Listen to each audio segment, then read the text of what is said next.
dealers, the robbers, and the crooks. Well, actually.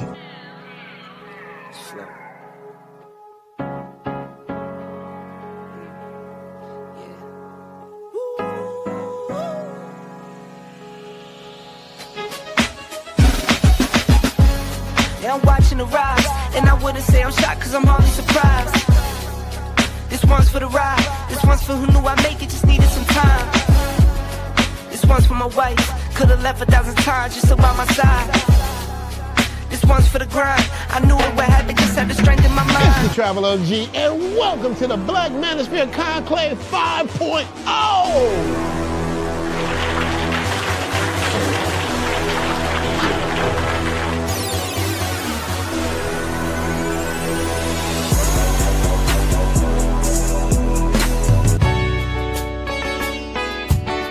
We got started in 2021 in Atlanta, united in the pursuit of excellence in all things. It's been one hell of a ride.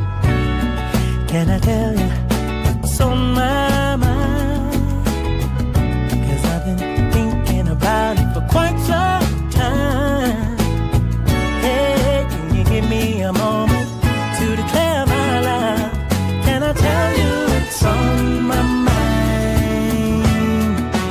We're now focusing more on opportunities for men, in particular passport bros. Guys who go abroad, they want to have a different lifestyle, they want to have a different achievement abroad. Oh yeah, there's without a doubt the narrative has changed for us greatly.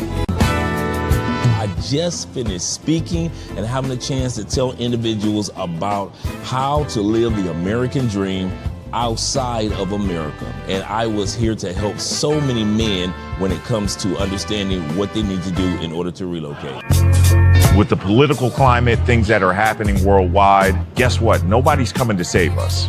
So it is indicative that we all bound together, tighten up like a fist, and strike a mighty blow against everything that's fighting to stop us, man. It's nothing but good, positive people, good, positive energy with one goal in mind, and that is to make money, get the hell out the Matrix, and enjoy your life. You dig? So shout out to all of y'all. Theme music!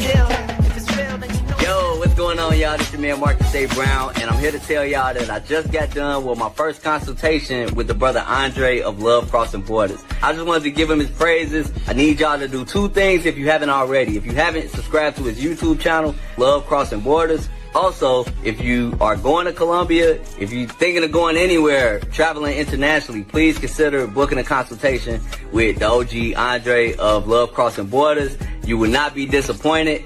And y'all, get in tune with him if you haven't already. Tell him MAB sent you. Peace.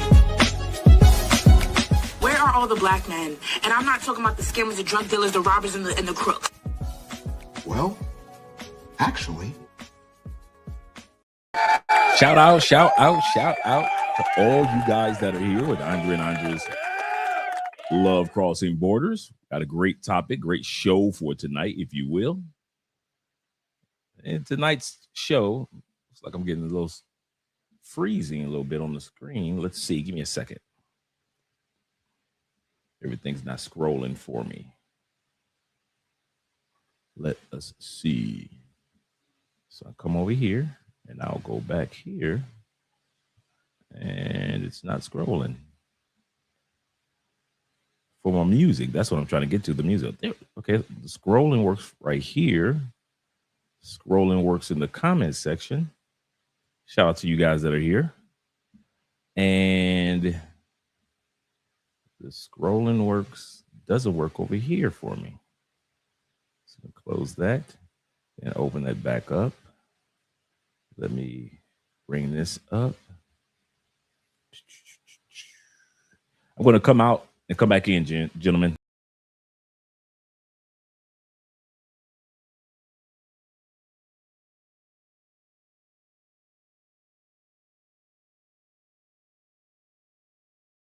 All right, so that one works, and that one works. There we go. Now let's get our music going. You know how we do it, our music.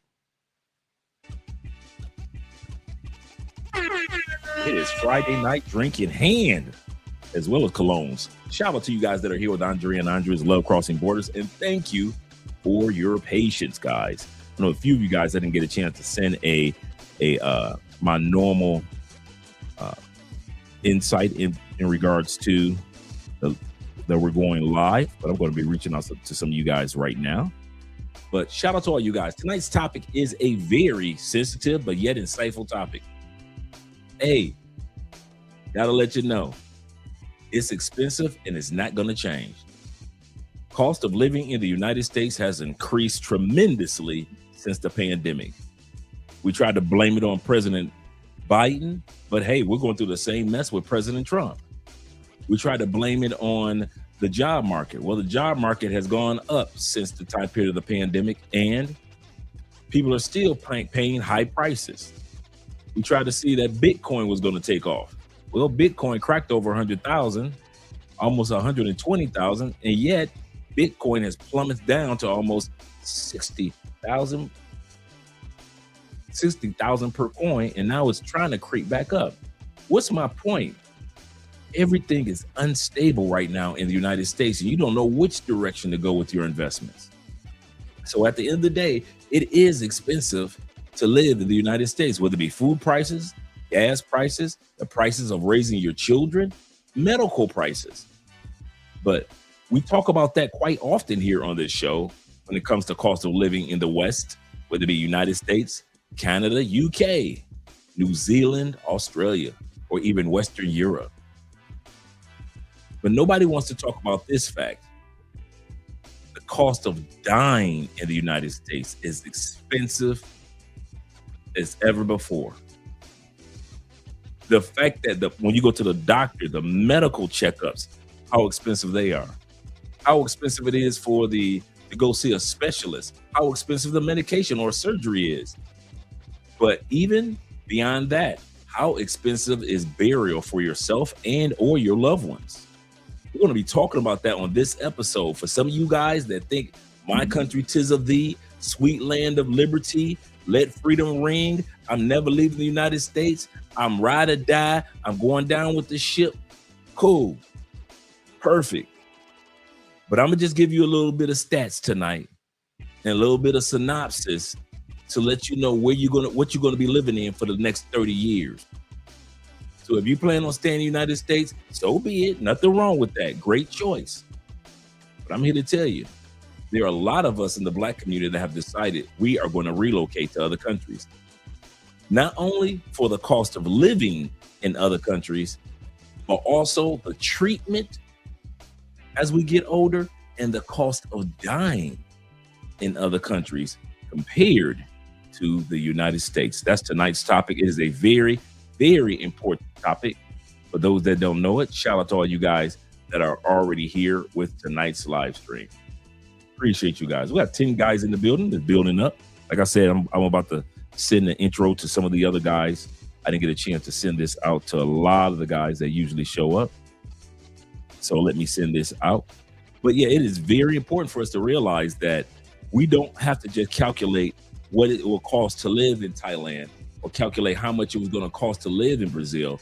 Those things are great. And you're seeing great numbers. For example, Andre and I, our rent went up. You know, annually, no matter where you go in the world, your rent will go up. Our rent is now like $720, $760 a month for a 3-bedroom. That is excellent. Compared to the United States, if you try to get a 3-bedroom in a major city, in one of the top 3 cities in the United States, you're going to come out of $3,000, $4,000 easily. So the cost of living in other countries, we often calculate on this show, and you guys calculate yourselves. And I even put calculations in my book that you guys can order anywhere as possible, that you can see the calculations, one country compared to another country. So in the book, I compare several countries that we go to each other.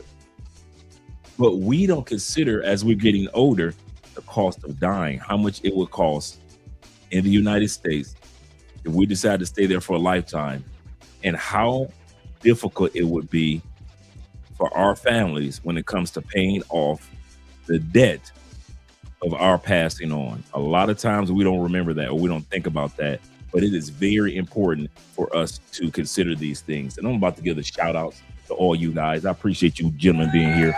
Like I said, what I'm doing is I'm just sending out the regular invitations that I normally send out to guys into different groups. I didn't even put it in my own group. That's the crazy part. I didn't even reach out to the guys in my own group. Sad. We had a great time yesterday on Richie Mac's show last night. Shout out to Richie Mac. Shout out to MTR. Hope to hear from him. Would love to do an interview with MTR. Hope everything is going great with him. But also, glad to see you guys here on a Friday night. I hope you guys are having a wonderful day, wonderful evening. I know that I am. I can't lie about it. I'm so excited. I just can't hide it. Like the Pointer Sisters. I'm about to lose control, and I think I like it. Shout out to you guys being here. Let's get started with the shout outs.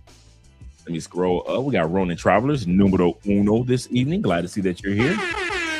Glad to see that you're here. He say salute. I say salute to you. Good morning to where you are. Good morning from the Philippines. Waiting to see everybody's reaction to the news. Oh, is there a specific news that they're looking for, or the live stream? Let me know, Ronin. He says salute to the chat and to his brothers and to LBC family. Yes, sir. Shout out to you guys. He says, make sure you hit that like button.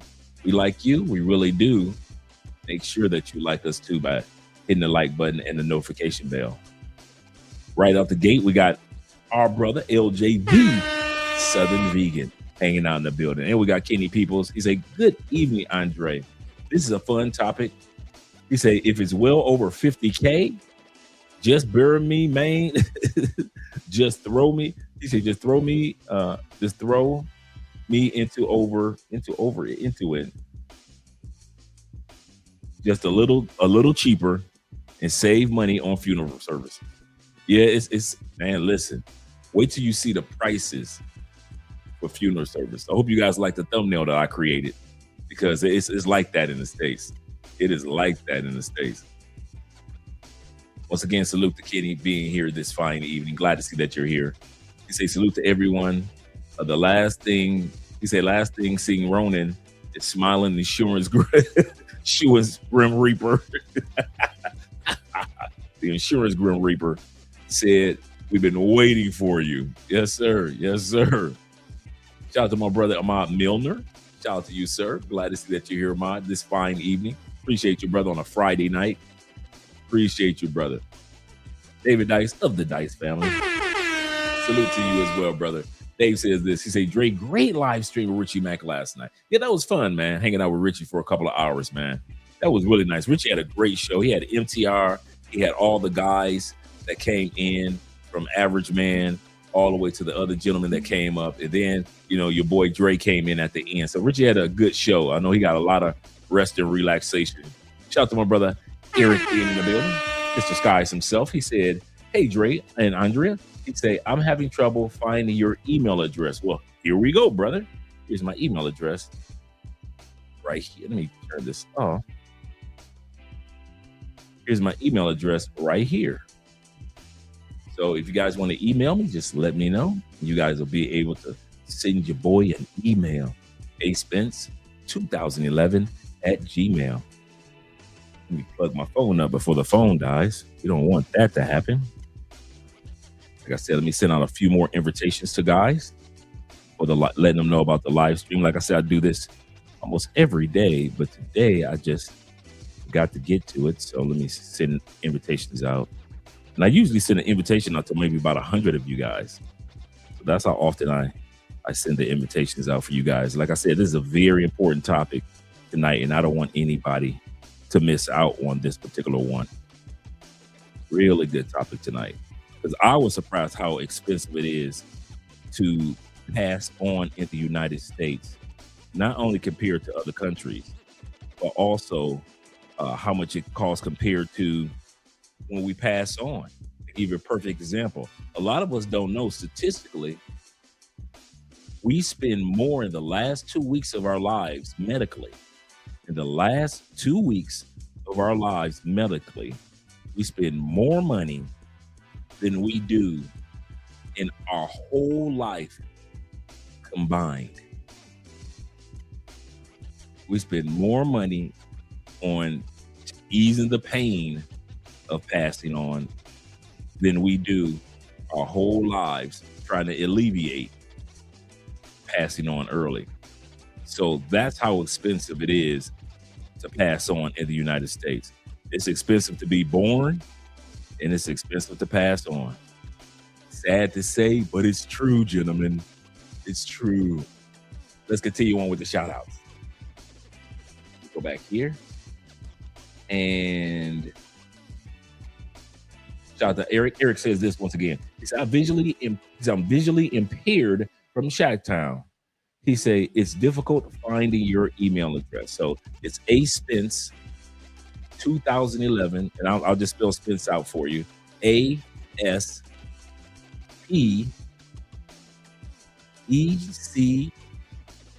or E-N-C-E. I'm misspelling my own name. A-S-E-N-C-E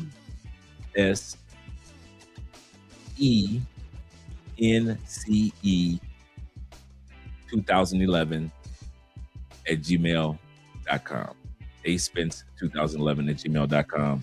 Hit me up, brother. I got your back. Whatever you need, I got your back. Shout out to my brother in the building, Mixed American, Ohio, them Ohio players. Roller coaster, roller. With the Philippines. Yep. Shout out to you, brother. We're going to talk about, because I kid you not, guys, when it comes to being older, we're going to talk about some things. So we usually talk about things that really impact us under the age of like 65 years old, right? We're going to talk a little bit about things that impact us when we get older. So I'm gonna talk about some money decisions that you need to make before hitting 65. I don't care if you're single. I don't care if you got a woman. This is important what I'm about to say tonight. That's why I'm going to make sure as many guys as possible that I can reach out to have this information before we go any further. Because a lot of gentlemen, we enjoy our travel as we're young, and we don't realize, hey, the day will come, we will be older. I just finished watching a TikTok video of a brother that had a heart attack while he was in Thailand. And he would talk about how well they took care of him, how good the medical was, how inexpensive it was. So he really raved about Thailand. But either way, and he wasn't a big brother at all, but it was just, he had a heart attack. And so they were able to take care of him. He's doing great and everything. We do have to consider that many of us are getting older. Many of us are over 50. And so some things do have to be taken into consideration. I just had my brother Terrell. He just had his gallbladder removed here in Cali, Colombia. And they took care of him, spoiled him. I'm actually going to do an interview with him after he gets better, in regards to the topic of how well Cali, Colombia took care of him. It was a really nice, me and my brother 0 Milligram, we went to go visit him at the hospital. So it was a really nice hospital that he was in as well here in Cali, Colombia. So you can be well taken care of outside of the United States. That's one of the things I want to talk about tonight. You can be well taken care of outside the United States. So realize when we move to other countries, it's not just for the cost of living, but it's also to prepare ourselves for the cost of dying outside the United States compared to the United States.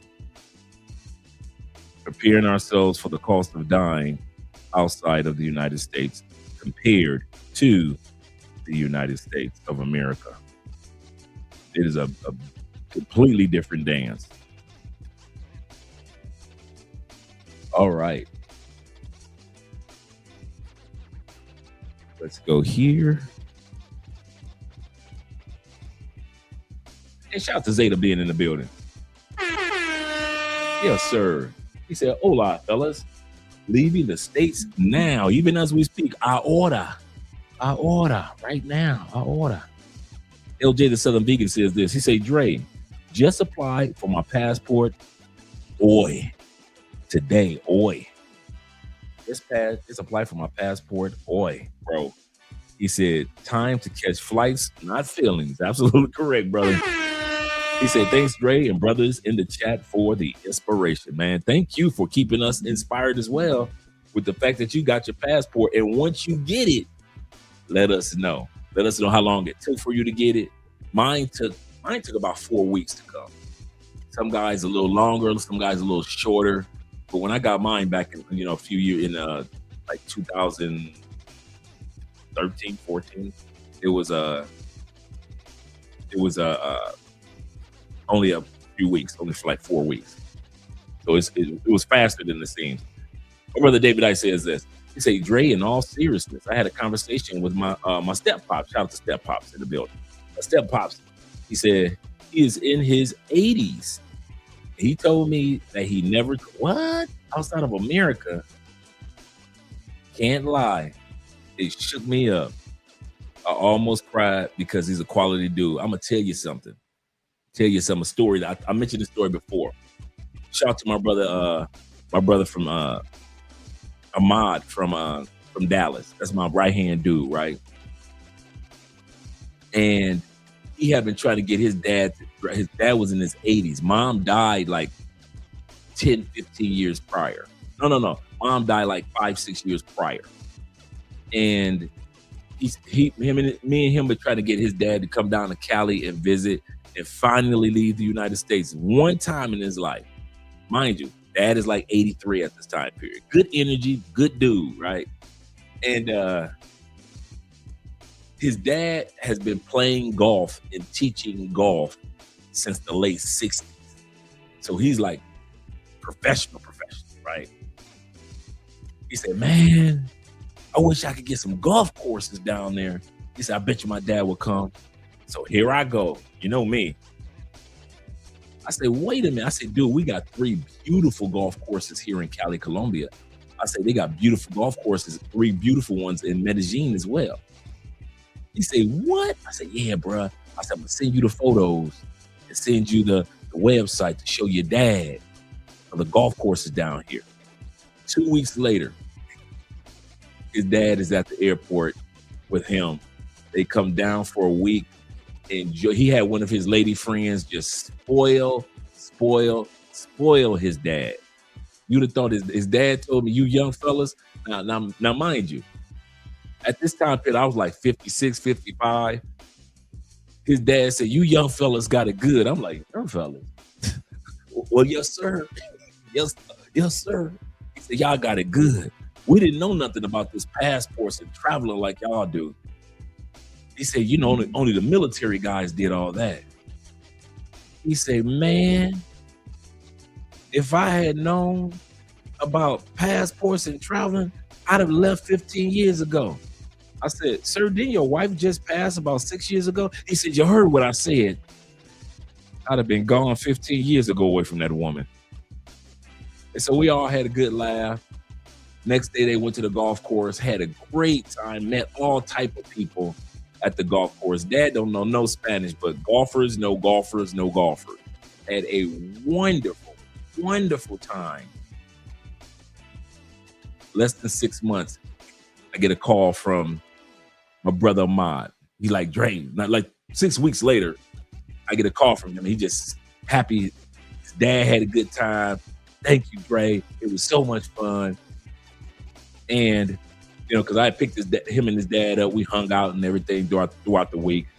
And we had a good time. 6 months later, I get a call from him. His dad is passed. He's hurt. Him and his brother are sad. But he's happy at the same time.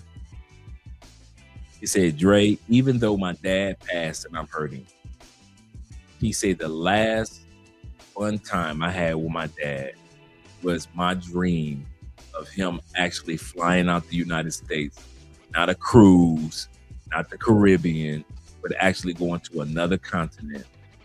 And I can say that my dad actually saw the world before he passed. He saw the other side of what the world could be like and what life could be like and how other people are living, such as yourself, in other countries. And that just blessed my heart, man, to know that a lot of us are having an impact on our loved ones and our family members. It is a big deal what we're doing. We're doing the Lord's work with these passports, guys. I was telling somebody yesterday, I have 2 important books in my life. My Bible, some of you guys' cases, your Qurans or your Buddhist teachings. 2 books in my life are my Bible and my passports, and my other books that I read all fall in place. I'll say number 3 is my book that I wrote, Anywhere is Possible. But my passport ranks right behind my Bible as being the most important book that has impacted my life. And I kid you not, that's how important travel is to the life of us men. Shout out to the African Wolf in the building. My favorite YouTube name. He say, chat room dogs. Yes, sir. Glad to see that you're here, brother. Glad to see that you're here. Let me scroll down a little further. We got Men's Day. Shout out to Men's Daily, my dude. Hey man, I'm gonna have to just pop up again on one of your TikTok live streams. If you guys get a chance, make sure that you guys subscribe to our Men's Daily Advice and Encouragement over there on TikTok. He always has some great live streams, great interviews, great group of dudes that's always over there. And some of the ladies that pop up from time to time from other countries. Really, really good broadcast that will keep you encouraged during the daytime as well as at night over on TikTok. Make sure you guys subscribe over on TikTok. Tonight, this is a man supporting men channel. Tonight, make sure you get it done. Yeah, I know. What news? Had me hype. Ronan had me hype up here. Ronan said, reaction to the news. I want to know what the news is, Ronan. We want to know what the news is. Shout out to our brother T-Mac. Salute to Ronan and salute to T-Mac in the building. Glad to see that you're here. He said, simplify my brothers. Yes, sir. Yes, sir. Appreciate you, brother. Glad to see that. Like brothers like T-Mac, man. You just feel so happy that these men are building lives in other countries that's going to last generations after we're gone. What we do is going to impact the last name of our family legacy. Our family's legacies will not just be in the United States. I don't think you guys realize. I do not think you guys realize. We are going to be the first generation of Black men and women that are not a majority of us in one country. We're going to be the first generation that will hit 1 million Black expats in the next few years. You know how we migrated from the South to the North, or from the North to, like you guys doing now, you New Yorkers and California people messing up Florida's housing market because people from New York and California who think it's just too expensive in your own states are moving to Florida and Texas and pushing up the housing prices. Well, you'll be the first generations of your family members from California living in Florida. Some of y'all, first generation, you'll have kids and they'll be the first generation of family members born in Florida and not in New York. So it is with us. So many guys I know that are having kids now outside of the United States. Andre and I are working towards that as well. T-Mac has, as well as a bunch of other guys that I've met off camera, having the first generation of children of Black kids from America that are fully American, and in some cases have not even set foot on American soil yet. We are doing the Lord's work where Black people are not just going to be monopolized as Americans on American soil. They will not be able to just sit back and say, well, we can use you for your labor and we don't have to do this and we don't have to do that.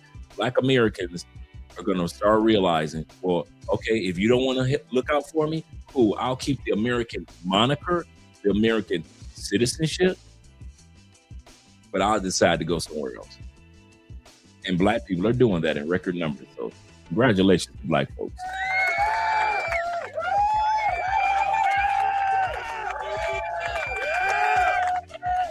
Shout out to my brother LJ, the second Southern Vegan, once again. And shout out to my brother, Don, a.k.a. the Don JP. Glad to see that you're here, brother. Glad to see that you're here. Let me scroll down a little further. T-Mac said, Dre showed up to Richie Mac's channel like folks do in church after the offering is over. I did. Richie said, we're about to go. Hey, wait a minute. Coach is in the building. We end up staying on the show like another 2 hours. We end up staying on the show another 2 hours. And I'm going to tell you this. I was exhausted. I was exhausted the other day when we did the 7-hour live stream. And then a few hours later, I got up, went to the gym, and then, took care of some business, went out to lunch with my brother Troy that lives here, and then came back and did another show with you guys, and did another show with Richie Mack, and now I'm back here with you gentlemen. So I'm doing shows back to back to back to back. It's okay. It's okay with me. The Ultimate Warrior is in the building. He said 404 in the building. Them ATL boys at it again.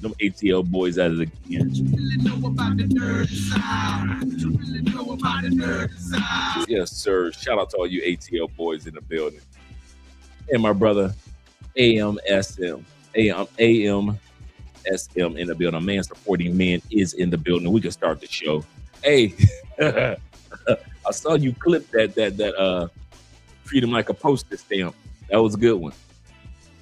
That was a good clip. I'm telling you, most women that you meet in your life aren't all wife.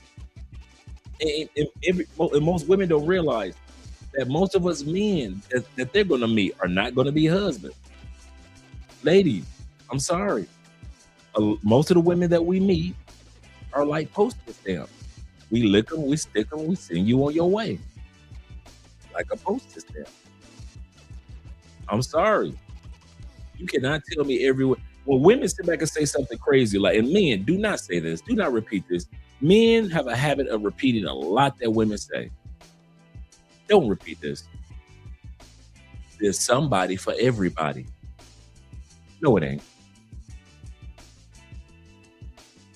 If every woman, black woman, don't age, heterosexual, in the United States, got married, there will still be 2 million unmarried black women, heterosexual, in the United States. The math ain't mathing for everybody to have somebody. There's somebody for everybody. Men, don't say that. Don't ever say that. Don't ever lie to women and say there's somebody for everybody. Because if everybody got somebody, there will still be 2 million women that cannot get married. And the crazy part is women in the United States act like that statistic and that competition does not exist, to where you go to other countries, it could be 1-to-1, and women will still compete as if they're going to have 2 million left if they don't get married, or after everybody gets married. So women in other countries understand part of being a woman, if you want a man, you got to compete. But women in the United States are so nonchalant about it, where they want you to pay for womanhood, pay for femininity. So man, don't say what women say. Don't ever let that one fall into your face. There's somebody for everybody. No, there isn't. It's not enough men in the United States for everybody. So when I sit back and say that you guys, most of the women you're gonna meet are postage stamps. So it is. Salute to you, brother. Salute to you. Hope you're having a great, great day. And salute once again to our brother Ronan Travers. And thank you guys also for supporting by way of PayPal, Cash App, and Super Chat.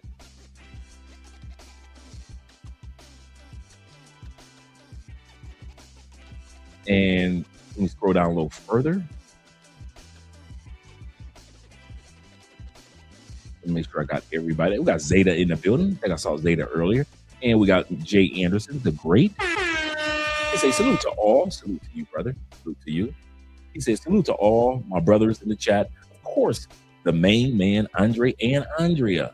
of Crossing Borders. Yes, sir. Glad to see that you're here, brother, as well as my brother Eric. Once again, shout out to E being in the building. Let me scroll down, make sure I get everyone. So Alexa's in the building. What do we do right tonight? We got my boy in the building. Yes, sir. Yes, sir. And we got Tim Howard. Yes, sir. He said I got treated better in South Korea than I did in the U.S. Man, if you don't preach, yes, sir. Better than I did in the U.S. And Jay Casey in the building, so we're doing good.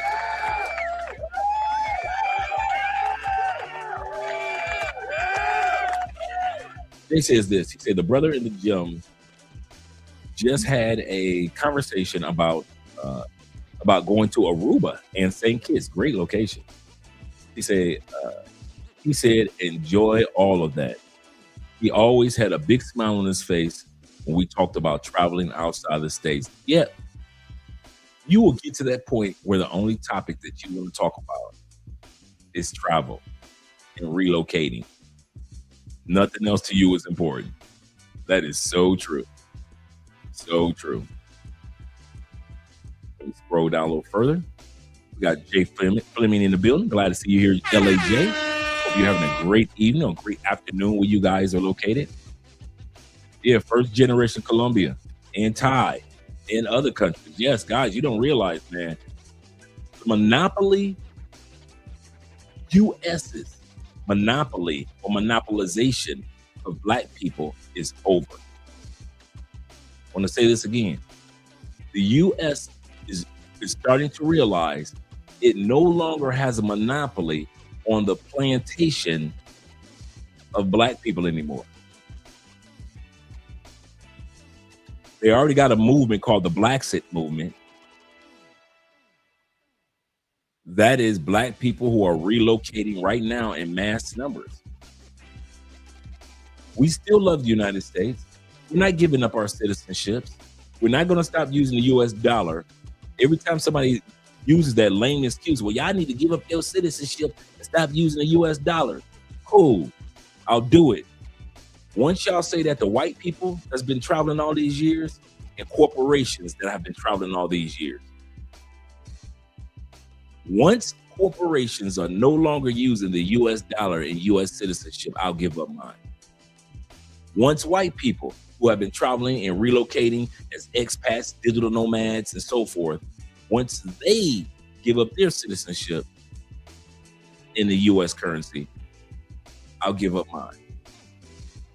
Don't ask me to do something and don't dare me to do something, and don't shame me into doing something that you ain't never asked the white man or white woman to do, and you ain't never asked all these corporations who have their headquarters in other countries, but use American citizens' currency and buying power to keep their companies afloat, even though their headquarters is no longer in the United States. So when these two entities give up their citizenship and their currency, I promise you, I give up mine. I'll give up mine. But until then, don't come in my face as a black man talking about you should give up your citizenship if you don't love America. You should give up stop using the US dollar if you don't love. Tell that to the corporations and tell that to white people. And when they do it, your boy Dre will do it. Seriously. Shout out to my brother in the building once again. He said, Dre, he said, I thought it was somebody for everybody. No. Statistically, no. Nope. He said, hey, I mean, sharing is caring. Sharing is, hey, Isaiah chapter 4, verse 1. In the Bible, I'm just being biblical. The Bible does say that the day will come where women will bow the knee and come to men with their money. They are not broke. And they say, can we have your last name? Can we have children by you? Take away our shame. Isaiah chapter 4, verse 1. These are not poor women that's going to become the men. I'm going to say this again. The Bible, Isaiah chapter 4, verse 1, is not talking about a bunch of poor raggedy chicks coming your way trying to find a man. The Bible says in Isaiah chapter 4, verse 1, we talk about that verse all the time. In the last days, 7 women will go to one man and say, we will buy our own clothes. We will pay for our own food and housing. Just give us, not me, give us your last name and take away our shame. What is the shame of a woman in the Bible? A woman that does not have kids. That was always a woman felt bad or shameful about in the Bible. So take away our shame. If you give us some kids and you give us your last name, we will use our money to pay for the house, pay for the food, pay for the clothing. That's what my God said in the Bible. That's why when I hear these women mocking and laughing and giggling, I'm sitting back like, okay, I trust God. And what God said, y'all same women, winter is gonna come, you guys. Winter is gonna come. Whether God used Kevin Samuels to say it or somebody else, winter is gonna come for you, ladies. And Isaiah chapter 4, verse 1 predicts it. Y'all call men lazy now. It's gonna be a day where y'all gonna tell men you ain't gotta ever work. I'm gonna say this again. According to the Bible, the day will come where women say, we will pay for the clothes. We will pay for the food. We'll pay for the house. You ain't gotta work. You ain't got to do nothing. Just give us your last name and give us some kids. If you can do that, we'll take care of everything. So the Bible is not talking about broke chicks coming y'all way.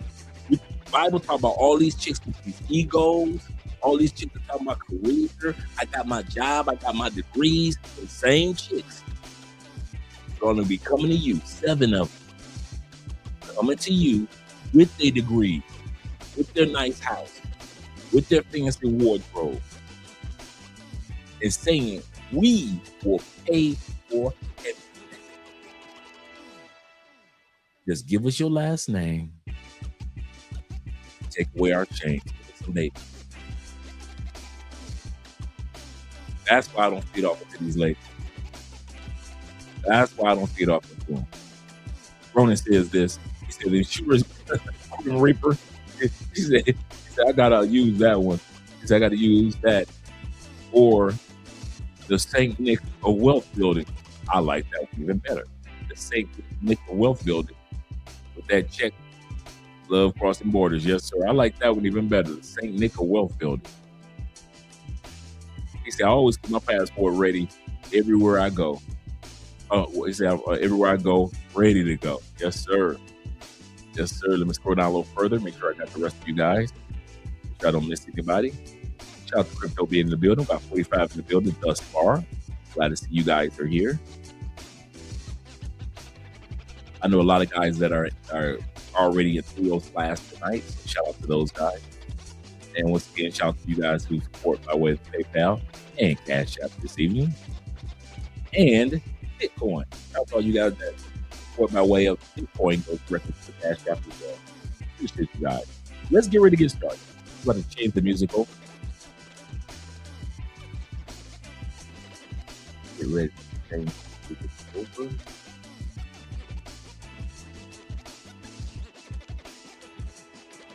Oh, there we go. Okay, let's get started. When it comes to relocating to another country, we've been watching our brother MTR for the past couple of weeks, just excited as can be. Excited as can be. All the epiphanies and insight that's been just exploding in his mind when it comes to relocating to another country. We are excited for the brother. We really are. Especially those of us who've been out here for quite a while. We love to sit back and see the new enjoyment of you guys that have started your passport journey. It makes me feel like, at least me, it makes me feel like I'm a part of your journey as well. So hats off to all you guys that are traveling and it's kind of new to you. one of the things you're going to discover is a better cost of living in another country. You're going to find either the same infrastructure or even better infrastructure. We know you're going to find more fit, feminine, and friendly women, more supportive and submissive women in many other countries. But the other thing that you're going to find is how you are treated as you age in another country compared to the United States. I want to say this again. All the other benefits of relocating to another country that we talk about and that you hear about are very important. Well, one of the things that's often overlooked that's a benefit to relocating outside of the West is this.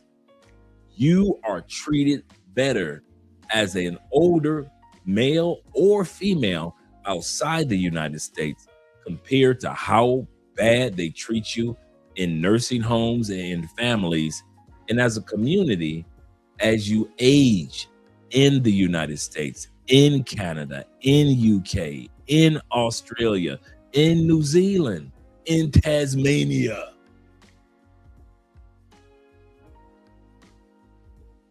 It is so sad. I used to work at a nursing home.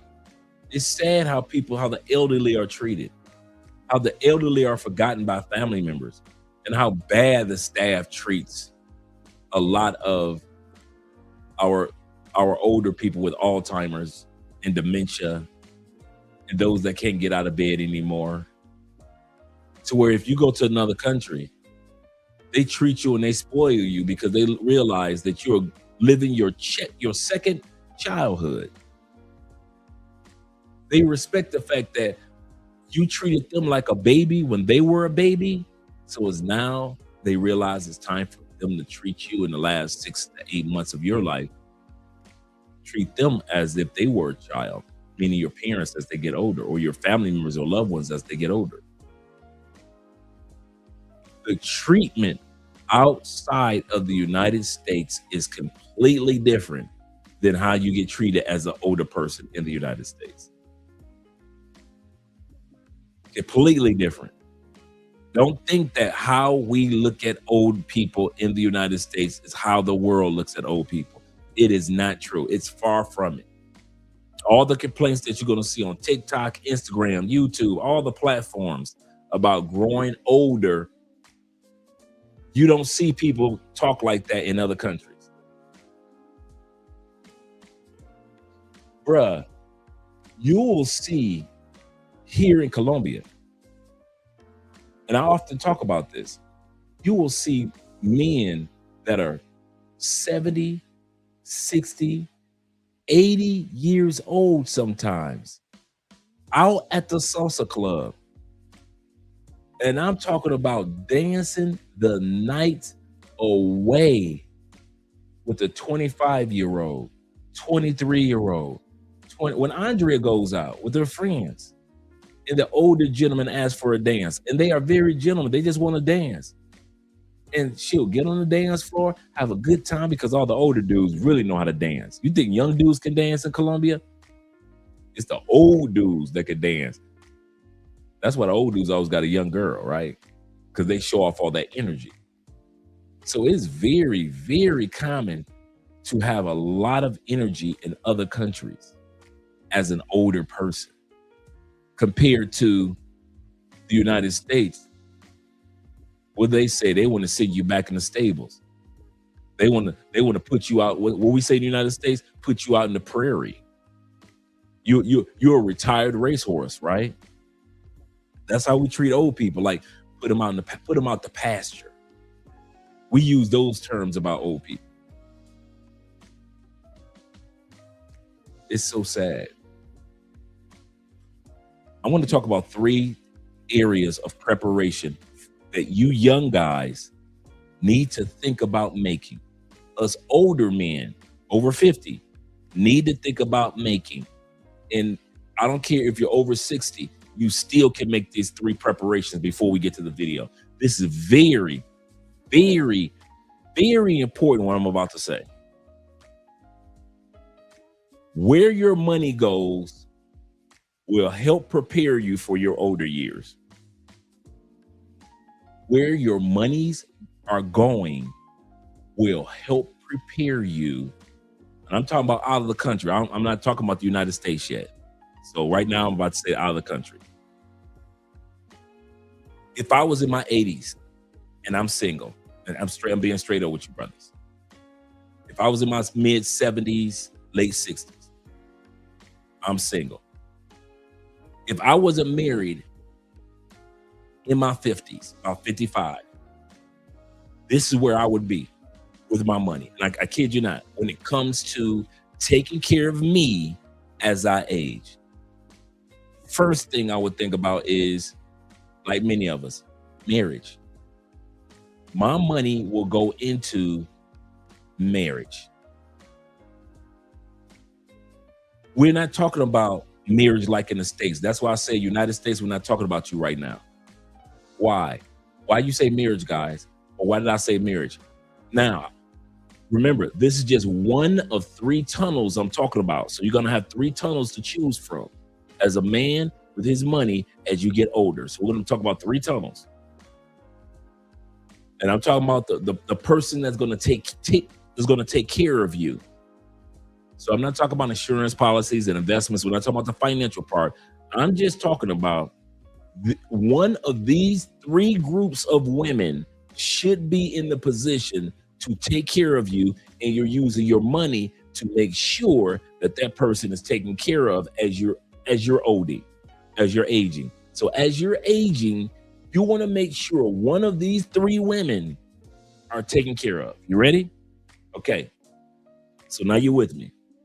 As you age, the first woman that should be you, if you're going to consider this, is the wife.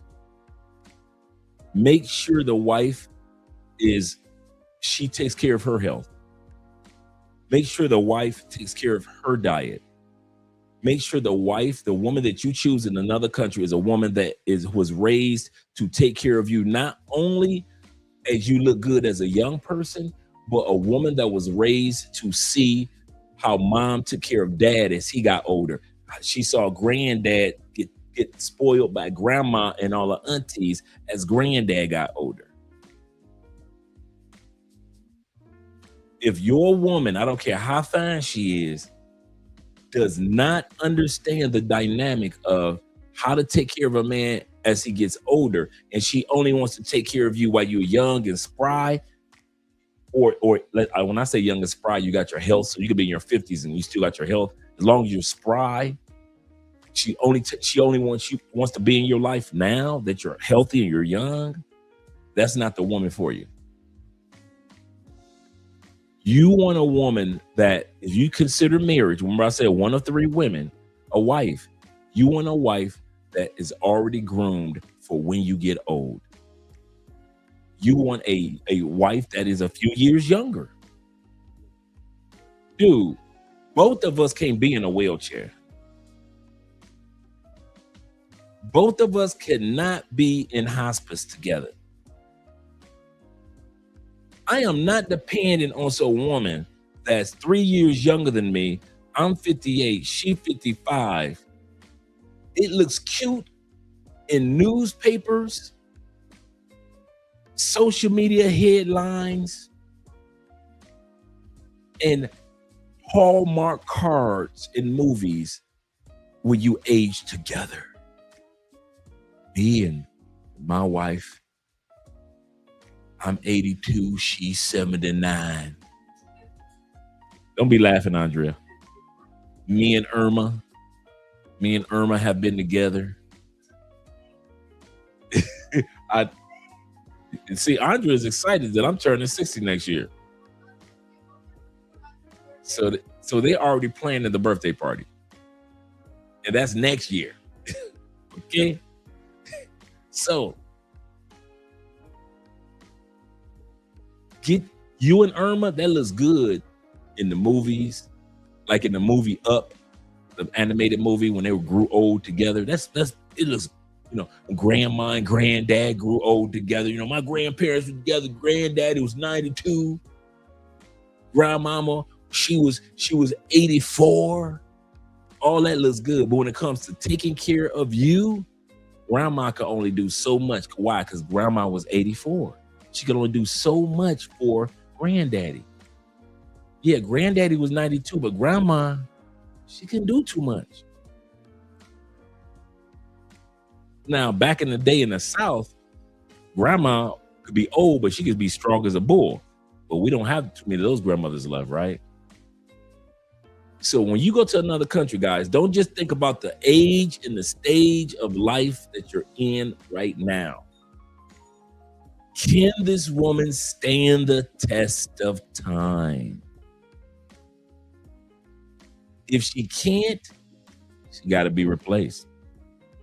And she might be replaced, wife might be replaced with number 2, a mate. Mate can be girlfriend, mate can be girlfriends. You didn't get married. It might be common law marriage. You know, y'all been living together forever. A mate, right? This your girlfriend. Y'all been together like forever and a day. That, hey, we ain't never got married, but hey, she's a Brazilian. She love her some me. I love me some her. We just ain't never got married. Okay, cool. Or I got me one in Thailand and I got me one in Brazil. And both these ladies just treat me like a king. As you grow older, the pay for play dynamic is going to change. You're going to be more prone to put money towards a mate, a girlfriend or girlfriends, a wife or wives than the brothel. You're going to go through brothel burnout. You're going to be like, you know what? I need somebody that if something happens to me, she right there. She knows about how to reach out to Ronan in regards to my insurance policies. She knows how to do this. She knows how to do that. I need somebody that's or somebody's. No matter if I live in DR, like Taylor Made Dreams. I live in Thailand, like Taylor Made Dreams. I need somebody that's in DR that she is not my girlfriend, but she knows how to take care of this, contact that. If anything ever happens to me, she's got my emergency numbers to my family, to my friends. She's on social media, connected to my friends and family, because my social media, my family knows who she is, and my family knows about who my girlfriend is in DR. I mean, in Thailand. So I got a girl in Thailand. She knows all the emergency situations. She knows who to call. She knows all about my insurance. She knows everything. So if you're going to put your money towards something, we're talking about the umbrella of your money. As you age, this is very important, guys. The first person you want to consider is your wife or your wives that's going to take care of you. Number 2 is a mate that's going to take care of you. Number 3, if you like, I don't want no woman in my life. I just want to spend the last days of my life just me, just chilling. Me, I got 2 dogs. I'm good. Get a maid. Invest in a woman that knows how to take care of you. I don't care if we call them CNAs in the States. I don't care if you got a maid that she provides my sex. She does the cooking. She makes sure my apartment is clean. If I get so old, she knows how to wash my body. She know how if I get so old and I'm bedridden and I can't get out of the bed, she knows how to change sheets without even getting my body out of the bed. She's a live-in maid. Yeah, she's gonna be spending time with her family, but she knows every time she come here, she can take care of me. Have money put to the side for either a maid, a mate, or marriage. Do not fly into your old age, guys, spending. You're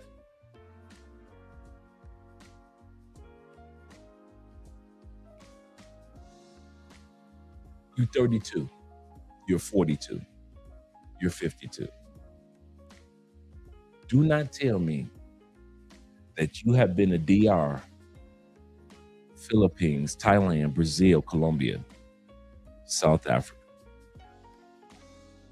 over time, you have spent about 10, 15,000 per city in each one of those countries that you had gone to. Let's just put $10,000 per country. You hit 71 and you ain't got no money for a wife to take care of you, no money for a mate, meaning a girlfriend or girlfriends to take care of you. You ain't got no money to get you a maid that's got CNA qualities.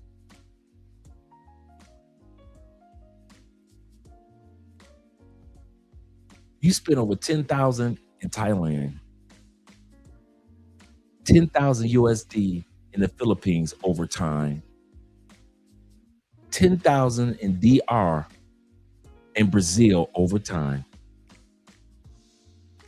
10,000 in South Africa and Colombia over time. And now that you're 71, you ain't got no motherfucking money to make sure wifey good, to make sure your mate, meaning your girlfriends, are good.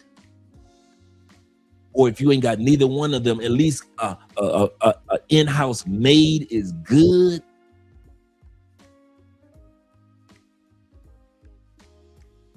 Did you really think you was gonna be 42 for the rest of your life? Did you really think you was gonna be 32 for the rest of your life? For the rest of your life? You didn't get any type of insurance to cover you and cover your health, international insurance to cover your health as you age. Nothing. You just thought about today as the day. Let the brothers in the States throw caution to the wind. Let the brothers in the States live that Tupac life. He lived young and he lived wild. He lived the way and he died the way he wanted to. Yeah, bullets to the chest, huh? Let them dudes in the States live that. Listen, I'm gonna ride the wheels off this life. I already plan on dying at 24 anyway. Let them think like that. Us dudes that travel to other countries, we think as if we gonna be centurions. We all gonna live to be 100 plus. That's how we think. We don't be thinking about going to no Brazil and dying at the age of 32. Hell no. We be thinking like, if I move to Brazil, I'm living to be 100. That's how we think. I'm taking care of my health. It's healthier air here, better water here, blah, blah, blah, blah. Women will take care of you, less stress. So you think like, I'm about to live a lot longer than the average brother in the States. Don't think like them, man. Let them go out in a blaze of stupidity. If you plan on traveling to another country, you need to start today putting monies away so wifey can be good. Because many of us want a younger wife. So wifey can be good. Putting monies away so your mate, girlfriend, no matter what happens to you, when all time is kick in and you don't understand nothing, you know one thing, that when it comes to money, it's there to make sure you're taken care of and she's taken care of. That's the beauty of a trust. And if you need, hey, I ain't got no wife, I ain't got no girlfriends, and you need to be in a country, you need to hire you a sexy maid. Like I said, she might be the maid / CNA / living nurse / cook. But she takes care of you and makes sure that you're good in your last days. Because just blowing all your damn money in brothels and pay for play on bitches, those are dudes that's going to pay the piper as they age. Not because they're getting old physically, but because they were stupid financially. Don't make that mistake, guys. Don't make that mistake. Shout out to you guys that are here. Let me scroll down. continue on with you guys.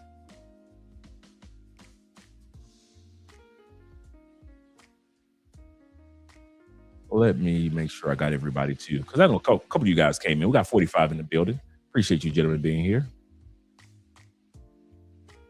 And Zeta says exactly.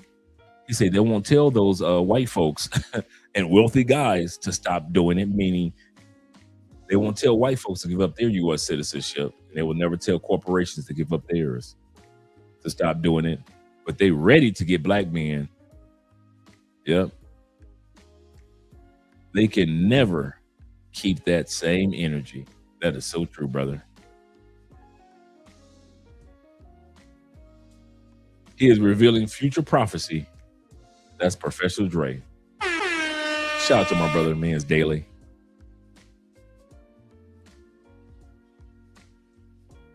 Yeah. Shout out to Observer being in the building. He said lackluster financially.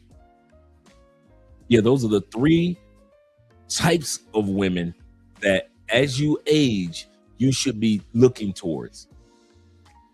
All of us are not going to be looking toward the same thing. Some of us look towards marriage.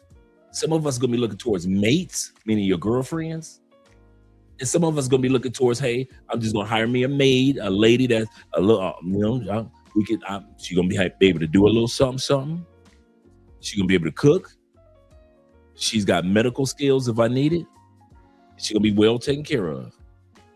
I'm going to make sure she stays spoiled to the end of my days. How many times have we watched television shows where the dude got the live-in maid that's fine as can be? So everybody's not going to be built for the same thing, but put your money in a position to where one of these three groups or if not two of these three groups are taken care of. I kid you not. You'll thank me for that one. You will thank me for that one. He said he dropping straight knowledge. Yes, sir. Yep. Even healthy at 60, because healthy at 60, man, that means you got a better chance to be healthy at 70, healthy at 80. Yeah. Let's get ready to get started. Shout out to Black Chairman in the building. Let's get ready to get started with the video. Let's get started with the video. Let me pull the video up for us.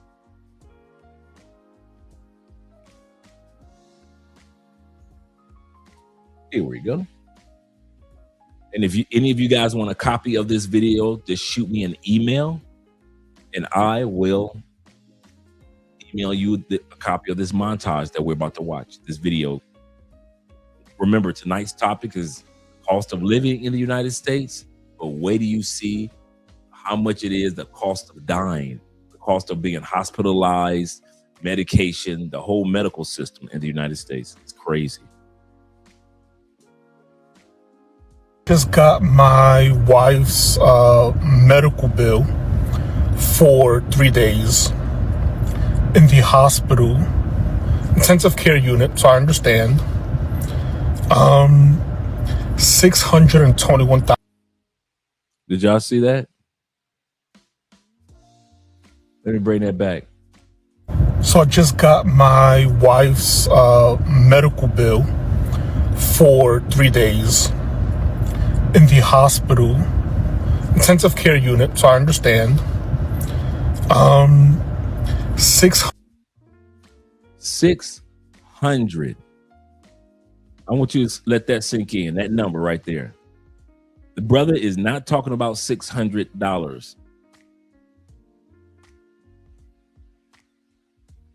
He is not talking about $600. Shout out to you, Leo. Leo says, Dre, you are indeed a one-stop shop. I know, right? Salute to you. Salute to you, Leo. Glad to see you here, brother. For 3 days in intensive care, his wife, the woman that he loves,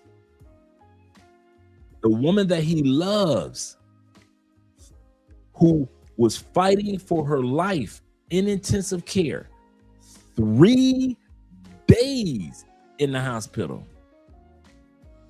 $621,000. $21,000.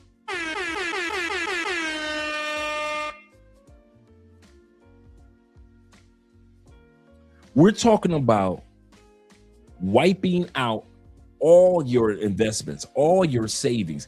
That's the part of the cost of dying in the United States. To save your life in the United States can wipe. You sat back. We're talking about, let's say it took y'all, let's say that they've been together for 20 years. They're in their 40s, going on 50s now. They've invested, they've saved. Right now in their savings and all the sporadic income, they can, you know, their net worth is about 1.5, 1.2 million. They did pretty good. If you got 1.5 million and you get a bill for $620,000 to save your wife's life,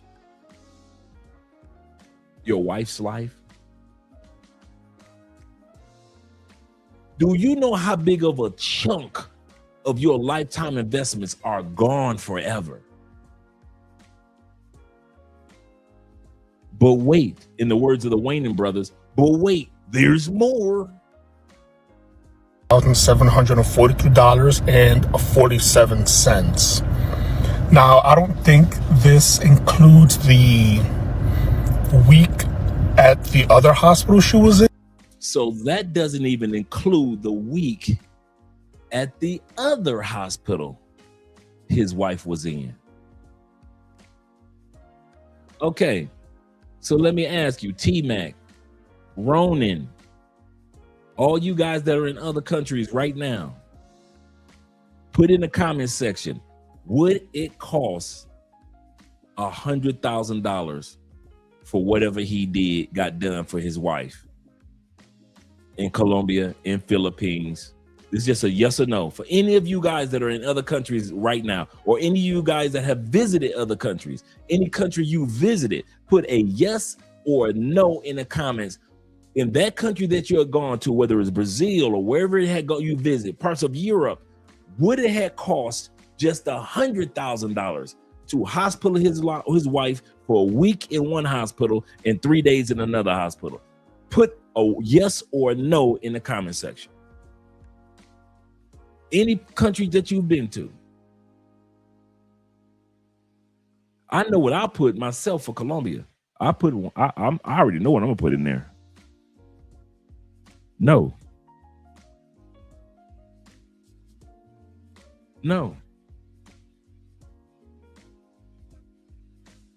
You are not going to pay $100,000 in Colombia for medical treatment.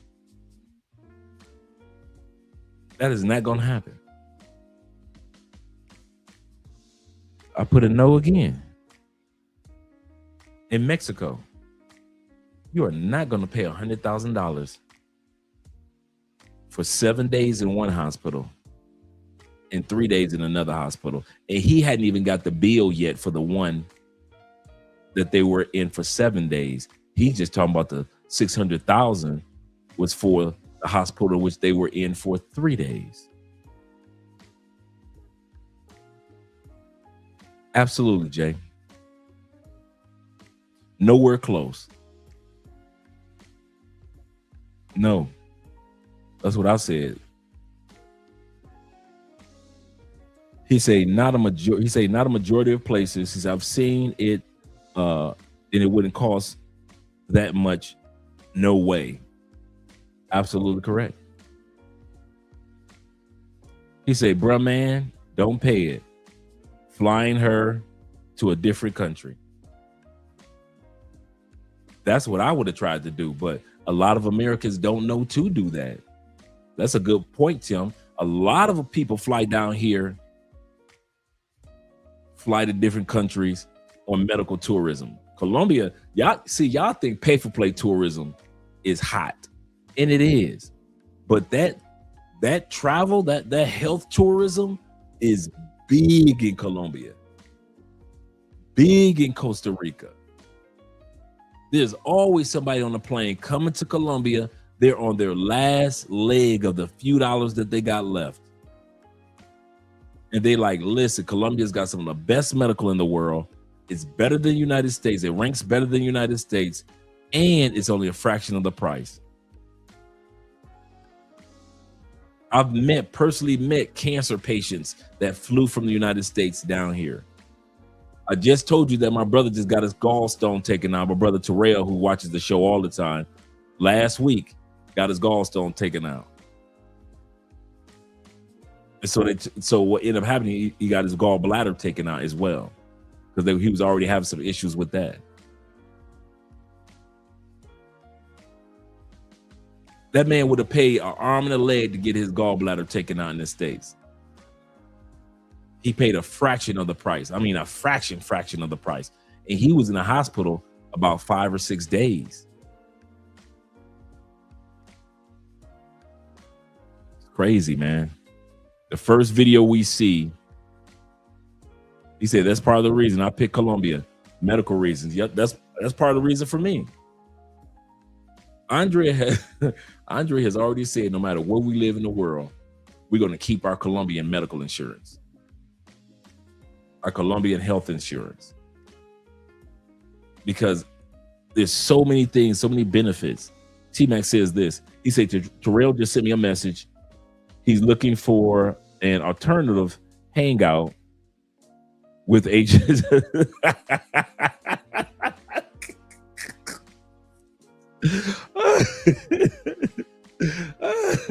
Hey, that is a good location over there where 0 milligram live on the other side. The reason why I was laughing, because 0 is my man Vic. He just moved down here 6 months ago, and he read the book. He read my book, Anywhere Is Possible. Did everything that was in the book. He was able to move to Colombia 6 months ago, living his best life. Hey, I don't know if you've seen his apartment yet, T-Mac. I don't know if you've seen his apartment.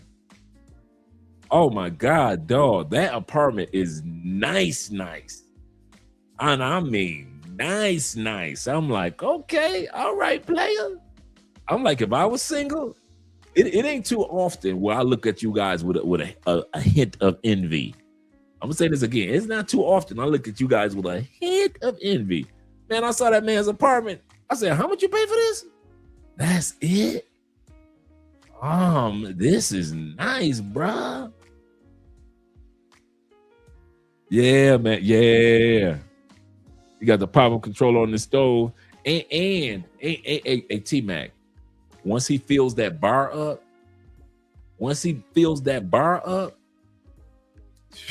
he already got the panty dropper apartment for a single man. He already got the panty dropper. Once he fill that bar up with liquor, it's a wrap. It's a wrap. He got a nice spot. So I hope that that Terrell gets a spot over near Vic. Shout out to 0 milligram. Appreciate that, brother. Yeah. He said, yep, the dentist I use in Colombia, great for a lot of foreigners. Absolutely correct, Elham. Absolutely correct. He said we need a new headquarters since we got a spot. We got a cigar bar right down the street from 0 milligram. Me and him went when we left Terrell last week from the hospital. We went to check on Terrell. We went to a Asian restaurant, Japanese restaurant, and had some rice. You know, had some rice, not rice, but we had the noodles, Japanese noodles, and we were like, hey, didn't you mention there was a cigar bar down here? He said, yeah, let's go check it out. Really nice cigar bar, indoor, outdoor atmosphere. Really, really nice cigar bar. So yeah. So I got a spot for us. And I think it's another spot over in that area too that somebody was mentioning, that my boy George was mentioning. So I'm going to get that information as well. He said, yes, that bar is lit. Yeah, it's lit. Yeah, that bar in his house. Because the way that his bar is set up, guys, is soon as you open up the door, he has a lit up bar. The owner has a lit up bar that's glass that you could put all type of liquor in. So it's got the really fancy neon. It's a really nice bar. I'm not talking about the bar that you just sit drinks on. I'm talking about it's like a glass encased So you got this big piece of artwork. As soon as he opens up the door, I say, man, if this dude ain't got a panty dropper apartment, I say, as soon as you open up that door and them females see that, I say, as soon as he gets some liquor up in there, oh, it's he done. The ladies are done. I don't know. I don't know the name of the noodles that we had. I think it was the ramen noodles we had, because they were homemade. I mean, they were actually freshly made noodles too. So it was a really good spot that we went to. Yeah, man. But let's get back to to the topic at hand. He said the other countries with better medical care than the U.S. He says, so I'll take other countries anyway. Absolutely correct. I don't know where that myth that America has the best medical because it's so expensive. No, we have the most expensive medical. We don't have the best medical. Let's bring this back to the beginning. So I just got my wife's medical bill for 3 days in the hospital, intensive care unit, so I understand. $621,743.47. Now, I don't think this includes the week at the other hospital she was in, as well as the cost of an airlift to this specific hospital, but yeah.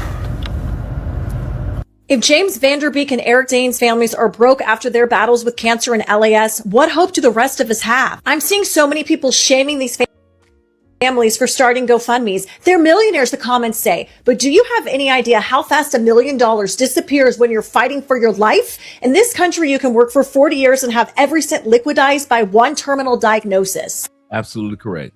That's all it takes in the United States. You can have stacks, a couple million, 3 million, stacked to the side. All it takes is one diagnosis for yourself or your kids. And all of a sudden you got a GoFundMe going. That's how expensive it is in the United States. I know this because I lived it with my mom. She had Parkinson's for 7 years. By the end, she was bedbound. She couldn't eat, dress, or even go to the bathroom without help. And Medicare covers $0 of that. They call it custodial care, and they leave you to pay for it yourself. Her final year alone, we spent over $250,000 out of pocket to keep her clean and safe at home. This is the reality for those of us in the sandwich generation. We are literally being crushed in the middle. We're trying to save for our kids' college while simultaneously draining our life savings to pay for our parents' survival. It's not just expensive, it's a financial death sentence. Don't let that go by.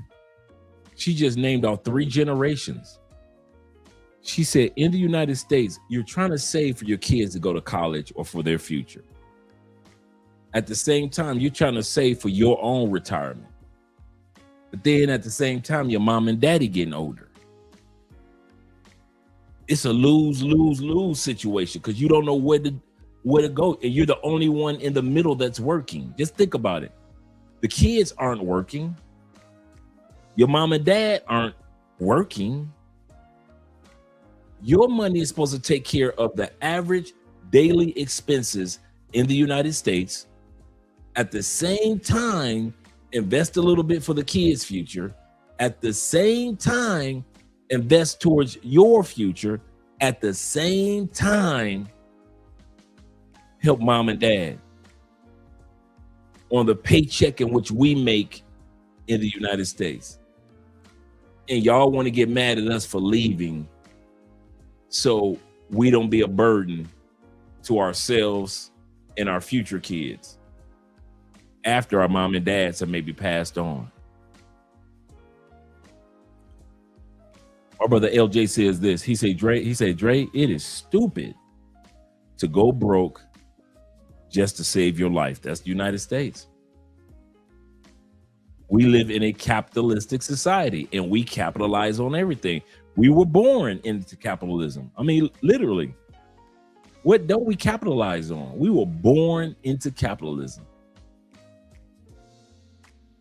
We are a republic, yes, but we are capitalists.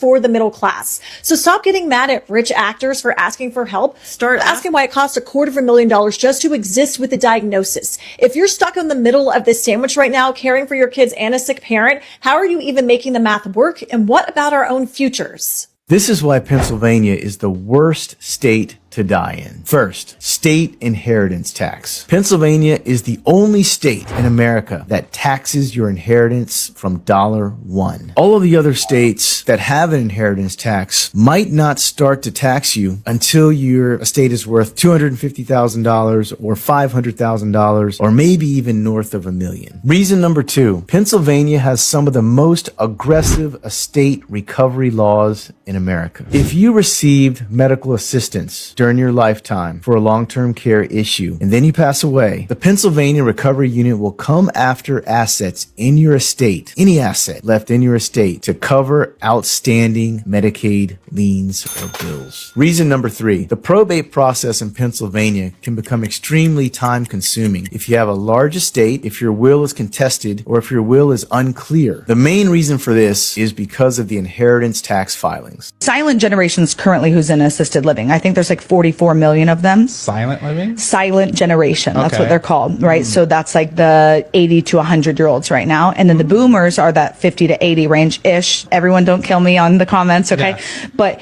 the boomers aren't in assisted living yet. But in the next 10 to 20 years, they will be. Got and it. there's 76 million of them. So almost twice as much. And we're currently... That's America. That's why a lot of people are going into the nursing facility business as a hustle. In America, there are people that are going into the assisted living field, not caring about the residents, but because they know it's going to be so much money in it. So many people are aging in the United States. You say, damn, they tax your inheritance? Yep, in PA. Time to get your passports or go MGTOW for real and move for real. Man, I think this is probably one of the most important live streams that we've done in a while. It's not just expensive to marry a woman in the States. It's expensive to even grow old with your woman in the United States. We think about the divorce part a lot, right? We think about how expensive it is to divorce as a couple in the United States. We rarely talk about how expensive it is if you don't divorce in the United States.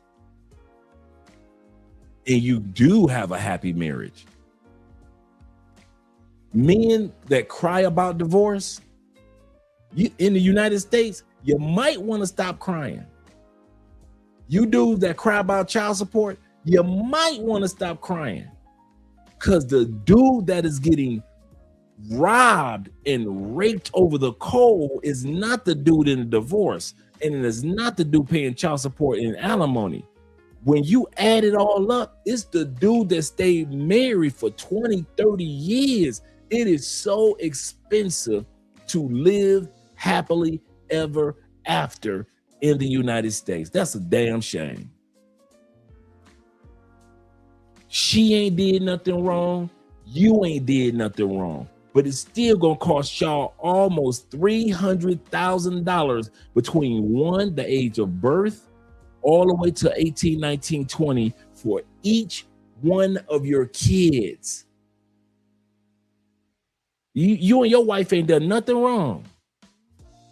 It's still gonna cost y'all $410,000 on average to buy a house in the United States.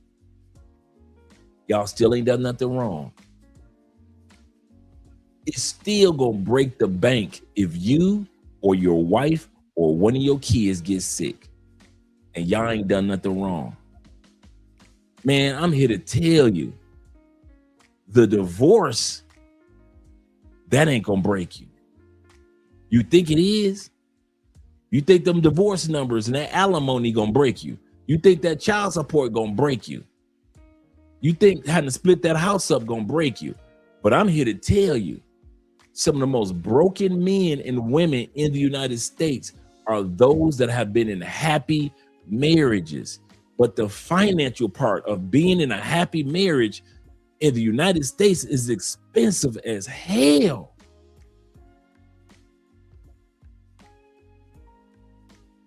Man, happily marriages, happily ever after was not expensive at one point in time in the United States. Now, happily ever after, you're going to pay out the ass for happily ever after.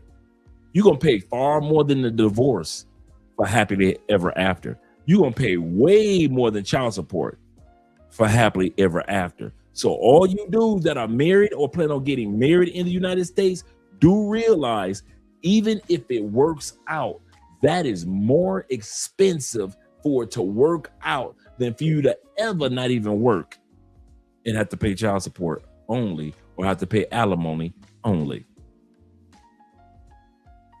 That's how expensive the United States is. You can't even afford to be happy.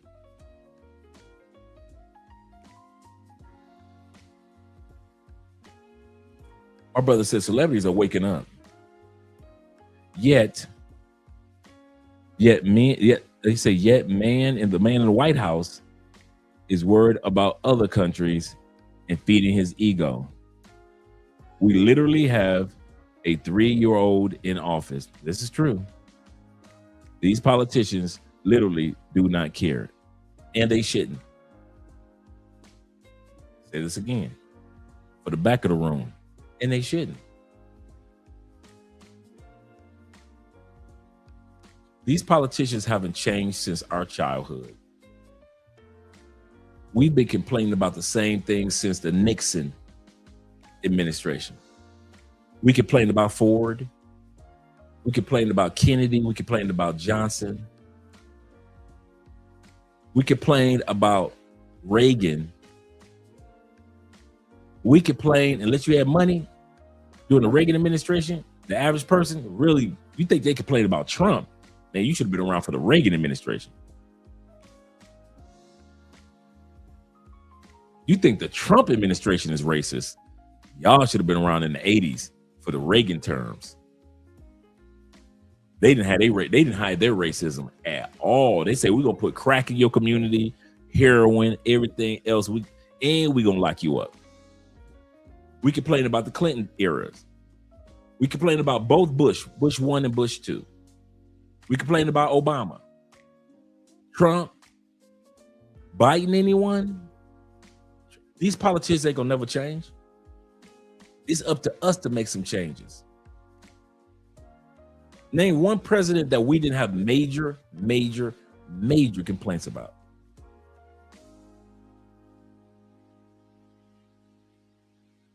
All of them. When I hear guys that are Republicans complain about Biden, I'm like, yeah. But don't forget about Trump 1. And then when I hear Republicans complain about Obama, I'm like, yeah. Don't forget about Bush. And then when I hear Republicans complaining about other Democrats, I'm like, dude, Republican or Democrat, we all had something to complain about, all of them. It is our job to make the changes and adjustments in our lives, because throughout our life, we have never seen one political party that has done America right. I ain't never seen it in my lifetime, ever. So all you dudes that want to be MAGA, do it. It ain't gonna change nothing. Remember during the Obama / Trump administration, what did they have? They didn't have MAGA. What did the Democrats have? The Tea Party, the March on Wall Street. Remember all that? The March on Wall Street. We're gonna change government. The march on these big time investors making all this money. March on Wall Street. Remember that? Some of y'all forget about the Tea Party. Tea Party movement was the foundation of the MAGA movement. The march on where they marched down to Wall Street and protested. All these rich people. Did that change anything? Nope. Nothing's going to change, brothers. You're going to have to change. Stop waiting for your government to make the changes. Ask not what your government can do for you, but ask what you can do to get the hell away from your government. For real. They do not care, and I don't expect them to, ever. I don't ever, you'll never see me put pressure on politicians, ever. You will see me put pressure on myself before I put pressure on a politician, because none of them, from mayors to governors to city councilmen, ever have done anything that has lasted over time to help a community. I've never seen it. I have never seen it.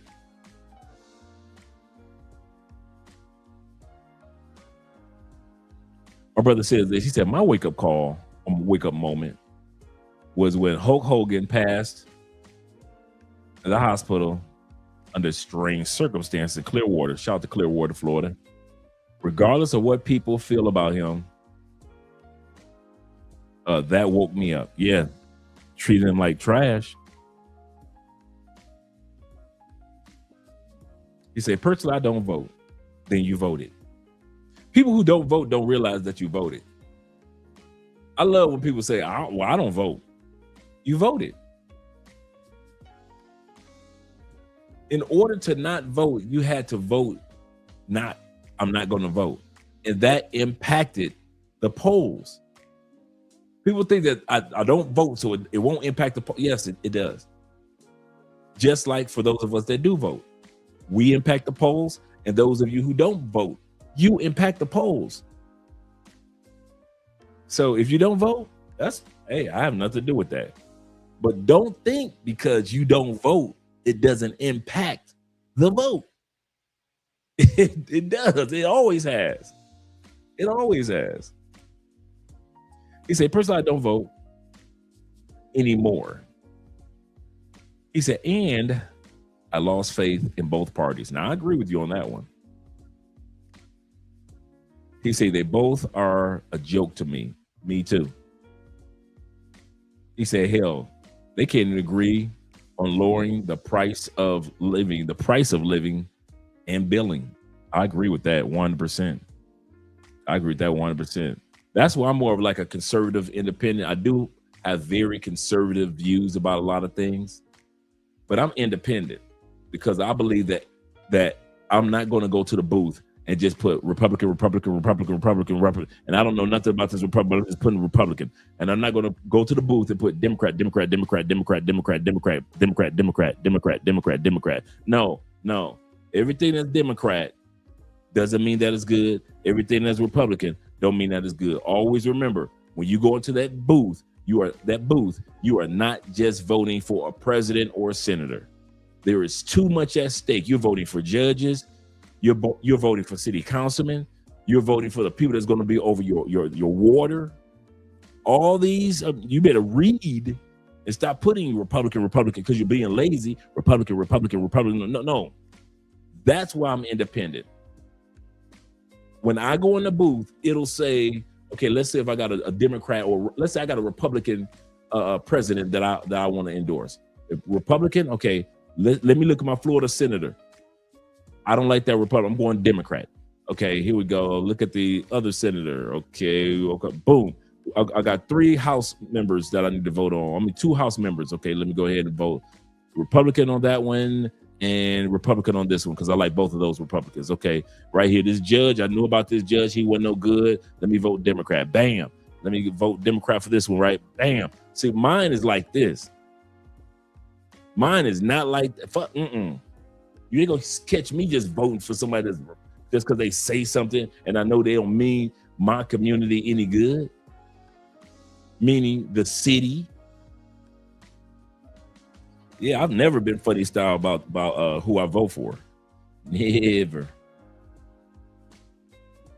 He said it's a lot of abuse and neglect going on in those nursing homes. It really is. Like I said, I worked at a nursing home. Shout out to Elham in the building and my brother Montrez Montgomery of the Montgomery family. He said the federal government was never designed to help the American people. Absolutely correct. The federal government was literally and still literally designed to help America, the land, and the idea known as America. I'll say that again.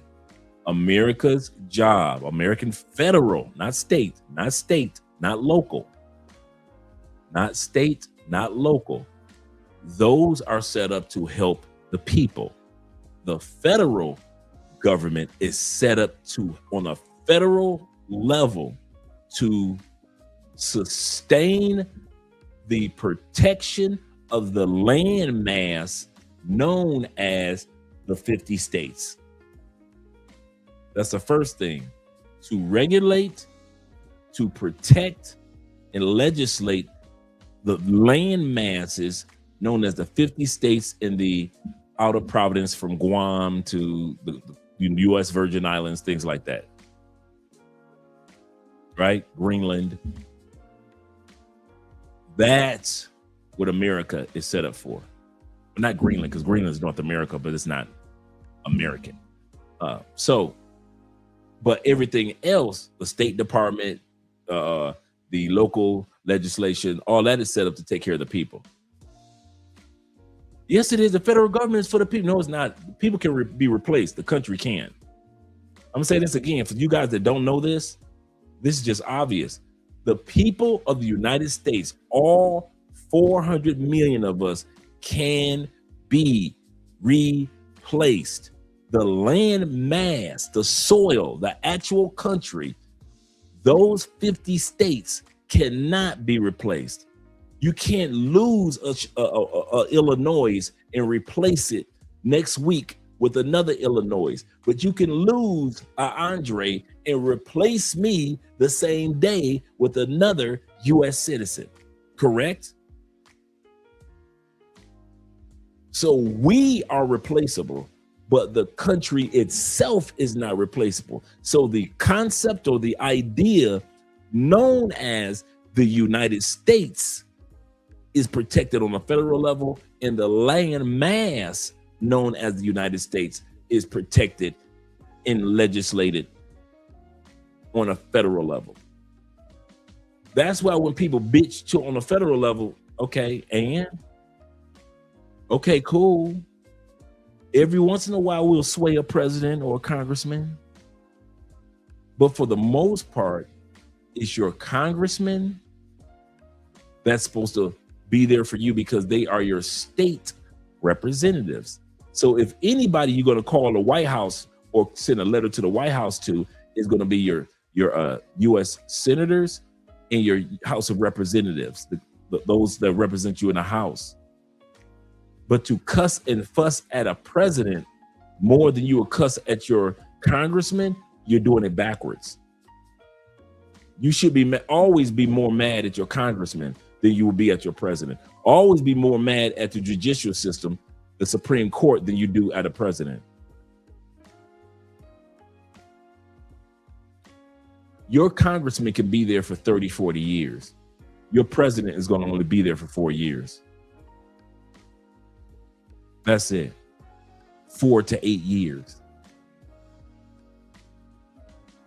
You can have a congressman or a senator such as Mitch McConnell out of Kentucky in office until they almost dead. Remember, Mitch McConnell was giving speeches like a couple years ago, and he was like blacking out, like in the middle of his speeches.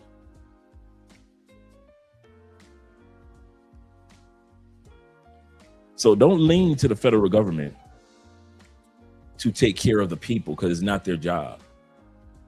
It's not. It's not. It's your state representatives. It's your city representatives. It's your governors. It's your congressman's job. It's all of their jobs to take care of us as people. Shout out to Rico. Good evening to you as well, Rico. Yes, sir.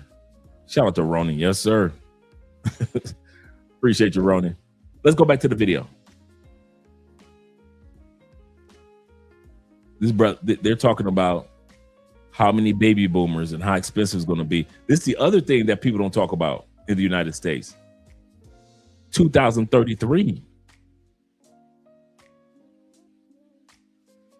If this Congress that's coming in after November does nothing about Social Security, this one that's coming in, this is the most critical one.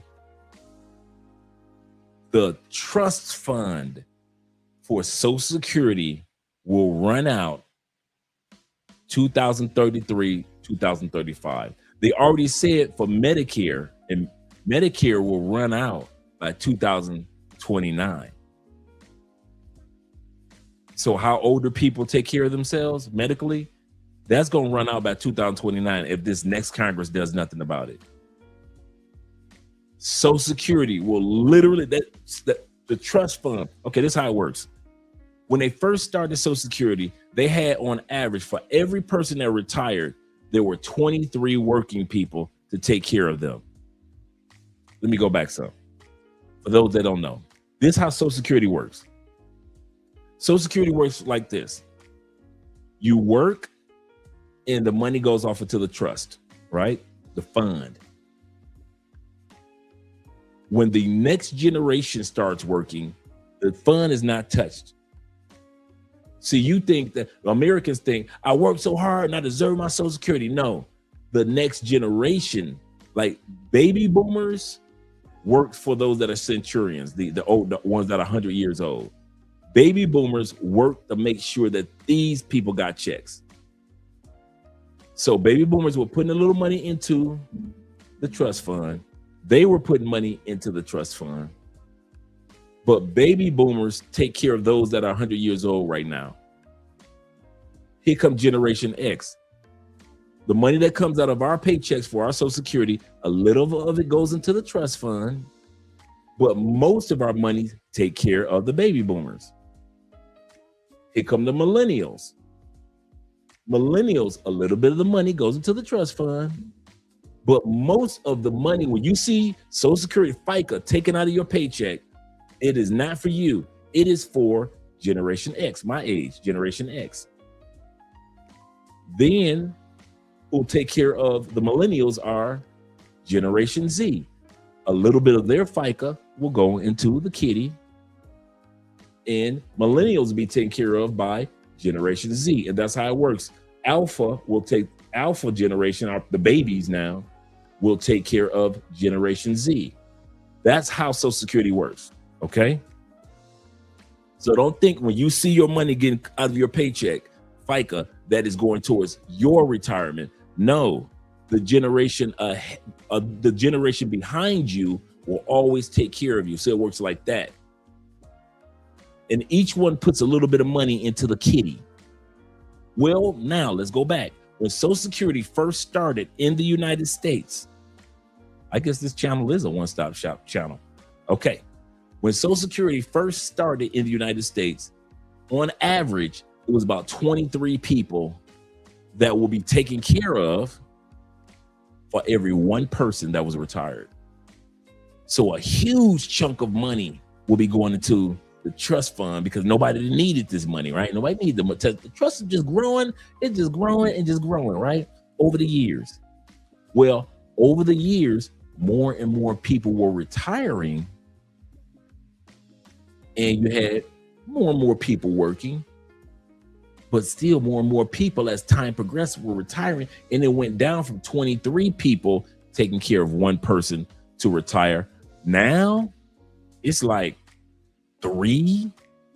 So every person on Social Security right now is being taken care of by every 3 workers in the United States today.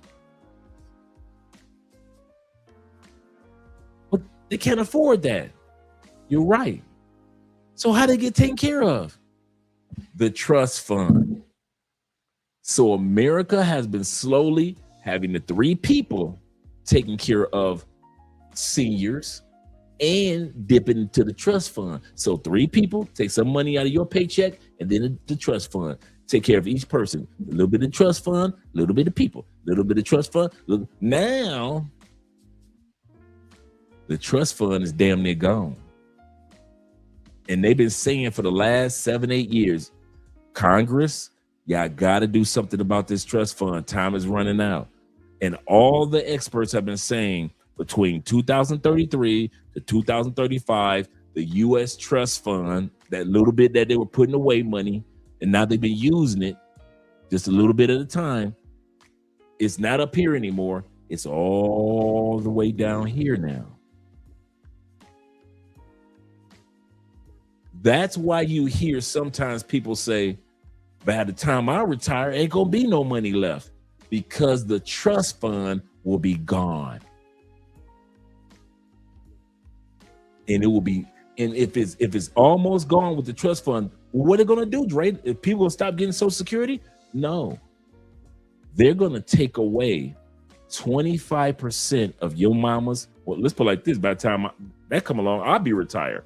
So they'll take 25% of whatever I was supposed to get. 25% of that I won't get ever. Let's say in Social Security, I ain't talking about my investments and everything else. Let's say in Social Security, I'm supposed to get $2,000 a month, right? $2,000 a month. If they don't get this situation together with the U.S. trust fund, and there's not enough workers, because people are losing their jobs, there's not enough workers to take care of Generation X, because millennials don't have enough jobs, right? Millennials take care of us. Without the millennials and without the trust fund, they're going to take 25% of my paycheck or my Social Security. So instead of getting $2,000, I would get only $2,500. That does not include the fact that Medicare's trust fund is running out. That a lot of seniors use Medicare and Medicaid. That's how bad it is in the States.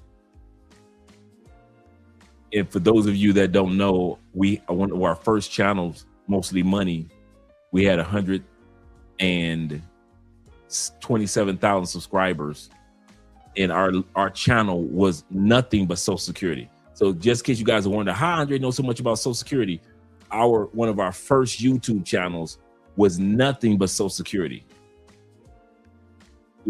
That's why I know so much about Social Security.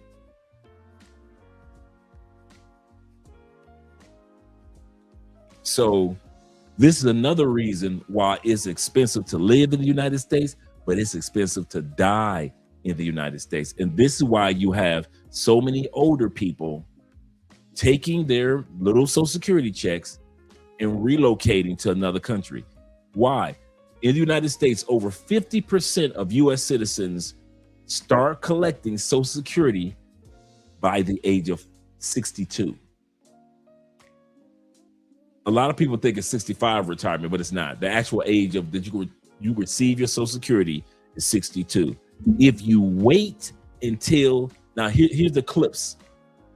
After 62, you can start collecting Social Security any age after that.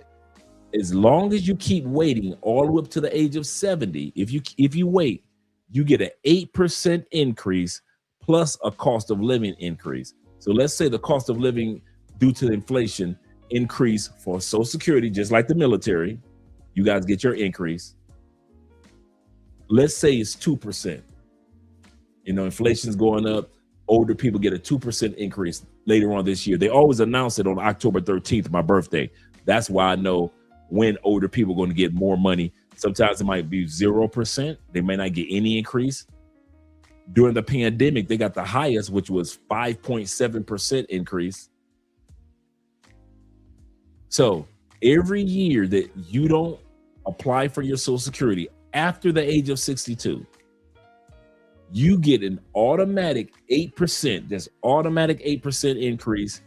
and you get that 1 or 2 or 3% inflation increase. So that may add up to be a 9 or 10% increase on your Social Security. So if, in other words, like this, if you started off at $2,000, if you retire at the age of 62, if you wait to 65, it might be $2,200 or $2,300 if you wait to 65. But most Americans are like, nah, that's all right. I'm done. I'm done. 62, give me my money. I don't care how much it is, give me my money. T-Mac says this. He said, shout out to LJ. He said, they limit FICA tax on high, and that's true. If you are high, if you make Elon Musk money, if you make Theo Waff's graduates money, if you make over 200, he's absolutely correct. If you make over $250,000 in the United States, there is a cap on what insurance, what FICA can take out of your check. So in other words, let's say FICA's been taking this money out of your check while you're making 100,000, while you're making 50,000. They've been taking that money out. You would think Elon Musk would be paying crazy Social Security, right? Because he's making money like, nope. The cap in the United States is $250,000.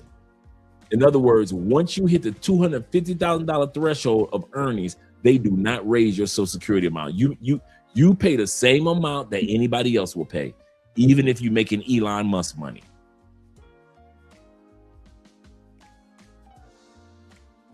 That's why you have Bernie Sanders always fussing about Social Security, because he's like, why don't the rich pay their fair share into Social Security so we can get the trust fund back up?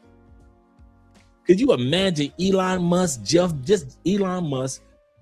Bezos, Mark Zuckerberg paying the percentage of their paychecks into Social Security, which is the exact percentage that you pay? You know how much money that would be just for those 3 dudes? But they don't. If you make over 250,000, Snoop Dogg, all them people. Name your favorite entertainer. If you make over 250,000, that's it. You owe the same amount as anybody else, even if you made 5.2 million last year. That's absolutely correct, T-Mac. It's not fair, but that's what it is.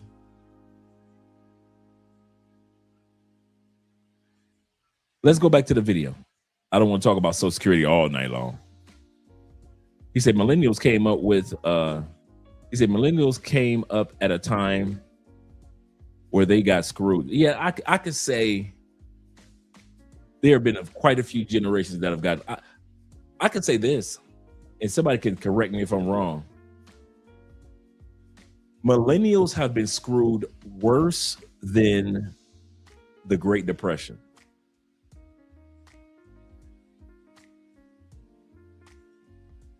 Millennials were born during the housing market crash.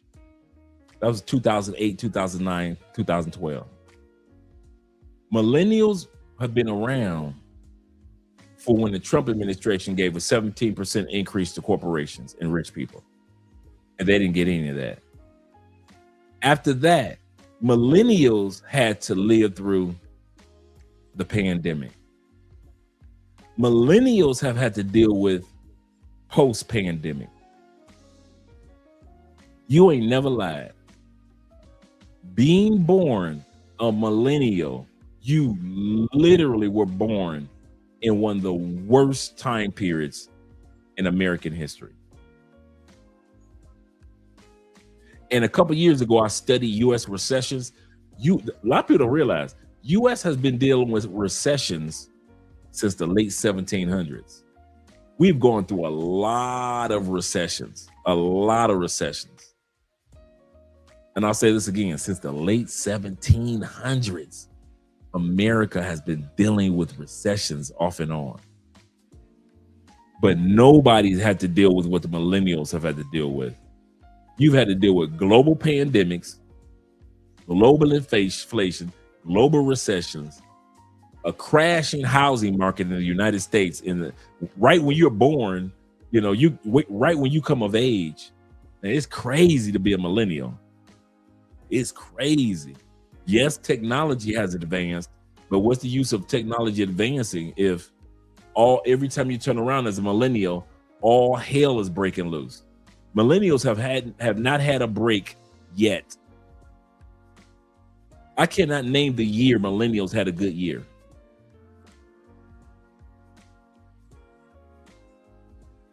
When Biden administration was around, paying back college loans, at the same time, all those people that wasn't paying their rent during the pandemic, all that money was due. Man, please.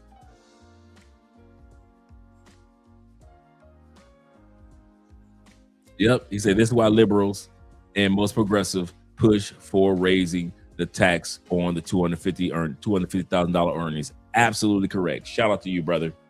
Absolutely correct. He said, which is why I'm saving to get the fuck out of here. It ain't like you're lying. It's not like he's lying. Let's go finish off this part of the video. 1.3 million beds short. So they're only projecting we're building about 50,000 beds per year. This is one of the biggest opportunities our generation will ever have. This might be my break. I might not release this podcast. He's like, shut it off, shut it off. Yeah. Guys, this is why the healthcare industry in the United States is so fucked up, okay? I just left the doctor's office. My 6-year-old daughter had a bunch of bumps underneath her left armpit, right? She's been complaining for the last week that her underarm has been itchy. Oh, daddy, it burns, it's itchy. So I thought it might have been maybe some of the soap we were using or a shampoo, whatever it was, okay? Made an appointment to take her to the dermatologist. He just seen her. He sent in a prescription. Mind you, this all happened within the last hour. Sent in a prescription to the local Walgreens here in our area. I pull up to the drive-up window, right? Hello, sir. May I help you? Yes, ma'am. Our doctor sent in a prescription for my daughter. Can you please see if it's ready? Sure, no problem. Okay. Now, this is a prescription for all you pharmacists out there. Tell me what the fuck I'm missing because I'm about to get steamed. This is the prescription, okay? That's what it's called. That's what it's called. All right? 1% cream applied twice a day. Twice daily. Again, that's a prescription. Pharmacist comes back. Yes, sir, we have your prescription ready. How would you like to pay for it? Well, does my insurance cover it? I'm sorry, sir. Unfortunately, the insurance doesn't cover it. Now, mind you, I've got United Healthcare, which is supposed to be a decent insurance. Pay $750 a month, right? Damn. $750. Hey guys, do me a favor. You ain't got to tell me exactly what you pay per month. Give me some of the numbers that you guys hear. You can put in your number if you want to, but if you don't want to put in your number, put in the number of maybe one of your coworkers. I want to know. I've been going a while. I'm being serious. How much is health insurance? Are they taking out of your paycheck or per month? Can you give me an estimate what some of you guys are paying back home per month for medical insurance, whether it be for yourself, for your family, for you and your wife? Let me know what the numbers are, man. I'll be patient right here. I'm gonna tell y'all what we pay for the best of the best. We pay for SOAR insurance here. SOAR insurance company is excellent, and we pay for, and we get house calls and everything. My 2 surgeries were absolutely free. We pay per month $100 for full scale everything. Medical insurance covers everything: teeth, eyes, everything. He said, I work for a private company, so they only take out $75 a month. That's not too bad.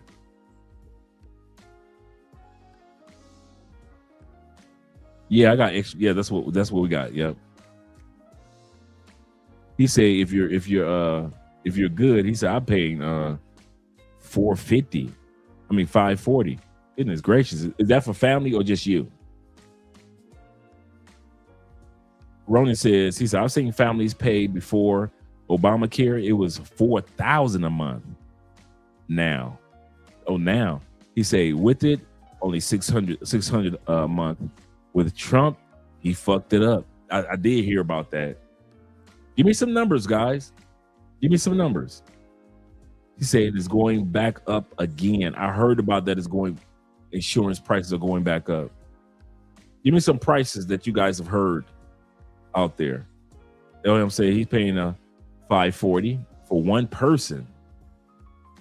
What is some of you guys are paying? That's coming out of your paycheck. $75, $50, $100. Montreal says those prices are not coming down, and they're not coming down. He said we'll continue to go up in the private sector as the results of a weakening dollar. That is so true. Well, for the few guys that did put in some numbers, thank you very much. I appreciate that. Let's continue on. However, for some reason, it doesn't cover this fucking prescription. I don't know why. You fucking tell me. Maybe if I was a migrant, it would cover it, right? But listen, we'll leave that for another fucking day, right? No problem, man. How much is it? I'll pay cash. $202 fucking dollars. As God is my witness, as I'm sitting in this. And he's talking about just some itching cream. Just some calamine lotion cream. Nothing special. Just some regular everyday itching cream that he could have gotten over the counter. He said, I'm living off the system. He said, so I don't pay in the U.S. VA handles everything. Shout out to the VA boys and ladies. Car in the fucking parking lot of Walgreens. $202 for this fucking anti-itch cream. I just left Walmart where I bought 1 bottle of body wash, 1 stick of deodorant, and 8 rolls of toilet paper. My bill was $49 fucking dollars. $50 for 3 items. I'm getting ready to move into a new apartment, and for a 1-bedroom, 638 square feet, it's going to be $930 a month. I love my white brothers. I really do. White brothers, white women. Love you. Really do. But nobody feels sorry for you. Y'all could go on TikTok, X, doesn't matter. We saw how y'all voted. You're getting what you voted for. You are literally getting what you voted for. If I purchased a Porsche, I can't be mad because it has a stick shift and not an automatic the way that I would want it, and I didn't check into it. And then even when I checked into it, I knew that particular Porsche, that particular one, that particular 911 was a stick shift. And I'm all right with driving a stick shift, but I'm not Porsche good with a stick shift, right? White folks, y'all can complain for the next 3 years about Trump. Nobody is feeling sorry for you. You do the same pattern over and over and over. You complain about the housing market during the Obama administration. You complain about unfair.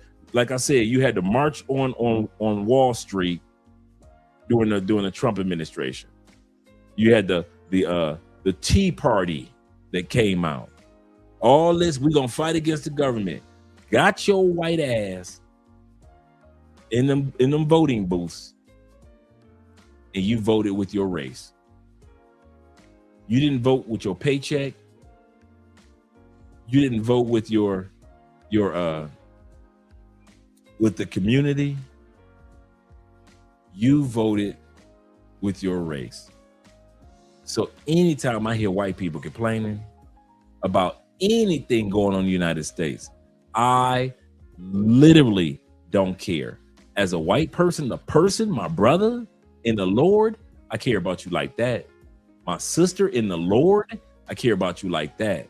But when you complain about the economy and we all saw how y'all voted, don't nobody care. Why are they going over there giving money to Israel? Don't nobody care. Why are they spending billions of dollars over in a war with Iran, but they're not feeding us? Nobody cares. You voted for white people in masses. I'm not talking about the few brothers or the few sisters. Hear me out, white people. I am not talking about the Republican Party. I'm talking about y'all. The Republican Party, just like the Democratic Party, does not mean white. Independents don't just mean white. So I'm not talking about Republican Party at all. I'm talking about you white folks. You voted all to the tariffs. You voted for that. Gas prices, California. Guess what? You voted for that. All y'all white folks in California, even though it's a blue country, a blue state, y'all still voted for it. I do not feel sorry for y'all. I don't know why white Americans expect us to have sympathy for them. You voted for DEI. Get rid of DEI. So now the laws that protected women, see, you thought when they got rid of DEI, it was going to hurt us only. No, ladies, white women, y'all getting fired too, huh? Don't feel good, does it? How you think you got hired? Because black people made sure when they said equal rights, they also meant equal rights for women, equal rights for gays, equal rights for foreigners. So now all you women, y'all hurting. All you foreigners, y'all hurting, as well as black folks. You voted for it. You voted for it. ICE coming through y'all neighborhoods, kicking in doors in the suburbs.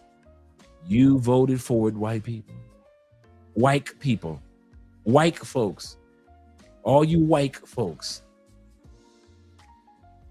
Not white folks, white folks. All you white folks, y'all voted for it. Ain't nobody gonna feel sorry for y'all. Nobody. Ain't gonna be one tear shed. Cause you know what's gonna happen. See, black people during this recent election learned one thing. We can't trust y'all. Well, what do you mean? We watch y'all complain like on this video.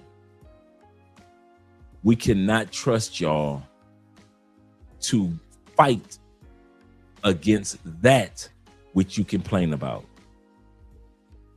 I'll say that again, white folks. We cannot trust you when you go, after all, you'll do 4 years of complaining, 4 years of crying and whining about this, about that. And at the end of the 4 years of each one of those presidents, you will still walk in that booth when ain't nobody around. And you will vote in accordance to your whole race. And so now black people have caught on to that. And we don't care nothing about what you got to say after the votes have been tallied. After the votes have been tallied and you get the results, meaning that person who becomes president or congressman or mayor is tearing up your city and tearing up your household, you voted for it.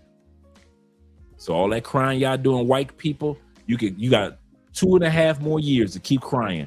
But we already know black people have learned and we have woken up to the fact, minorities have learned and have woken up to the fact that after all this crying y'all about to do for the next 2.5 years, you're going to do the same thing y'all been doing since I was a little kid. You're going to walk in that booth, no matter how many tears you cry, no matter how the federal government treated you like trash, you will walk up in that White House. Walk up in that voting booth and vote with your race every time. Once again, this is not a slight towards Democrats, because they will do that with a Democrat, and it's not a slight towards Republicans, because whites will vote like that with Republicans. The one thing that the rich depend on, And I'm going to say this before we go on to the video. One thing, white folks, you do know the rich depend on one type of vote. The minority vote? Nope. We're important. We ain't that important. They depend on poor, stupid, hillbilly, white voters. They know the rich in the middle class are going to vote for them because the rich in the middle class know they're going to get tax breaks and they're going to make more money. Right? But you poor hillbillies, that's who they vote on to be the masses who do not know how to vote any other way except with your race. And that's why when y'all crying, nobody gives a damn. Nobody gives a damn. Every president has, even Obama, leaned on the dumb white voters. If you could keep you some dumb white voters in your pocket, you could become a mayor, a governor, a senator, a president.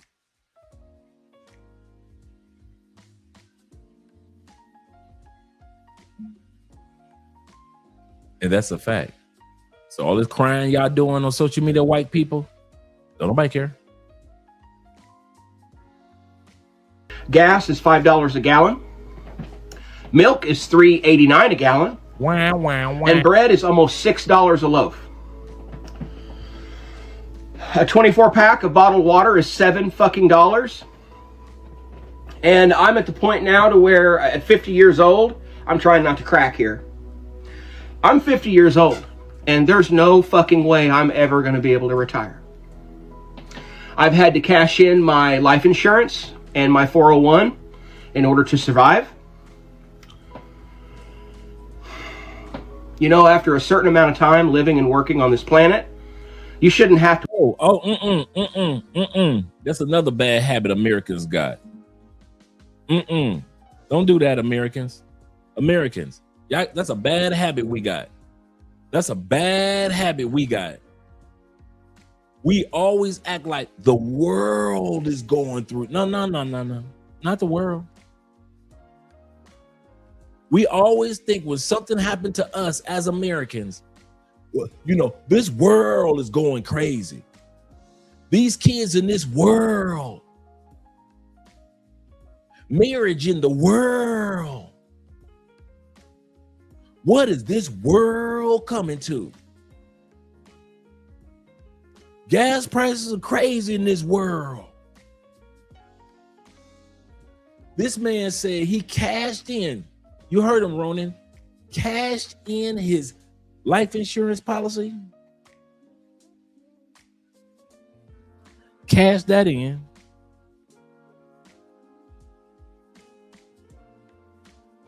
And his 401k. And still didn't leave the country.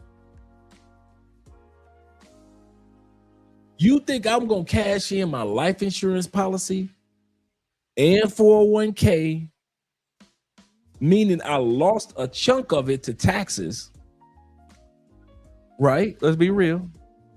And I'm still going to stay in the States?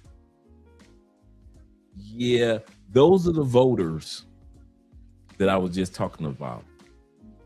Those are the type of voters that I just talked about. T-Mac said, he said, I wanted the gas prices to go to $10 a gallon. Ooh-wee, that'd have been a beast. They can't see outside the U.S. borders. That's so true. Tim Howard says this. He said, if you can convince the lowest white man he's better than, and I've heard this, he's better than the best colored man, he won't notice you're picking his pocket. I forgot who said that, but that's true. He said, hell, give him somebody to look down to, and he'll empty his pockets for you. That's so true. What's the other? This the one that they say about white people for years. I forgot who said it, but this is a quote that they've been saying for years. If some of you guys never heard this.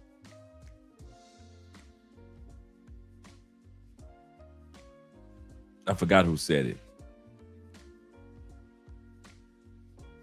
He said facts.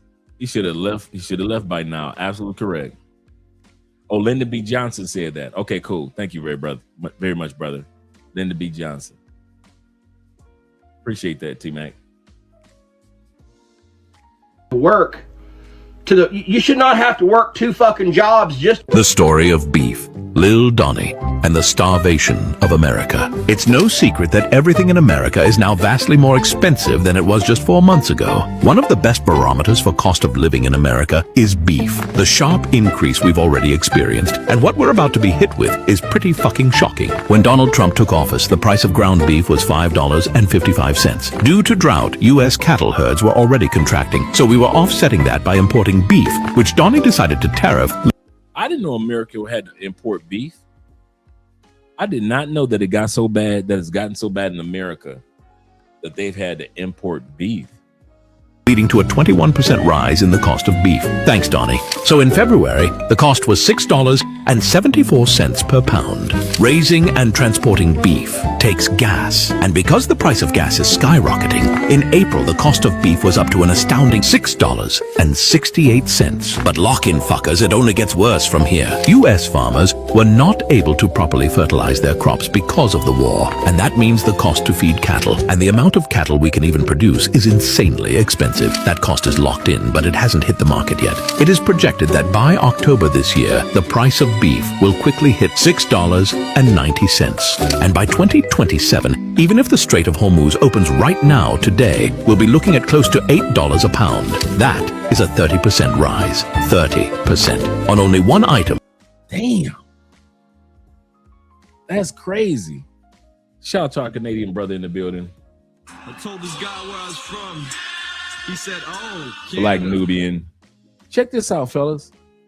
I didn't know if it was true or not. So, you know me, I got to bring receipts. Let me see if you guys can see on the screen what I have. Let me remove that.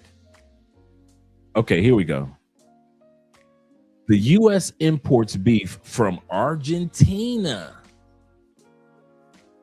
primarily in the form of lean beef trimmings, just the trimmings used for ground beef. So y'all just get the trimming, the lean trimmings used for grounded beef. The Trump administration signed a proclamation allowing additional 80,000 metric tons of Argentinian beef. No wonder they gave Argentina $40 billion. Argentinian beef to enter the U.S. tariff-free annually, aiming to increase the domestic supply and ease record high meat costs. Record high meat costs to consumer. Goodness gracious. He said, I'm vegan. In the States, I ain't mad at you. T-Mac, oh, he's talking to Tim Howard. Goodness gracious. I did not know that, America. The things I learned. Okay. Americans have to purchase on a weekly basis. That's what Donnie has done. Our economy is tied. It gets worse from here. U.S. farmers were not able to properly fertilize their crops because of the war, and that means the cost to feed cattle and the amount of cattle we can even produce is insanely expensive. That cost is locked in, but it hasn't hit the market yet. It is projected that by October this year, the price of beef will quickly hit $6.90. And by 2027, even if the Strait of Hormuz opens right now today, we'll be looking at close to $8 a pound. That is a 30% rise. 30%. On only one item that the majority of Americans have to purchase on a weekly basis. That's what Donnie has done. Our economy is tied to the tracks, and the train is coming. There is no real way out. Yet for some reason, Donnie keeps shoveling more coal into the engine and trying to hit you faster and harder, all while he paints pools blue and cries about who will show up to his birthday concert. Why is it that I, as a federal employee, have had all of my money go to rent and needed bills. I am overdrawn right now and cannot afford groceries for a while, and I'm having to go to like free food banks and things. Welcome to Not only that, you come into work and all they're about is saving money, hurrying, any way they can save money, right? I am not here to highlight the negatives of my job. I did not make this video because I want sympathy. I did not make this video because I want your money or any money given to me. All I'm really doing is I'm trying to highlight a common pattern in everything right now. How much worse is it going to have to get before we start caring and doing something about it? How much of us need to become homeless before we finally stand up for ourselves and do something? And as you know, there are no plans to make this better right now by the people that are profiting. We will be squeezed as much as possible until no more comes out. There is a cost of living crisis in America, with millions of Americans struggling to pay for housing, childcare, healthcare. Maryland's state comptroller put out a report recently saying that working-aged, middle-income households are moving away to more affordable states. So how big of a problem is that? What are you doing about it? I mean, it is a national problem, but it is a very big problem in the state of Maryland. It's just harder to get by. And frankly, it's not fair. When I'm watching 37% of young Marylanders say that they would consider leaving the state for one reason: housing costs. When I'm watching people who are saying, I don't understand how my energy bill went from $250 to $800, it's not fair to them. And I know, I think about my mom. I look at the situation that we grew up in. Like, I didn't grow up from a family of wealth. Like, this kind of stuff matters. In fact, my mother still to this day is like, why is my energy bill so high? So I get it every day. And so what's your answer to your mother? So, honestly, my answer is that we have not done enough to be able to really fortify the grid, to get more energy options. We haven't done enough when it comes to housing to be able to build more housing. And so the solutions that we have put on board, when it comes to things like energy, we've provided last year $200 million in rebates to Marylanders to make sure we're putting more money back in their pocket. Y'all, it's happening again. I'm a licensed therapist. Mental health is now the world's top concern. Medical health has overtaken cancer, while mental health has overtaken cancer as the world's most cited health concern in a global Ipsos survey, rising from 27% in 2018 to 45% in 2024 by respondents in 31 countries. So people are more concerned with mental health than cancer, stress, obesity, drug use, diabetes, heart disease, alcoholism, smoking, COVID, dementia, sexually transmitted diseases. None of those can compete with mental health. And I know you know this field more than anybody else, Jay Fleming. I know, right, Jay? When I thought about you when I was putting this together, when I saw this, I was like, wow.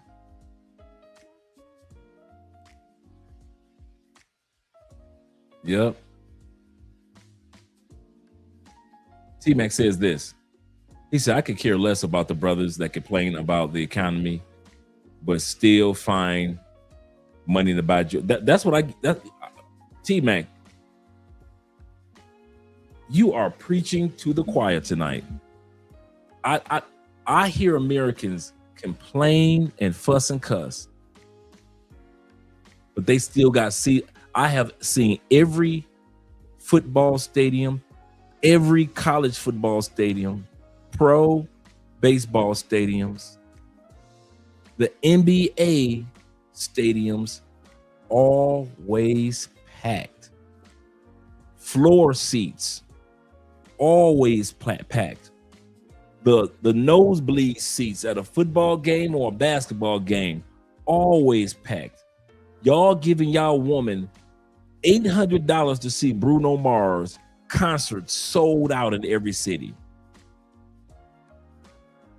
You taking your woman to go see Bruno Mars, 2 tickets, $1,600. To go see Beyonce in just some normal seats, you're paying $1,200 a piece, and you're buying 2 or 3 tickets. Comedy shows still packed. Netflix is going up to $30 a month. Americans ain't flinched. Still coming out. They ain't closed their Netflix account. They still coming out of that money. Hulu. Who knew that Americans will complain? Movie theaters still packed, making billions of dollars. Michael Jackson movie is about to crack $1 billion, not including the Star Wars Mandalorian movie that's about to come out. Not including a couple of other good movies about to come out. When you sit back, you see all restaurants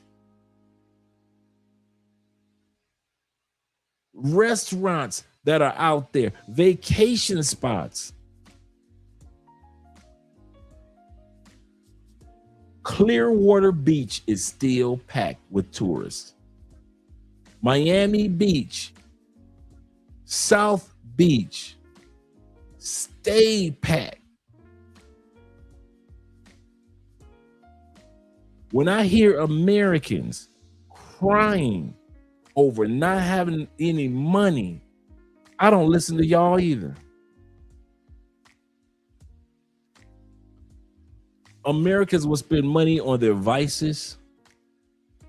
Remember when I told y'all, in order to get my first apartment here in Colombia, I sat back and I said, and not in order to get it, I could have got it without it, but I just didn't want to spend the extra money. I had a choice to get a 2-bedroom, 2-bathroom, including all utilities and everything. It was just unfurnished.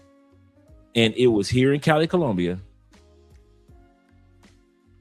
And it was $325 a month. Really nice area for our first apartment. I was spending going out on the weekends. Cigars, brandy, just comedy clubs. Kid you not, I was heavy in comedy clubs. I'm spending at least $350, $360 a month. And I literally told myself, I got a choice. I can dip into my regular money that I spend and pay the $325 a month for my apartment in Cali. Or I could cut back on the brandies and the cigars and not spend $350 a month on brandy and cigars and have me an apartment waiting for me every time I come to Colombia.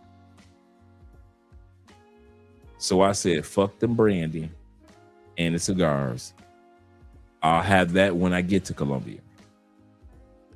And that's how we got our first apartment. Like I said, I could have dipped in my other money, but why should I? When all I had to do was just take money from my pleasure principal fund, which was the brandy and the cigars, and spend it on. Yeah, he said, check out the highlights from the NBA Finals. Yes, sir. MSG nosebleed seats, $3,000, and it's packed. It's not like that stadium is empty. It is packed full of Americans watching the NBA Finals, and they'll do that for the Super Bowl. Super Bowl dues coming out between $6,000 to $18,000, $20,000 a ticket. And Americans will pay it without a flinch. So when I hear Americans complaining and crying and whining, I don't listen to y'all at all, at all, at all.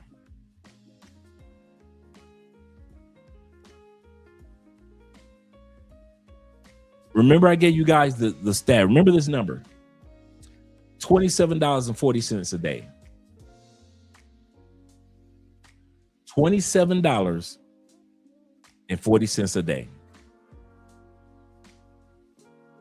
That is $10,000 in a year. Anybody that's trying to save up $10,000 in a year, all you need to save is, I don't care if you want to invest that amount in a year, put it in a money market account. Don't just leave it in your bank account. No. Don't put it in crypto because it'll be up and down. Give crypto a minute to kind of bounce back. Or just put a little bit of it in crypto and see how it goes.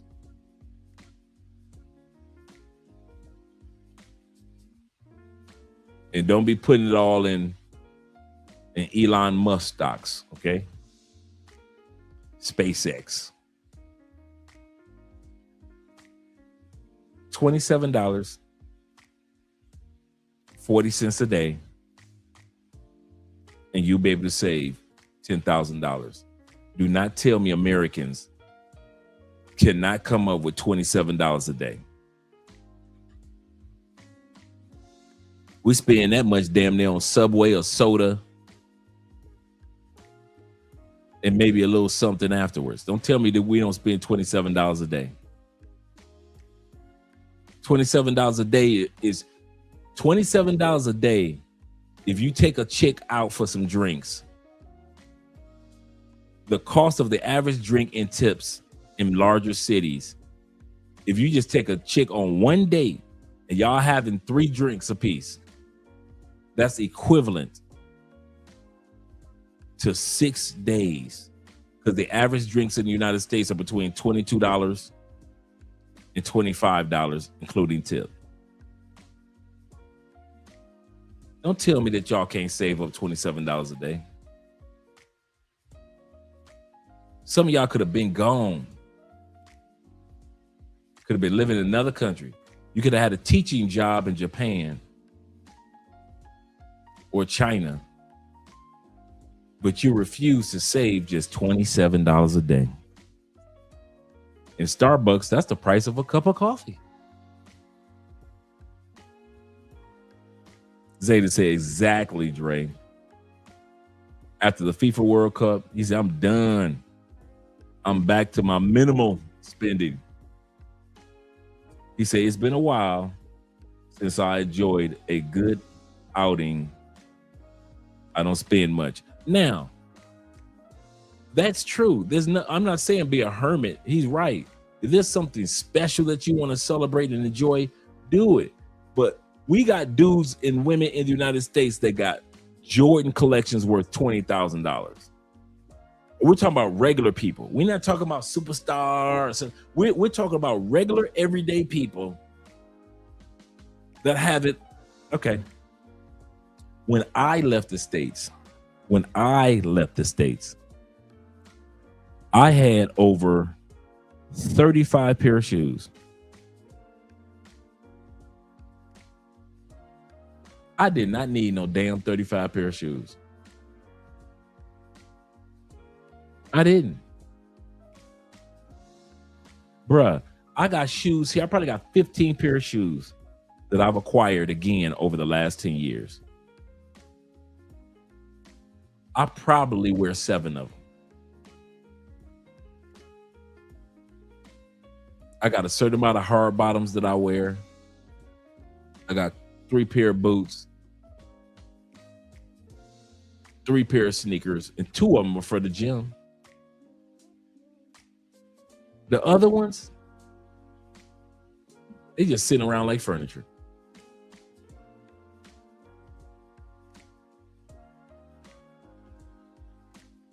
Yeah. Hey, I'm on my way of doing that as well.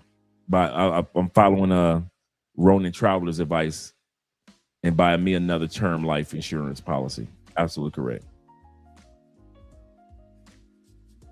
He said, no wonder chat is low. The game is on. Yep, the game is on. That's what guys are watching.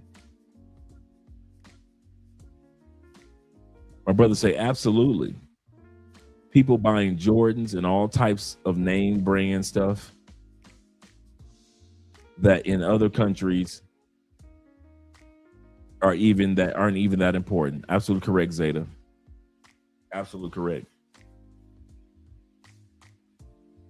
KP said, I'm watching both. I ain't mad at you, brother. Shout out to you. Izzy said, I don't drink cafe or liquor. Yep. I've cut back a lot on the liquor part. You in Colombia, you ain't gonna miss the coffee, but it's here. But the drinking, I've cut back quite a bit. He said, I have walking shoes. Yeah, I have walking shoes. Like my boots are walking boots. He said, and workout shoes. Yep. He said, that's all I need to get around. Shout out to my brother 007 in the building. Yep, by DH Gate. He said, you'll be fine. AAA or quadruple A.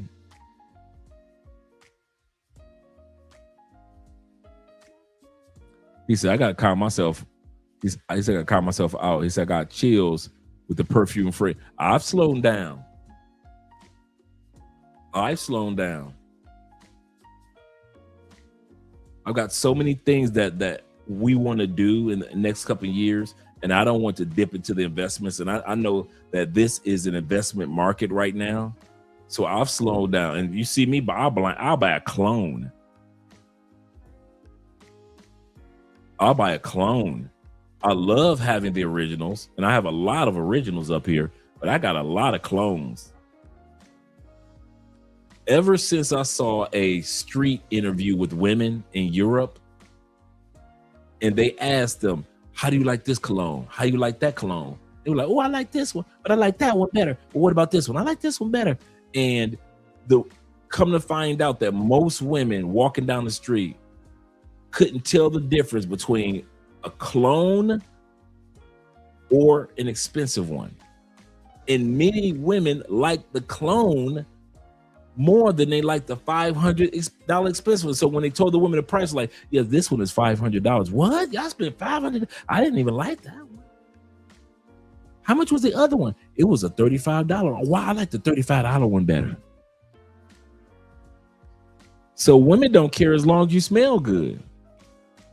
Those of us who are collectors like me, Will, and a bunch of you other guys, David Dice of the Dice family, of course. And like I'll splurge on a cologne now, like when Dave showed us the chocolate one.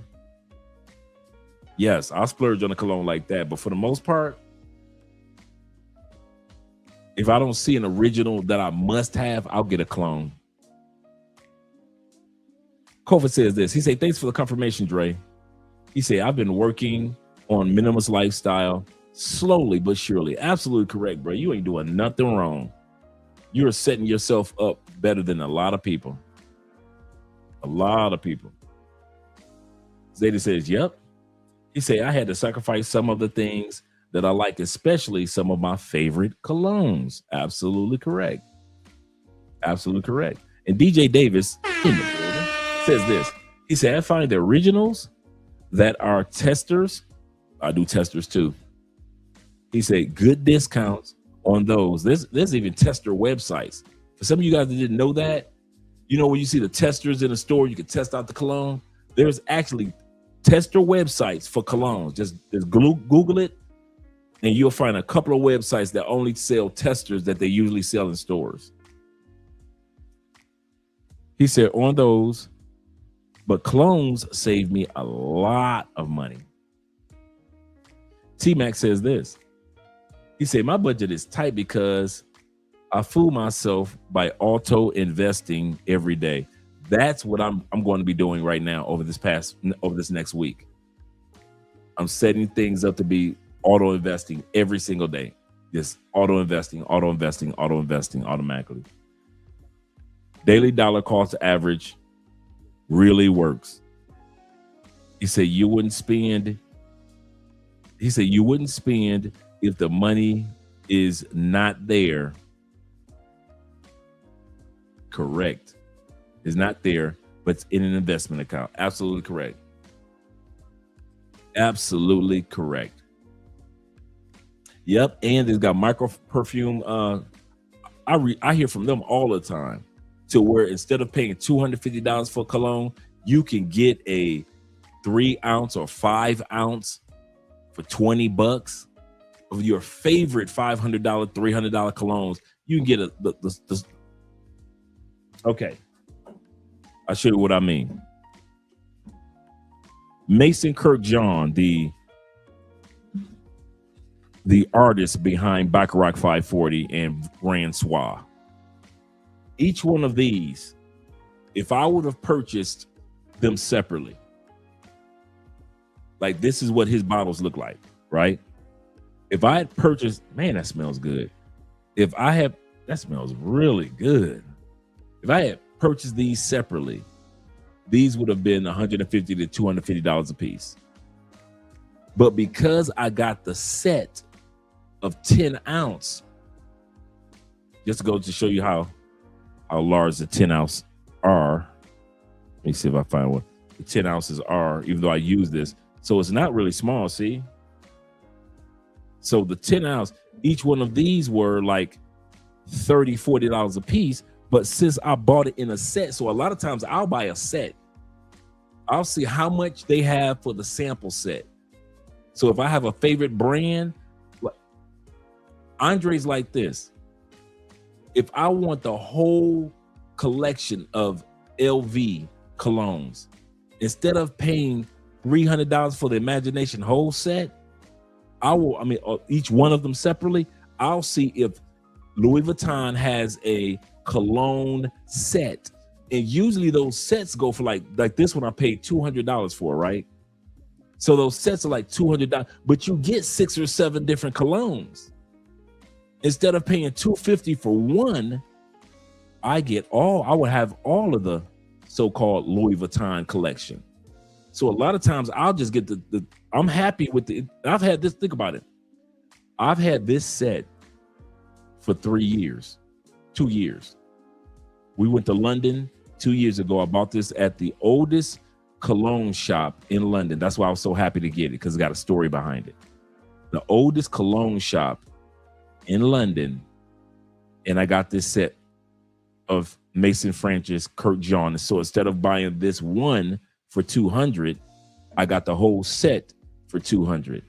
And you see, I haven't burned through it.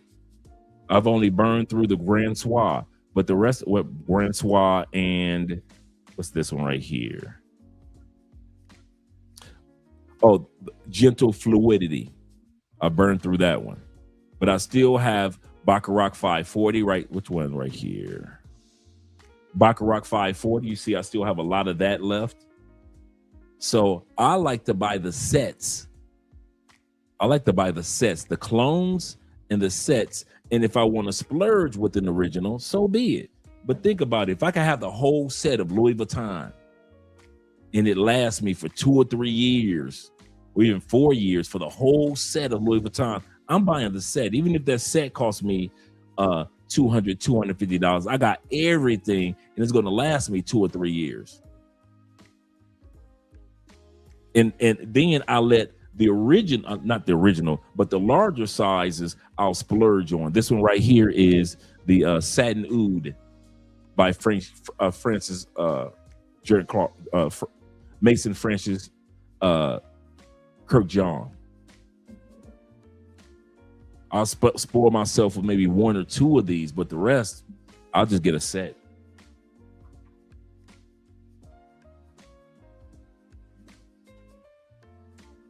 But yeah, I'm not going to go broke trying to keep up with America.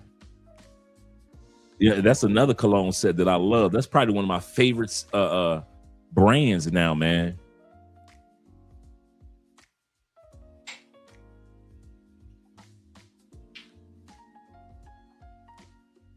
That Nitro brand. Nitro, I love Nitro, man. Love it. They're strong. This cologne of Creed Absolute, not Creed Aventus, Creed Absolute, which is my favorite Creed outside of Virgin Island. Outside of Virgin Island Waters and Creed Green Hours Tweed. But Creed Absolute excellent clone. Instead of paying $350 for Creed Absolute, only like $30 for Nitro. And like you say, the testers. This one is a watermelon scent for men. Smells like Jolly Ranchers, really good. This one is YSL Myself clone, $30. So each one of these are $30 a piece. Very heavy magnetic top.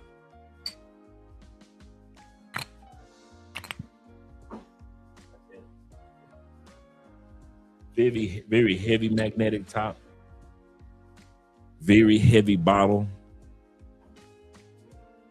So yeah. And they project and they're long lasting. So they're about 4 more from that collection that I want to get. They probably hit it as being right now my favorite clone house. Yeah, I want to get that green one too. I want the green one, the white one, and they just came out with another one, the gold one that they came out with. You say check out Daniel Josser. Let me check it out.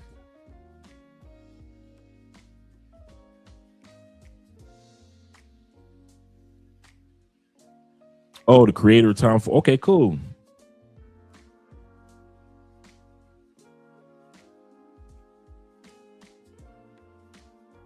All right. Golden Musk. Cool. All right. Got you. Let's go back to the video. Of over 22 years, and I have seen my fair share of collective trauma here in the US. I have seen what people go through due to the amount of school shootings we have, due to the varying recessions we have. But right now, people are depressed, anxious, and they can't afford their bills, their mortgage, their groceries, their anything. People are not able to have a night out, to go on vacation, to decompress, because here in the US, we don't get a lot of paid time off from jobs the way that other countries do. So unsurprisingly, our collective mental health is in the toilet. And so many of us saw this coming. And on top of that, people can't afford mental health care. Why did anyone vote for that man again?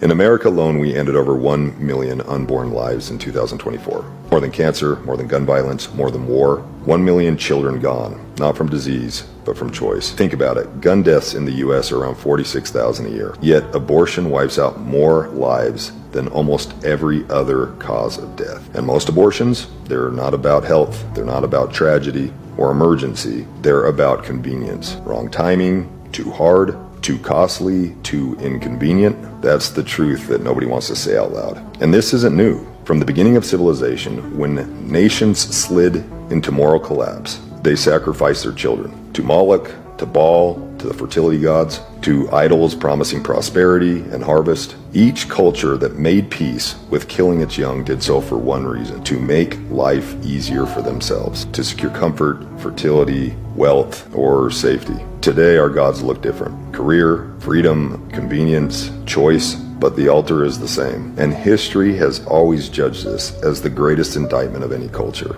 Let's be clear. Yes, women have the right to choose. We all agree with that. Choose to have protected sex or choose not to have sex. But those choices need to be made before someone else's body has to pay for it. Once a child exists inside her, it's not just her body anymore. It's two. And to trade the innocence for comfort, to destroy the defenseless for convenience, is the oldest and surest sign that society is headed for collapse. So the question is, what will we say when we stand before God and He asks us, what did you do while children were being slaughtered on your watch? Will we hide behind politics, or will we stand up and say, I fought for life? Because in this matter, silence is complicity. Life is not negotiable, and every generation has to decide. Will we be the kind of men and women who protect the sanctity of life, or the kind who sacrifice it at the altar for our convenience?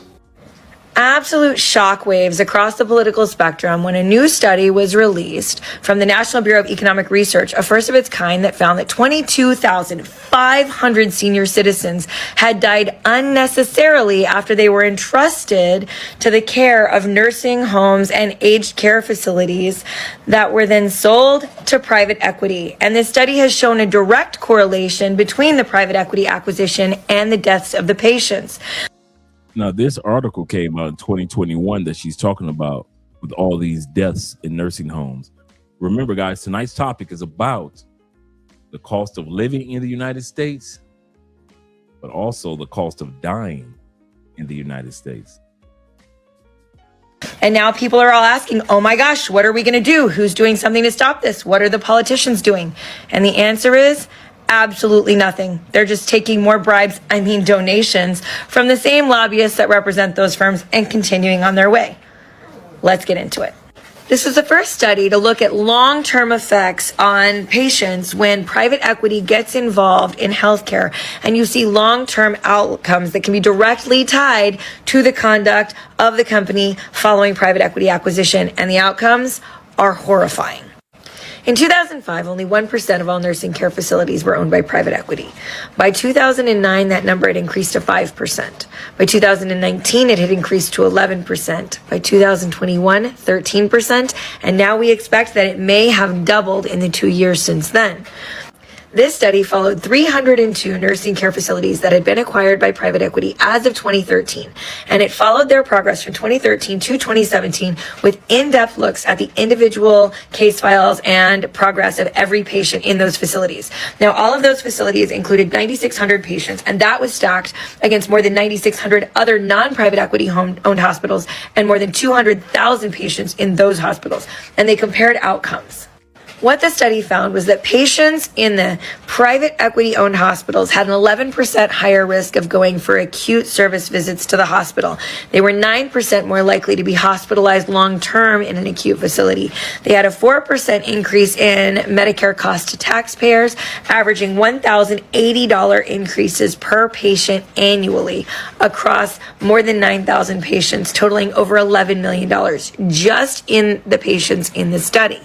Wow. But what was most concerning in the study is that within 90 days of private equity acquisition of any nursing care facility, immediately the likelihood of death of any patient increased between 9 and 13% across the board.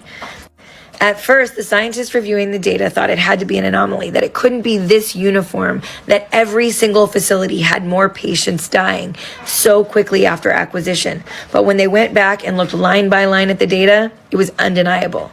Once private equity got involved, every single patient in that facility had a 10 to 13% higher chance of dying. Have you ever wondered how funeral homes really make money? Well, the average funeral in America costs between $7,000 and $12,000. With over 3 million deaths per year in the U.S. alone, demand is steady and consistent. So where does the money go? The basic service fee runs $2,000 to $3,000, embalming adds another $500 to $1,000. Viewing and ceremony, $1,000 or more. Caskets range from $2,000 to over $10,000. Then there's transportation and other miscellaneous services, and that's just the funeral home.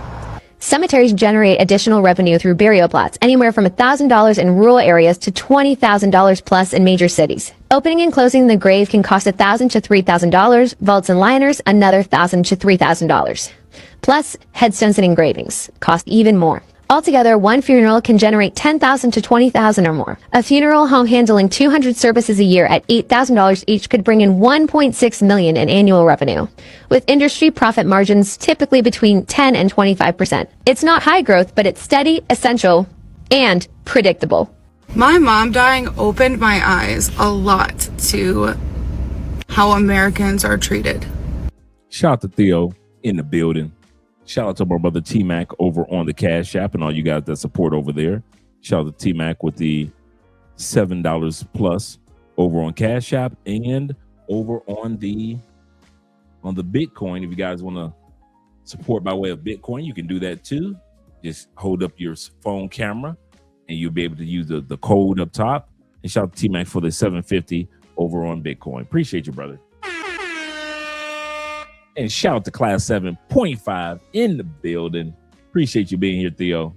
Let's bring that beat back in regards to the cost of dying and the cost of living in the United States. Let's bring that back. The money that's made. Reviewing the data, thought it had to be an anomaly, that it couldn't be this uniform, that every single facility had more patients dying so quickly after acquisition. But when they went back and looked line by line at the data, it was undeniable. Once private equity got involved, every single patient in that facility had a 10 to 13% higher chance of dying. Have you ever wondered how funeral homes really make money? Well, the average funeral in America costs between $7,000 and $12,000.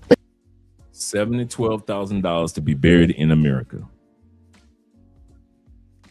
$7,000 to $12,000 to be buried in America. With over 3 million deaths per year in the U.S. alone, demand is steady and consistent. So where does the money go? The basic service fee runs $2,000 to $3,000. Embalming adds another $500 to $1,000. Viewing and ceremony, $1,000 or more. Caskets range from $2,000 to over $10,000. Then there's transportation and other miscellaneous services. And that's just... So sometimes we forget about the transportation of the body. That's included. Just the funeral home. Cemeteries generate additional revenue through burial plots, anywhere from $1,000 in rural areas to $20,000 plus in major cities. Opening and closing the grave can cost $1,000 to $3,000. Vaults and liners, another $1,000 to $3,000. Plus, headstones and engravings cost even more. Altogether, one funeral can generate $10,000 to $20,000 or more. A funeral home handling 200 services a year, just 200 services a year, at $8,000 each, could bring in $1.6 million. I'm in the wrong business. If I go back to the States, I might make money just burying y'all because y'all so stressed out. All I gotta do is do 200 funerals a year. That's it. 200 funerals a year at $8,000 a lick. 1.6 million. Oh, I'm doing this wrong. I need to be zooming back to the States because y'all coming out paper. In annual revenue, with industry profit margins typically between 10 and 25%. It's not high growth, but it's steady, essential, and predictable. My mom dying opened my eyes a lot to how Americans are treated. We live here, we die here, we pay taxes here, we spend all of our money here our whole lives.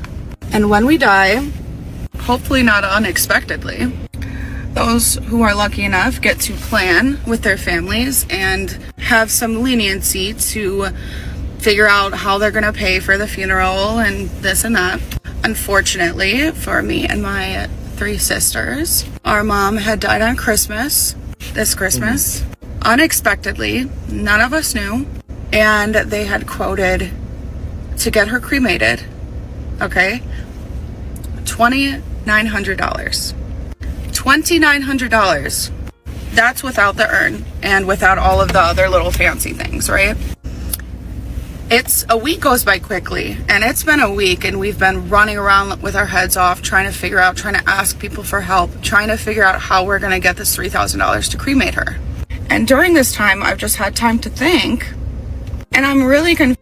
And this is why I did that episode with our brother Ronin Travelers. This is why I did that episode when it came to how important life, burial, all your insurances it is when it covers your death. This is why I did that, dude. When I pass on, Andrea is not going to be running around like a chicken with her head cut off. She's already lost her husband. Like many of us lost our mom and our dad. And our mom and dad did not have the proper insurance in place. I'm not going through that. I'm not going through that. Time, bruh. I take care of my insurance as if it was our first child. We ain't even got no kids yet. I take care of my insurance like it's a true investment. Because it is. Do not take your insurance for granted, fellas. She said her mother has been buried. Her mother has passed on a week ago. Her mama's still sitting in the morgue. They're just trying to put together $2,200. Nothing much. She said that's without the urn. I ain't going out like that. I ain't going out like that. My brother says this. He said, great, me too. Looks like to me I found after my retirement a gig. Yeah, seriously. Yep. Feel like with Americans and burial, that's a lot of money. He said only 3 things certain: life, death, taxes, and Chad Ochocinco will be open. Shout out to Chad back in the day.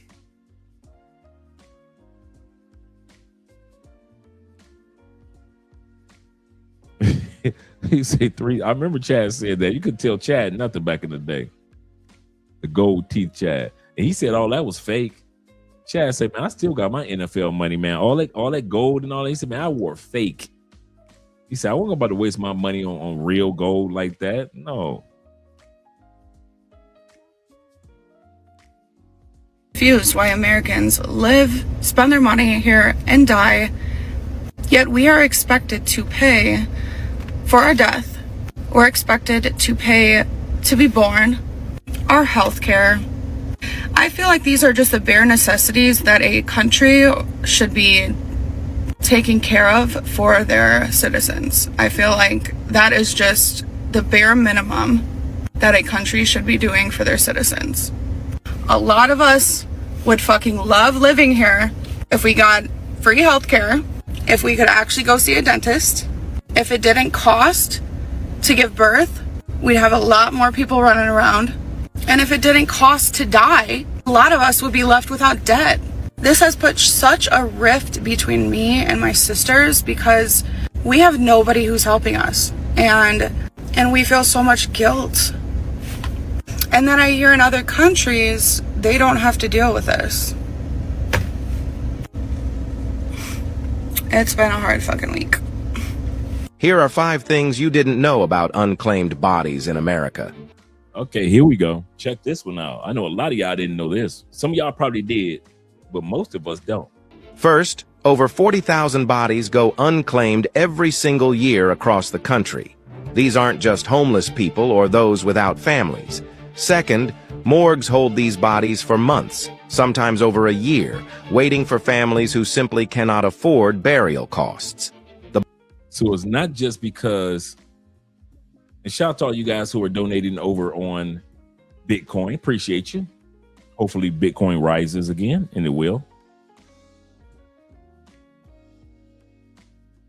And so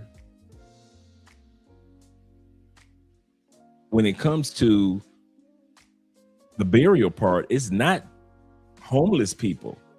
It's people in the United States that cannot afford the burial of their loved ones that have been sitting in the morgue for months.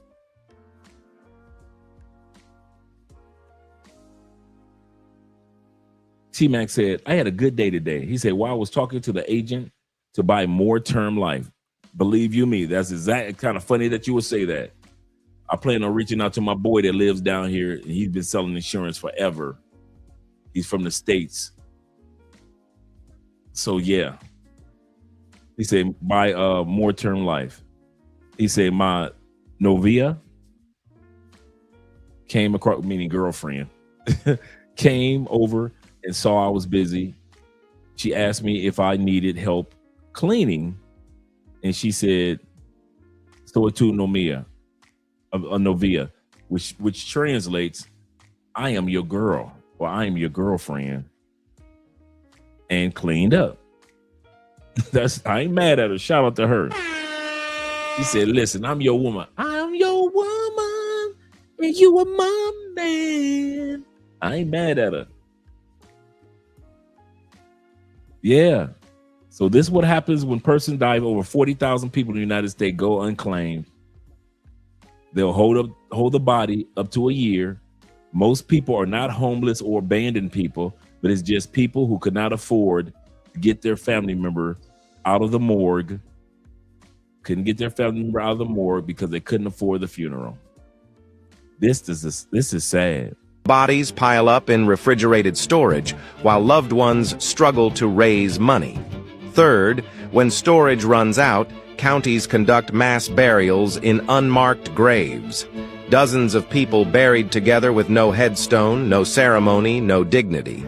Fourth, many families actually know exactly where their deceased relative is located.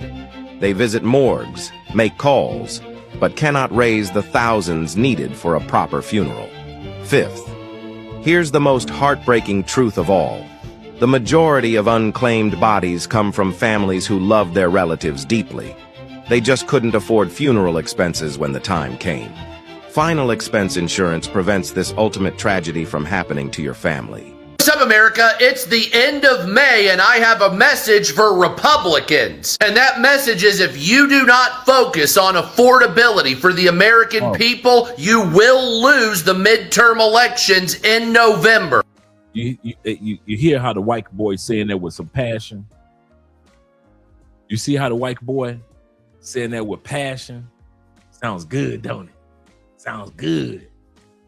Since I was born, I've been hearing white people talk like that.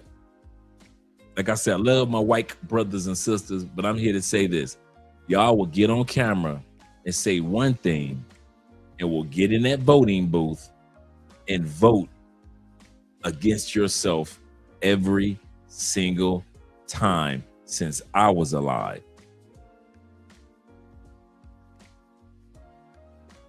I have seen white people vote for whiteness, but not for white economics. I'm gonna tell you this. I mean this. In my lifetime, I have never seen white people vote for the betterment of white economics. They usually vote for the betterment of the right race. Whatever white person act the whitest, that's who get the vote. But then white people want to complain about the economics. Then why didn't you vote about the economics? You will fuss about the economics. Be all over the news, Rachel Maddow and all the white folks. All the white folks on CNN. Tucker Carlson and all them dudes on Fox. You hear for 2 years white people complaining. So when it's time to vote for Congress, they gonna vote for their race. They gonna forget all about all the economic stuff that they were talking and all that crying and all that boo-hooing. They do not care. They are voting for the whiteness, and whoever acts or behave the whitest, that's who gets their vote. And that's why I never, as much as I love white people and I love black people, that's why I don't feel sorry for them. Ever. Because they could have voted and made sure that a lot of stuff don't take place. A lot of senators don't get in office. I'm not talking about just presidents. I'm talking about a lot of senators should not have been and would not have been in office if it was not for our white brothers and sisters. I do not feel sorry for them. No sympathy at all. At all. But the reason why I stopped the video is because of this. Check it out. When it comes to the barrels, after a year or two or a few months, Dre, what happened to the bodies of our loved ones in the morgue? Let's say we can't afford the funeral, Dre. What happened to my grandmama if she's still in the morgue after 3 months? My granddaddy I made a mistake and clipped that part out, and I should have left it in there with the black lady we were just looking at. You want to know what happens to your loved ones if you don't come bury them yourself? They take our loved ones and dump them all in a mass burial and cover the dirt up.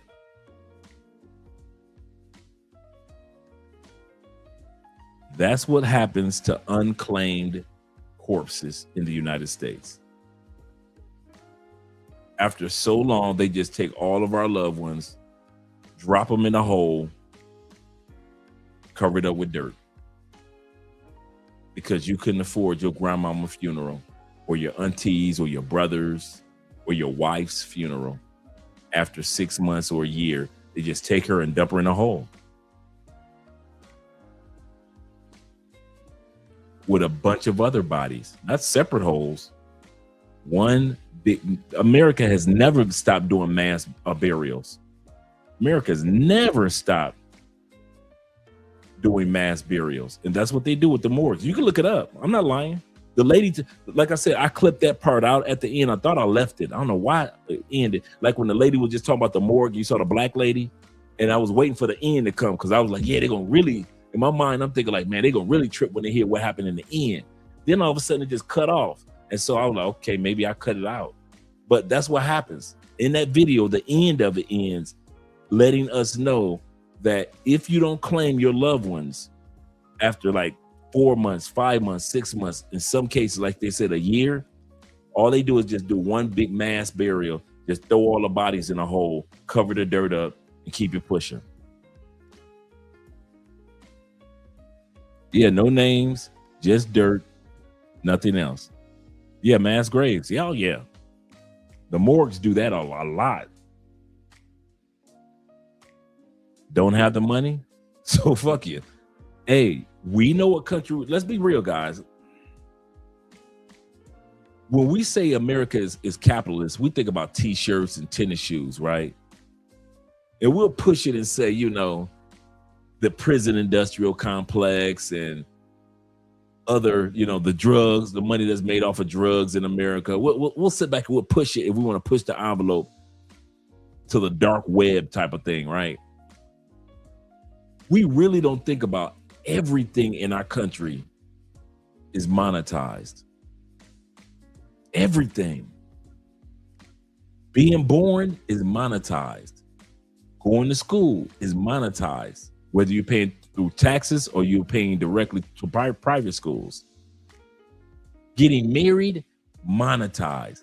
Getting divorced, monetized. Having your own kids, monetized. Being young is monetized. Being old is monetized. Being free is monetized. But if you get incarcerated, it's monetized. The prison industrial complex, they're going to make some money off of it.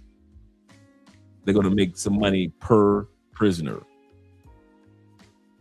And then when they put the prisoners to work, monetized. You get out and you're free, it's monetized. America is literally monetized. There is very little to nothing that's free in the United States. That's around the world. Do you know how many countries have prisons that make no money off their prisons? Colombia makes no money off of prison labor. It is not monetized. When you go to jail, you go into jail to do some time. You are not going to jail to go to work on a chain gang. When the last time y'all been riding through Colombia and y'all saw a chain gang cleaning the freeway? Never? Okay, what about, in France? No chain gangs? Nah? So ain't nobody? Oh, okay. Oh, must be in Thailand. So when y'all been in Thailand, y'all never saw somebody doing community service with the community service vest on, and they clean up the city and none of the cities, no Phuket. So there are very few cities or countries in the world that literally make money from somebody going to jail. Everything in our lives is monetized in the United States. Everything is monetized. And we don't like it, but it is what it is. I mean, we were born and raised in it. Kofa says this. Shout out to Kofa with the $10 love. He said, I stepped away and didn't mention the unclaimed and the John or Jane Doe bodies used for scientific studies. I thought about that too. when I was putting together this clip. I was like, I know they're taking out certain body parts before they throw your grandma into a mass grave. They're probably taking out body parts too for experiments and to sell parts also. I agree with that. He said they have reserved spaces where there's where they can let bodies rot in the woods for forensic studies and for police too, or for forensic studies for police. They also do this. Another one that they got out, I think I have it on the video. Another one that they have out that's kind of piggybacking off what you're saying. They can turn your grandmama into fertilizer, actual mulch. You know how we got the urn, and you know your grandmama's been cremated, and they give you the urn, and you know our condolences. The urn. You can now get your grandmother or your wife that have passed on. You could get her turned into mulch or fertilizer, and actually they give it to, it's kind of cool though, because they actually give it to you if you pay a little extra, a brand new tree. Like it's almost like in a cloth cloth covering or container, right? I hope I have it in here. And instead of being in an urn, your loved one has been turned into mulch or fertilizer. And then inside of that is a brand new tree. So you can actually bury your grandmother in your front yard, your backyard, side yard. And in 25 years, she will be the result. That tree will be the results of your grandmother being the original mulch, the original fertilizer. I kind of like that one. I kind of like it like that, and just being in the urn. I kind of like that one.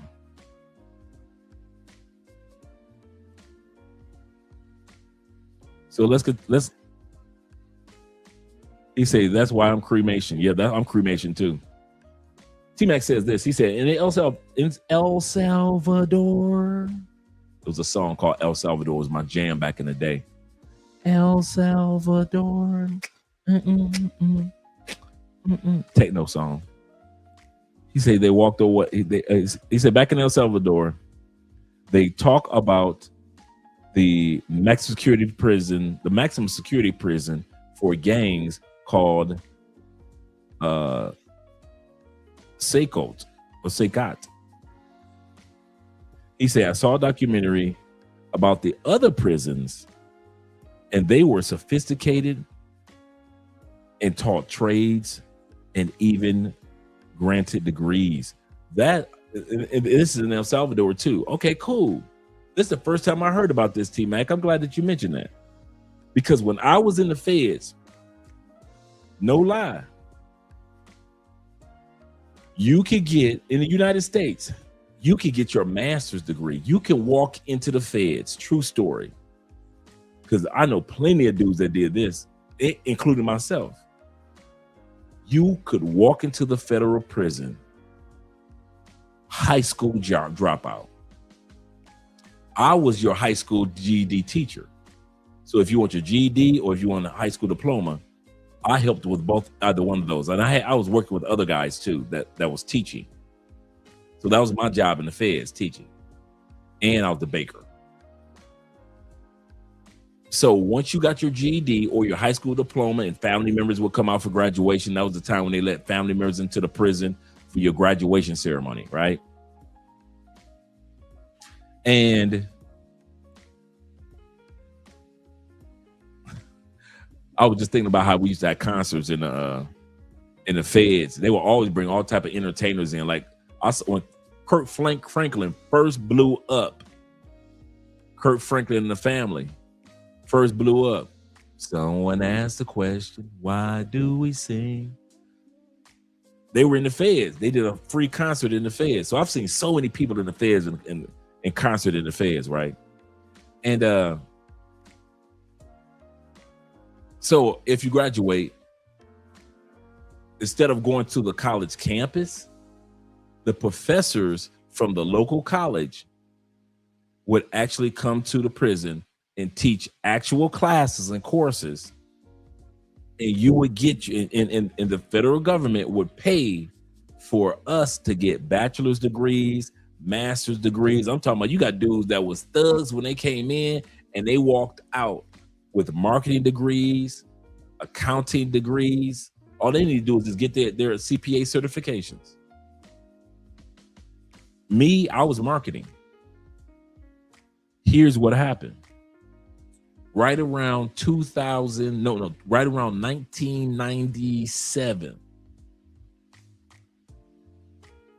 citizens on the streets found out that federal prisoners were able to get their master's degree for free. And y'all bitched. I mean, y'all put on a clinic crying. How the hell we out here, we gotta pay for our degrees, and those prisoners, because you know America doesn't believe in rehabilitation. So when y'all found out that we were going to the gym, we had our exercise equipment free, and we can get our mind right and walk out with a master's for free. Oh, y'all lost y'all living mind. Y'all were like, hell no. And all of a sudden, the Pell Grant pulled, because Pell Grant was paying for ours.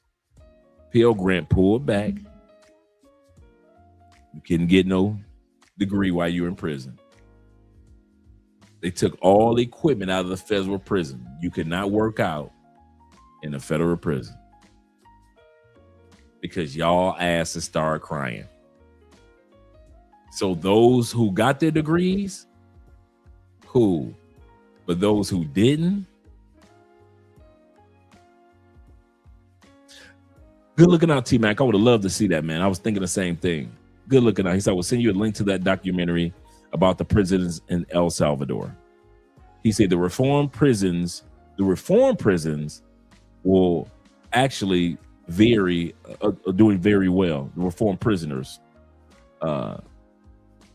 they made products for public school and trained the inmates in trade. Yep. Yeah, send me that, brother. I appreciate that. Thank you. Let's go back to the video.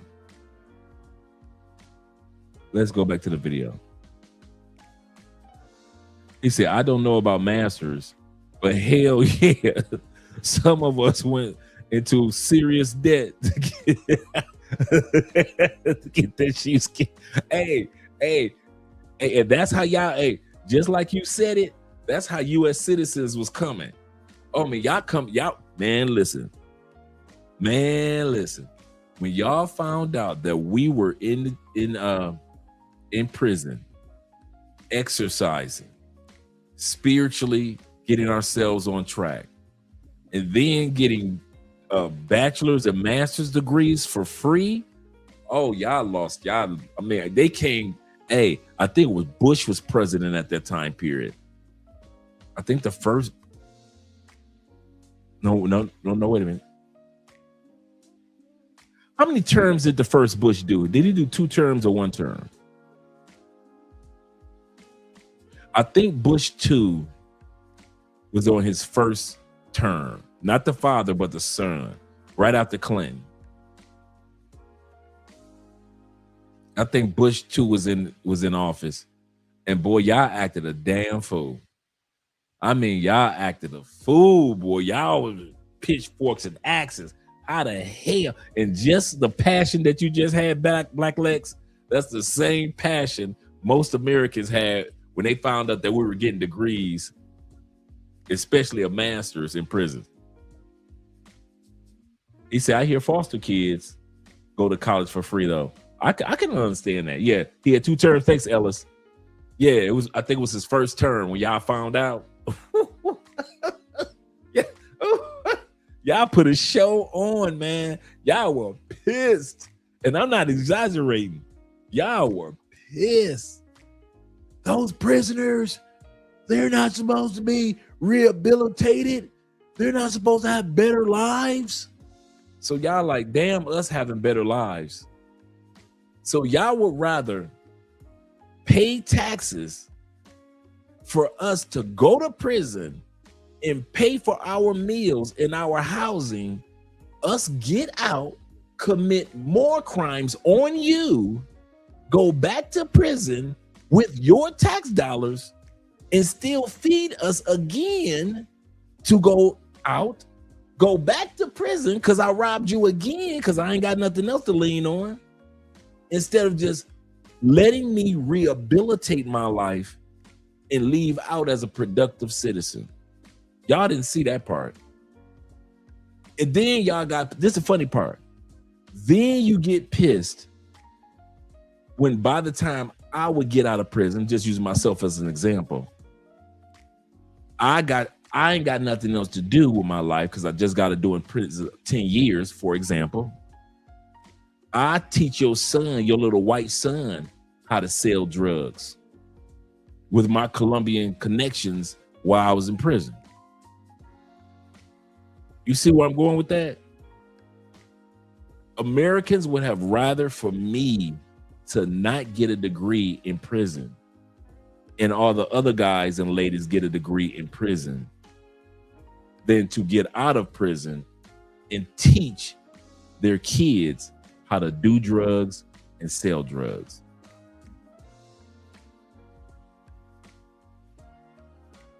He said, I'm thinking, he said, I stay out of prison to get an education. He said, but maybe I should have went to prison instead. Yeah, man, we had actual, and I'm talking about really good professors. We ain't talking about professors that ain't had no money, ain't had no job. We ain't talking about no community center professors. I graduated from Clary College in Ypsilanti, Michigan. At that time period, Clary College was considered the one of the number in the top 10. I won't say number one, but it was in the top 10 business schools in the United States in the 90s. It was on the outskirts of Ann Arbor. Those of you who know Ann Arbor, that's where Michigan University is. Go Blue, right? Well, right outside of that in Ypsilanti, Michigan was Clary College. I was in Milan, Michigan.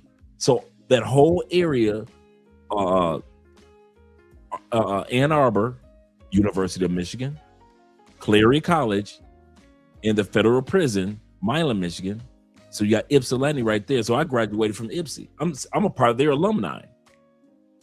Even though I graduated while I was incarcerated, I still get alumni invitations all the time from Clary College. All the time. Yep, he say America was built and last on the slavery class. Yep, and they still do it by way of the feds.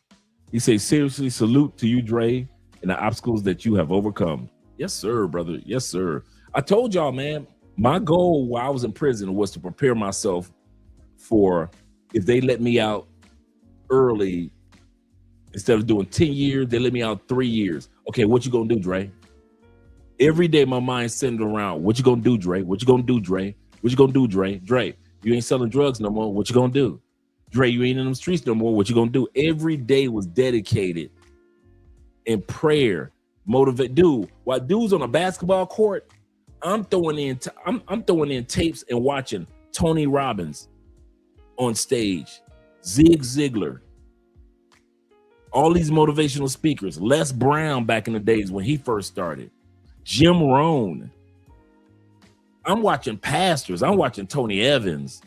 I'm not watching Joel Osteen. I'm watching his daddy, John Osteen. That's how long I've been with following that family. A lot of y'all know Joel Osteen. I was watching his daddy. Anything that was keeping me positive and focused and motivated. I'm doing homework. I'm doing classwork. I'm learning to write resumes. So if they even let me out early, what you gonna do, Dre? Every day was what you do. You know, anybody that read my book, anybody that read Anywhere Is Possible, you know In the first chapter or the second chapter, I'll tell you a story, a true story. There was a song that used to haunt my life. And I mean haunt. When I was doing so much evil, the devil used to always sing this song to me in my ear. I don't care if I was with good women, sexy women, as long as I was in them streets acting a fool, I'm getting shot at, I'm shooting at people, I'm getting robbed, I'm robbing people. I'm just out there like Malcolm X was. Just if I could do it and it was illegal, I'm doing it, right? Other than, some great type stuff, right? And this song would haunt me. It's in the book. And it was Diana Ross Mahogany in the movie Mahogany when she sung, "Do you know where you're going to?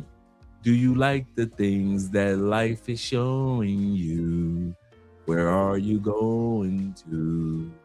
Do you know? Do you know where you're going to? Do you like?" That song haunted me every single day.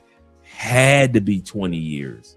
Just all day in my brain, dude. I couldn't drink it away. I couldn't sex it away. I couldn't thug it away. No matter how good I tried to be, it was not disappearing. Every day, do you know where you're going to? Do you like the things that life is showing? And in the book, I say, and I break it down, do you know where you're going to? The reason why it was a haunting song to me, because I didn't know where I was going to.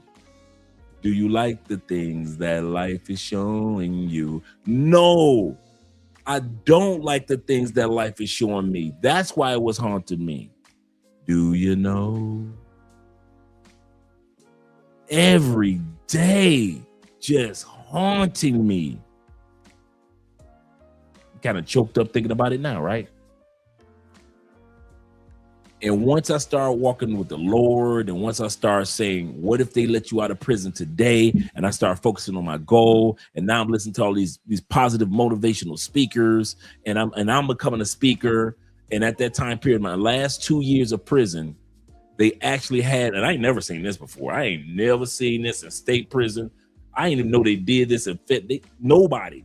I was transferred to 10 prisons, and I had never seen this.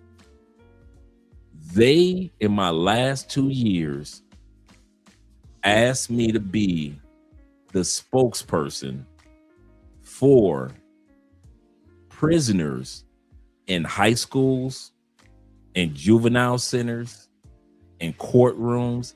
Dude, they will wake me up true story. Some of you guys have heard this. They will wake me up at 5 o'clock in the morning. I would get up, have my prison clothes on. In the feds, you got that beige, that clean pants, slacks, and your button-down shirt. And I would have a prison guard, and they would drive me to go have breakfast. And not with the regular prisoners. I'm in public. I'm in the world. After I had breakfast, they would take me to a high school, and all the kids would be in the auditorium or in the gymnasium. So I would have 500 kids, 200 kids, 3,000 kids. And they did that to me maybe 5 or 6 times. And the crazy part was, thanks, Ellis. The crazy part was, I remember the first time, and I think I told this story a while back, but some of you guys have never heard this. I remember the first, I was so, there's a difference between being a convict and an inmate. Convict, hey, you've been doing prison time, you know the rules of prison. An inmate, you just get in jail, you really don't know nothing. It's your first 1 or 2 years, you don't know nothing about jail. You think you know, but you don't know. I'm a convict. I have been so programmed in prison of using plastic spoons, plastic forks, plastic knife, plastic tray. I remember the first time they took me out to go speaking. We're in a regular everyday restaurant, and there was Right next to me was the prison guard that's always with me when I go speaking. A judge, I was having a conversation with him, and the chief of police of that particular town, right? So we're all just having breakfast and we're conversing. And a true story. I had not heard the clanging of silverware and plates in so long. My brain locked. Everything hit slow motion. I was in a world. It was like my brain was like, what the hell is that? I could not relate to none of it. Just the regular dishwashing going in the background, the women talking, the kids talking. I haven't heard kids in so long on the outside of television because I ain't got no kids to come visit me in prison. So I've been in prison for 8 years and had heard the voices of children and older people talking. My brain just, locked. Now, I'm steady having a conversation. So I'm looking like, yeah, sure, wow. So I'm talking to them. But my real conversation was going on in here. And so as they're talking, I'm keeping my mouth closed, really, because I'm like, good point.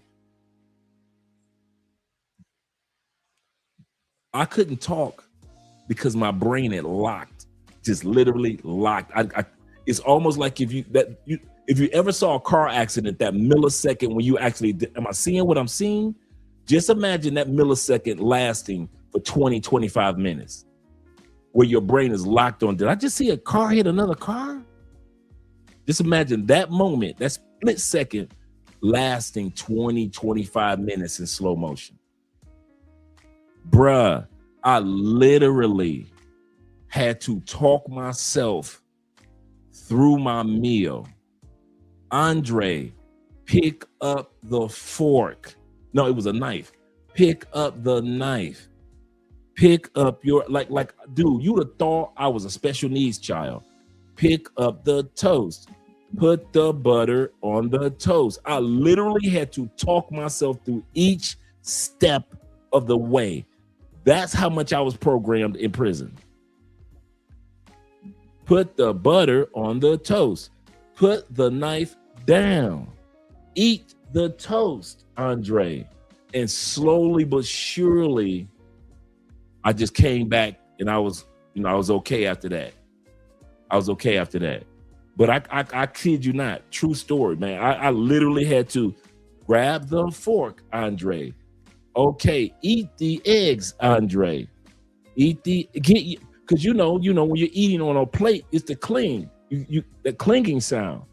So I'm going cling. I'm used to plastic. I'm not used to the sound of plates. The stuff that you guys take for granted. See, prisoners don't talk about this part. They don't talk about the psychological part. They just talk about, yeah, when I was in prison, I used to whoop a nigga ass and all that. They talk about all that, y'all, I was a tough guy in prison. They don't want to talk about the part of initially getting used to being out of prison. You know how like like in the movie Friday, when Damon got out of prison, but he still had the magazines around his waist as if he was still in prison. When he had met Ice Cube and Mike Epps, but he still had he was trying to get that booty of Cat Williams. He was still acting like he was in prison, even though the party was full of beautiful women. He trying to get to Cat Williams. You can be programmed like that for real in real life, bruh. And so I'm sitting up there just like a robot.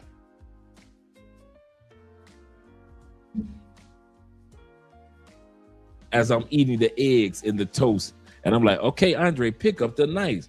Grab the jelly. Grab the other toast.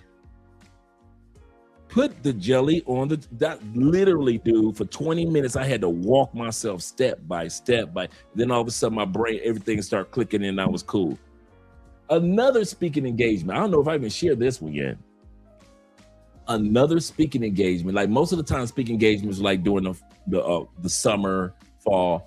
Bruh, They took me to a high school to speak, and it was the Christmas season.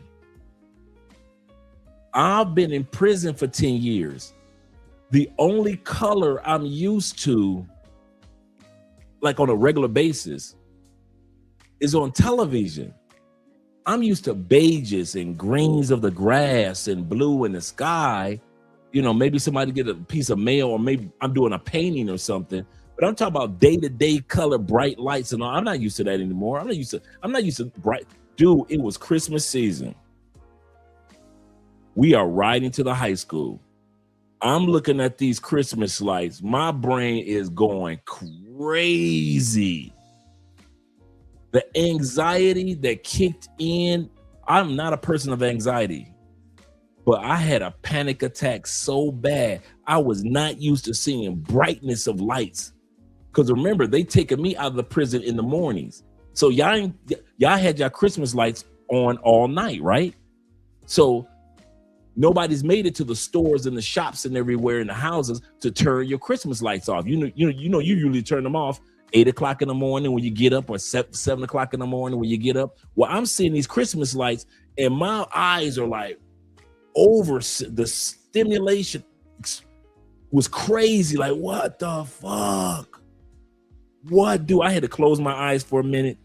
I mean, anxiety and panic attack was killing me. And I was like, and if I open them, especially if you're driving, maybe it would have been different if we were walking. But as we're driving, it's like,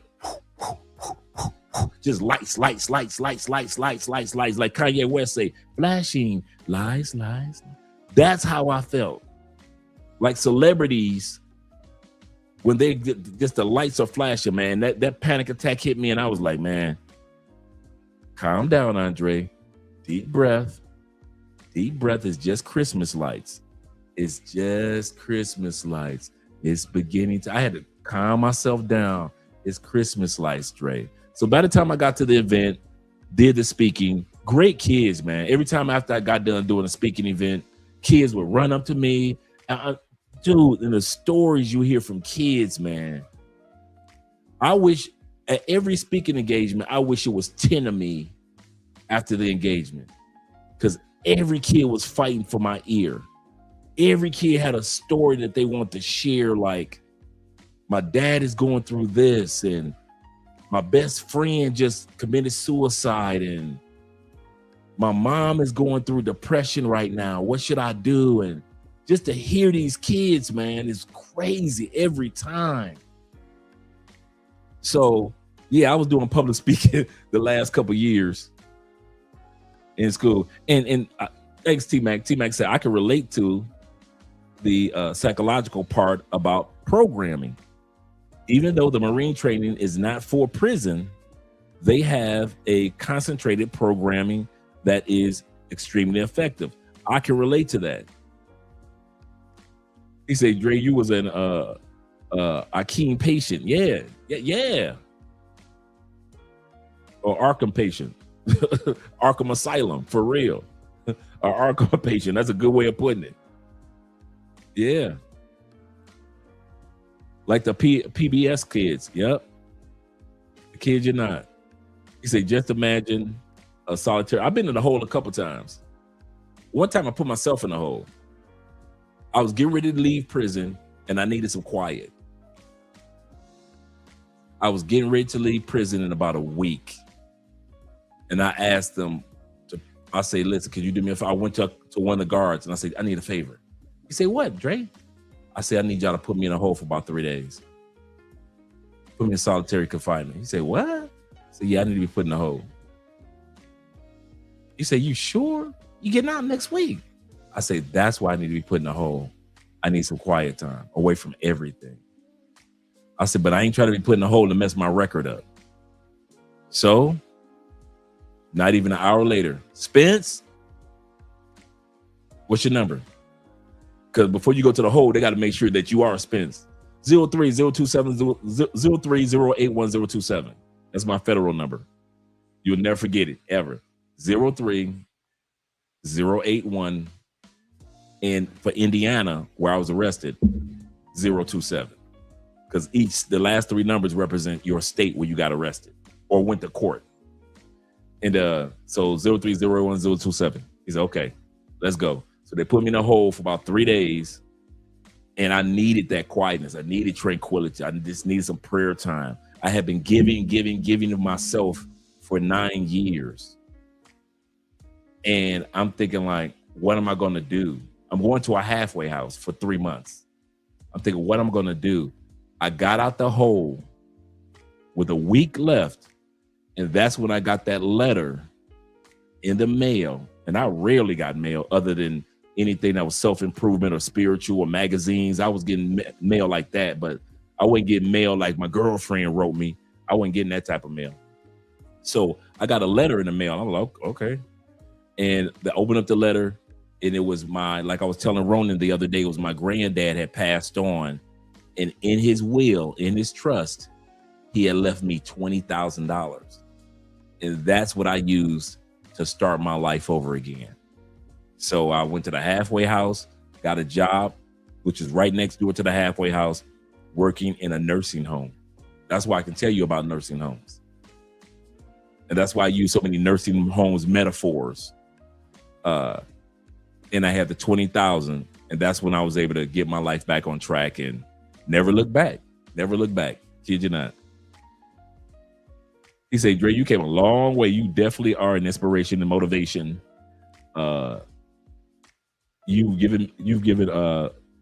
given a second chance, and you did right by it. Absolutely correct, man. That's why I'm very humble in the sense of appreciation, humble in the sense of I don't take stuff for granted. He said, yeah, that mental toll, we don't even notice how it affects people. Yeah, man. Yeah, that's so true. Shout out to 007. He says this. Oh, talking about T-Mac. He said, yep, Marines have mastered it. He said the Army does it as well, just not as good as Marines. He said, Dre Montrez says, they said, Dre, have you ever had mental health issues? Nope.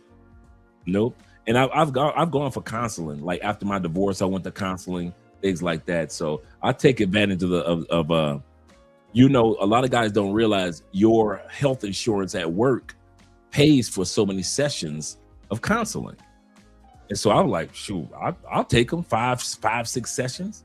And so I take advantage of counseling, but mental health issues, no, I've never had any mental health issues. The only other time I had to take counseling, because I think some of you guys know, but a lot of you guys don't know, I got hit by a car when I was a kid. I got hit by a car when I was 7 years old. Van Dyke and Mac, shout out to Detroit, right across the street from Aretha Franklin's dad's church on Van Dyke and Mac. The car didn't knock me in the air. The car sucked me up under and drugged me down the street. 7-year-old kid, right? I was crossing the street, running across the street to my grandmama's house, and my mom was looking both ways. My grandma was standing on the corner getting ready to go to work, so she's at the bus stop. She looked both ways, and the car came flying around her blind side, past the stoplight. I mean, the stop sign behind her, flying up Van Dyke. Didn't see me because I'm a little 7-year-old kid, and my brother and Candy, my sister, were just so happened to be looking out the window. They were a little younger, and they were jealous because Andre get to go over Jeffrey's house. My uncle Ghostface, we all lived directly across the street from each other. So Jeffrey was probably like maybe 4 at that time period when I was 7, and I'm getting ready to run across the street, go hang out with Jeffrey and them, and hit me and sucked me up under the car. So he drug me down the street, and they literally had to stop the car, jack the car up, and almost peel me from up under the car like a cartoon. I spent from the age 7 to 11 in Children's Hospital in Detroit. Shout out to Children's Hospital. From 7 to 11 years old in Children's Hospital in Detroit, Michigan. And I got 3rd-degree burn on my back. I've had, they took care of that. That's why I got that mark right here. That's a part of it. And I had to have my knee replaced as a kid, had all that done. I've had it replaced again as an adult. I I mean, 3 years in the hospital. And when I finally got, by the time I hit like 11, 10 years old, my school principal and my school teacher would bring my classwork to the hospital. And it was crazy because I remember when I got released from the hospital, I do remember I got released right around Christmas time. And the city of Detroit sent to my house tons of toys, food, gifts. It was crazy how many boxes that arrived to our house from the city of Detroit. So shout out to the D. That's one of the reasons why Detroit is my city. And that's one of the reasons why I take life with a smile, because I've gone through enough death-defying moments to where I appreciate the life where I am now, because my life probably would have broken a lot of guys. And I'm talking about I died on the operating table during the surgery. I mean, died. I'm talking about looking down at the surgery. I'm talking about the crazy part was I could see the surgeons doing the surgery, but I was miles away. And I'm talking about miles away. But I could still see the surgery. I could still see myself on the table. I could see the doctors doing what they're doing. And then all of a sudden, I woke up in the middle of the surgery and I could hear a nurse say, "Go back to sleep." And I was like, okay. And I was knocked back out. And then the next time I woke up, I was, sued the driver.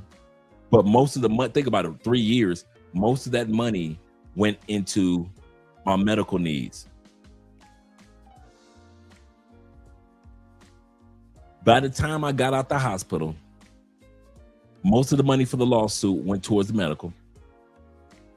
I had $10,000 in the bank. I'm 11 years old. Instead of putting that money in investments, because my mama was power of attorney, I couldn't touch it until I was 18. Between the time period of 11 years old and me turning 18, the crack epidemic hit Detroit. And my mom smoked up all $10,000.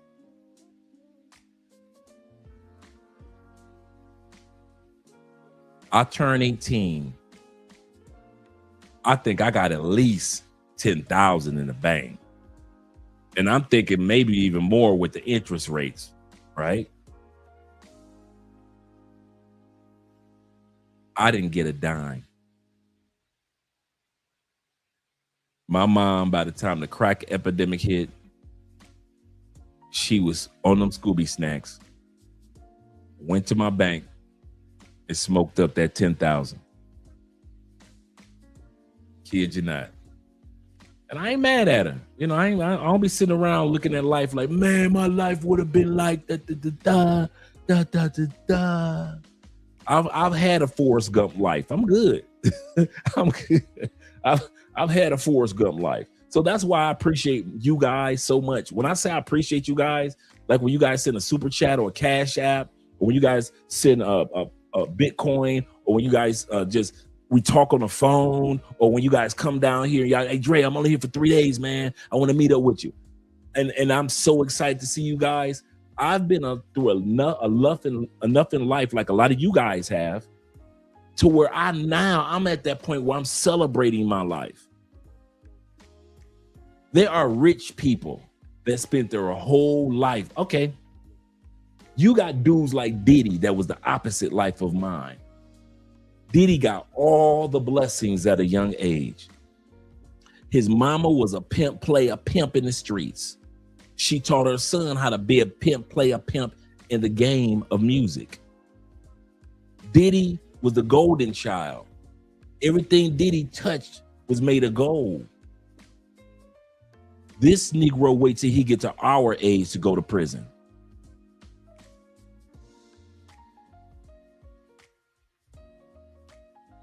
If I had a choice between that life and having the blessings of life at an older age, like I got right now, give me this life.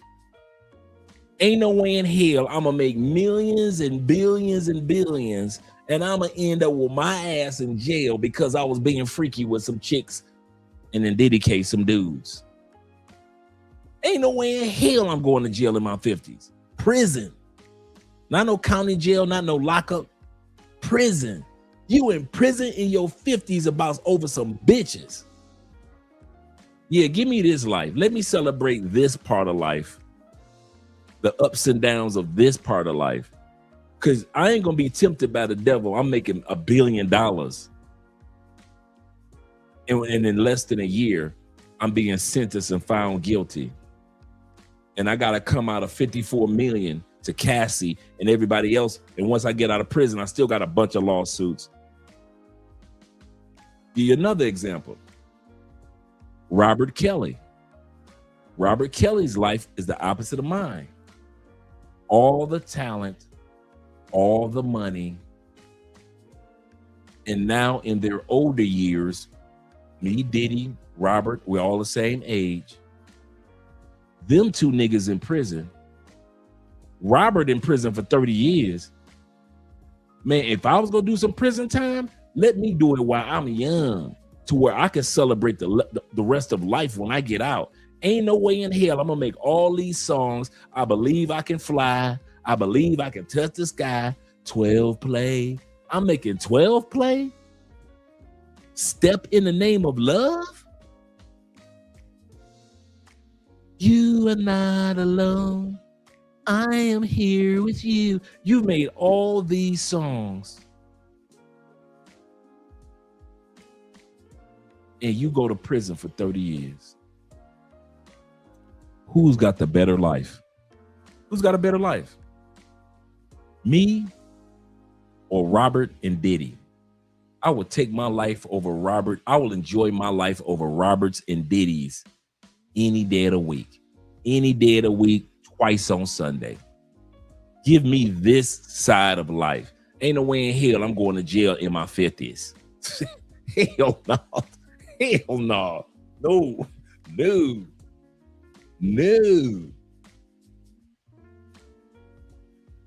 Yeah, next R. Kelly sitting up there in jail right now. I want sex in the kitchen, over by the stove. I want put you on the counter, by the butter rolls. Hands on the table, on your tippy toe. Girl, we'll be making love like the restaurant was closed. Absolutely correct, Black Lex. Predators and straight evil. Predatory. You ain't lying. You are not lying, man. Let's go back to the video. I want to hold you guys up. So Donald Trump recently has had a bit of a hot streak getting rid of rhino Republicans and Republicans he thinks are his enemies in primaries. And that's all fine and good. But overall, here in the United States, the consensus against Republicans on the economy has taken a turn, and Republicans are seen as poor stewards of the economy. Donald Trump's approval rating on the economy has plummeted in recent months. Consumer confidence is at an all-time low, even though the stock market is at an all-time high. And people see the wealth gap between rich and poor as something that is so horrible, it's crippling the entire nation. At least 65 to 70% of the population here in America believes that. Food prices are still super high. Gas prices are still super high, though they are starting to slightly come down. The Iran war has not led to a free Iran, not yet anyway. Let me ask you guys a question. First of all, shout out to my brother Alexander in the building, showing the love over on the Cash App, $5 love. And you say this, shout out the determination at its best. Appreciate that, brother. I appreciate that. And shout out to you guys that are donating over on Bitcoin. Once again, up top, you want to donate to the channel through Bitcoin, it goes directly right there. And that's through the Cash App. Just put your camera up there, your phone camera, bada bing, bada boom.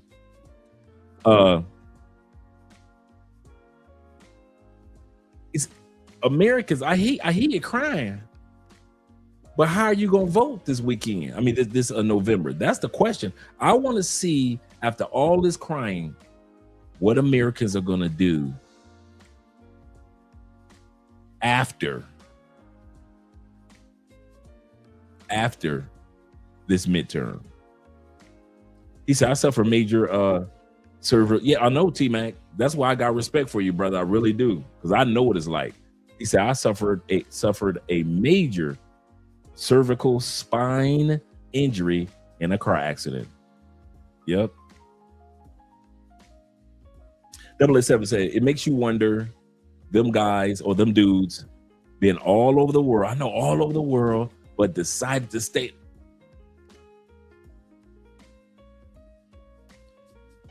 Man, I'm still trying to get that one, 007. The greatest prison is the mind. He said, why you went to prison? If you don't mind. Man, y'all know why I went to prison. I ain't even got to tell y'all why I went to prison. It was the 90s. It was the 80s. Everybody was making street money. Everybody was making, and I remember I was telling somebody yesterday, man. When I got in the game, my mentor, he was a pimp, an old school pimp, right? And he was pimping, and he was in the dope game. And this when crack really was popping off, right? And I just lost my job, but I just got my first apartment. I was so proud of myself too. So my rent due, I'm trying to put some groceries off in there. My boys coming over, we're watching the Pistons in 2 days, just watching a good Piston game. And so he said, I'm gonna give you some drugs, young man, because I know your mama, I've been knowing her since she was a weed girl back in the day when she used to sell weed to all the prostitutes. So that's why I get that mouthpiece from. My mom, because she wasn't in the streets as a street girl, but the prostitutes used to want some weed to smoke. So my mom was like, when I get off work, because my mom was working, so when I get off work, I bring y'all some weed. So my mom was cool with all the pimps because she was providing the weed for the weed girls. And then when they weren't pimping, they would come to our house for domino parties and all type of, so our house was the party house for the pimps and players. Go figure, right? And so one of her friends who was a pimp, he said, Dre, I'm gonna hook you up because I got love for your mama. She good people. But don't you tell your mama I did this. So he was like, don't tell your mama I did this. He said, but he told me, he said, I'm gonna tell you now, the drugs ain't the addiction. I said, what? He said, I'm gonna tell you now, young man, the drugs are not the addiction that you need to worry about. Now, in my mind, I'm thinking, oh man, I ain't trying to hear you. I am not trying to hear you. I'm trying to get these bills paid. So I ain't trying to hear what he's talking about. He said, this is not green money, young man. This is red money.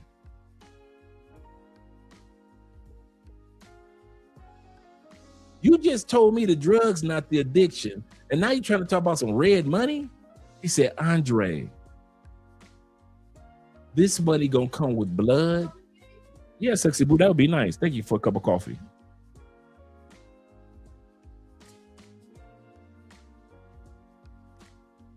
He said, the money that you gonna get is red money from now on, not green money. He said, and the drugs will never be as addictive as the money. Bruh. He didn't lie. Bruh. When I sold my first drugs, man, and it took me no more than 15 minutes to get all the money that I was making in a month on my regular job that I just lost. I made more money in 15 minutes than an 8-hour shift Oh man, I was the new crackhead. That was my drug, the money. I never did drugs a day in my life, but thank you very much. Never did. Andre said, if I ever did drugs, I would have never got married with her. True, baby, true. The girl brought me a cup of coffee. And so, oh man, I'm strung out like a crackhead on the money. And then I start getting workers. You know, you got dudes that's sitting up in the crack houses for you. And then you go from have workers in one state, you got workers in 2 states. Now you got workers bringing weight on the Greyhound buses. Some of you guys remember that back in the day, the Greyhound buses. Or they bring them in a car. Now you going to other states. Now I'm in Indiana. Now I'm in Cleveland. Now I'm in Illinois. And I'm still strung out. Yeah. Detroit, Nino Brown, right? And this is the funny part. I'm in the game. Man, I got a lot of stories. I didn't realize this, man, how my life has been. The movie and the book, New Jack City, is literally about the Detroit drug brothers, the Chambers. The Chamber brothers are 4. Them dudes were short too. That's the crazy part. The Chamber brothers were short, really short dudes. 4 brothers from Little Rock, Arkansas, who are just some poor guys, man. They moved to Detroit hoping they can get jobs. They couldn't.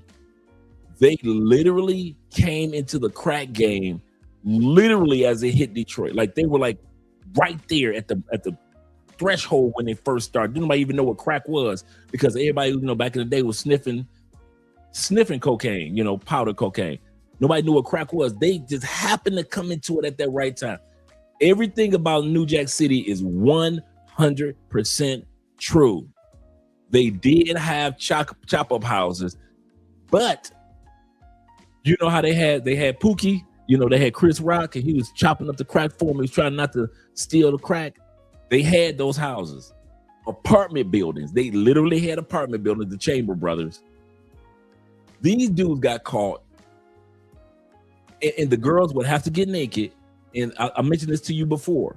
In Detroit, these girls were called the cut-up girls because they went to high school with us. So in the movie, you see the girls with no clothes on and they cutting up drugs in the movie.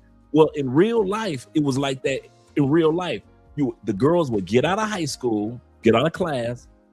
They would go to the building, and for 3-4 hours, they would cut up and them cut up girls got paid. So you always the cut up girls dress fly, look good. They all remember when scooters first came out. They all had matching scooters. So you felt like you was doing something like, yeah, I'm dating one of the cut up girls, dog. You know, ain't you dating Angela? Yeah, man. You know she a cut up girl, right? Nah, nigga, you lying. You ain't dating no cut up girl. Cause that's what their job was, to cut up weight. Just so as big as Nino Brown got, the Chamber brothers were 30 times more money than that. They were making Scarface money way before Scarface, and they were doing it in Detroit. They had the whole Midwest locked up. Just 4 little short brothers. And you had White Boy Rick at that time period. Now, I'm in the game at that time period. So I'm in the game with the Chamber brothers, Best Friends. Best Friends was an assassination group. Like, if somebody owed you money from dope and they ain't pay you, ain't worry about it. You go hire Best Friends. Best Friends will say, we'll split. When we get the money back, we get 30%, you get 70%. So Best Friends will go get your money for you. But they was in the dope game as well. And so you had White Boy Rick. They made movies about White Boy Rick. And also they made movies about Best Friends. And they made YBI, Young Boys Incorporated.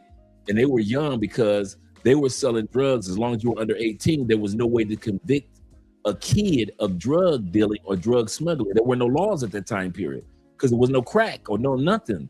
kids weren't thinking about selling drugs. So for about 2, 3, 4 years, YBI, Young Boy Incorporated, they were the Ninos. So you had these major drug dealers in Detroit. So me, with my little old going from city to city, I was nothing. I kid you not. But them Chamber boys, man, how they got them dumb niggas, how they got caught was say YBI, yup. And so how the Chamber brothers got caught, because I was in the feds with them. That's how I found out, because they got caught right when I got caught. So we were all kind of like transferring to courts at the same time and then lock up at the same time. I'm like, how the fuck y'all get caught? And man, feds have been following them, of course. But these dumb dudes, this is how they got famous. And they don't show this in the book, New Jack City, or in the movie. They should have. These dudes were making so much money that they couldn't even use they had almost a warehouse full of $1 bills. Just $1 bills. And they could do nothing with them. So what do? These Negroes took 10, 15 boxes of $1 bills. And I'll never forget this. Went downtown Detroit on a windy day. And on top of one of the bank buildings downtown, dumped the $1 bills in the air. And they were everywhere like rain. Traffic stop, police, it was madness. And it was the Chamber brothers that had did that. And the feds was like, who are they? We need to find out who that is. And that investigation went in, and that's when I got locked up. Chambers got locked up. A lot of YBI boys got locked up. Best friends got locked up. So all of us in there swapping stories and shit. And like I said, we were watching Rap City. I got a chick on my lap, right? I got a chick on my lap. I'm in Fort Wayne, Indiana. Shout out to the fort. I'm sitting there watching Rap City, and I'm drinking I forgot what I was drinking, some type of liquor. And I'm watching Rap City, and my boy is by the window. And he looks out the window because he sees something flashing by the window. And he looks out the window, and he was so calm. We didn't believe him because he was so calm. He said, sat back down. And he just leaned up a little bit. He said, the feds outside. And just leaned right back, just like it was nothing. I say, what? I think he playing. Yo, what you talking about, man? He said, feds. And he was still calm as can be. All of a sudden, I heard that rumble on that front porch. And I recognized that rumble being from Detroit. And I've been in enough house raids being raided by the police so I know that sound. Remember, I got a chick on my lap. Man, I threw that bitch to the floor. I threw that bitch to the floor like I was throwing a cup of water on the floor. Get the hell off my man. I ran into that kitchen. My boys still don't know what's going on, other than my partner that's sitting there. Them feds kicked in that door. Boom. I'm in the kitchen now. These motherfuckers been in the basement. They've been downstairs in the basement all morning. All morning. I ain't never even been in the damn basement. I ain't know the damn house had a basement. They've been in the basement all morning. I'll hear their ass coming up the basement. So I'm like, damn, I can't go back in the living room. Now, mind you, they got all their asses in cuffs in the living room. I wouldn't have stepped on that kitchen counter, get ready to jump out that kitchen window. All I saw was an officer outside. He ready, and he got like 1 or 2 police dogs.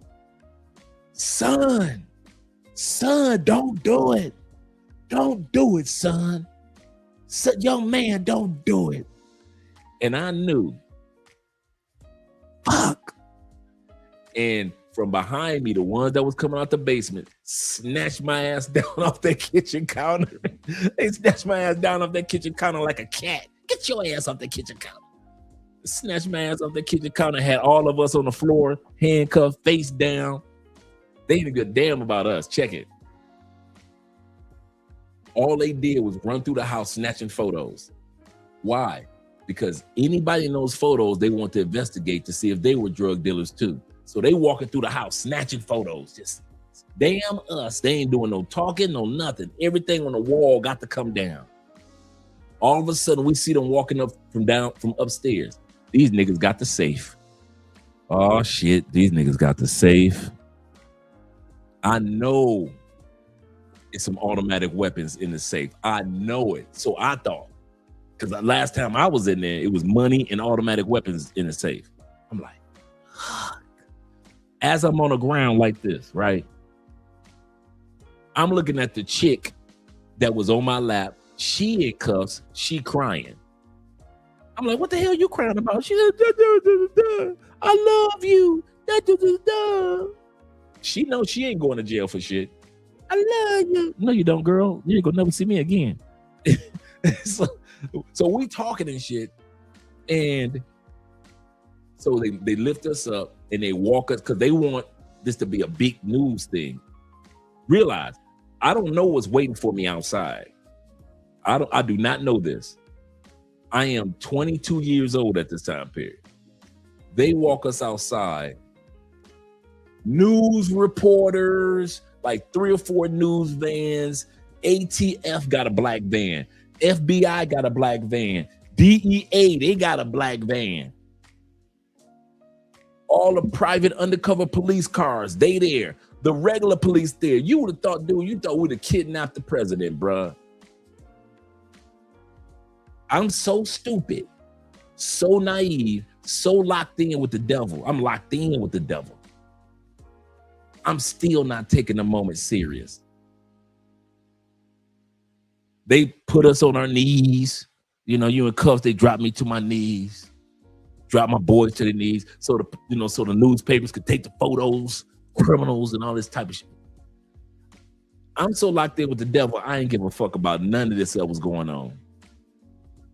None of this fazed me. I was not like, oh, everybody else was crying and man, fuck this. It is, I'm from Detroit. I'm used to this shit. It is what it is. You know what game you was getting in. The pimp told you that this is red money, Dre. And red money is addictive. So you knew what was going on. Don't you cry like the rest of them. Be a fucking man. You was man enough to get in this game.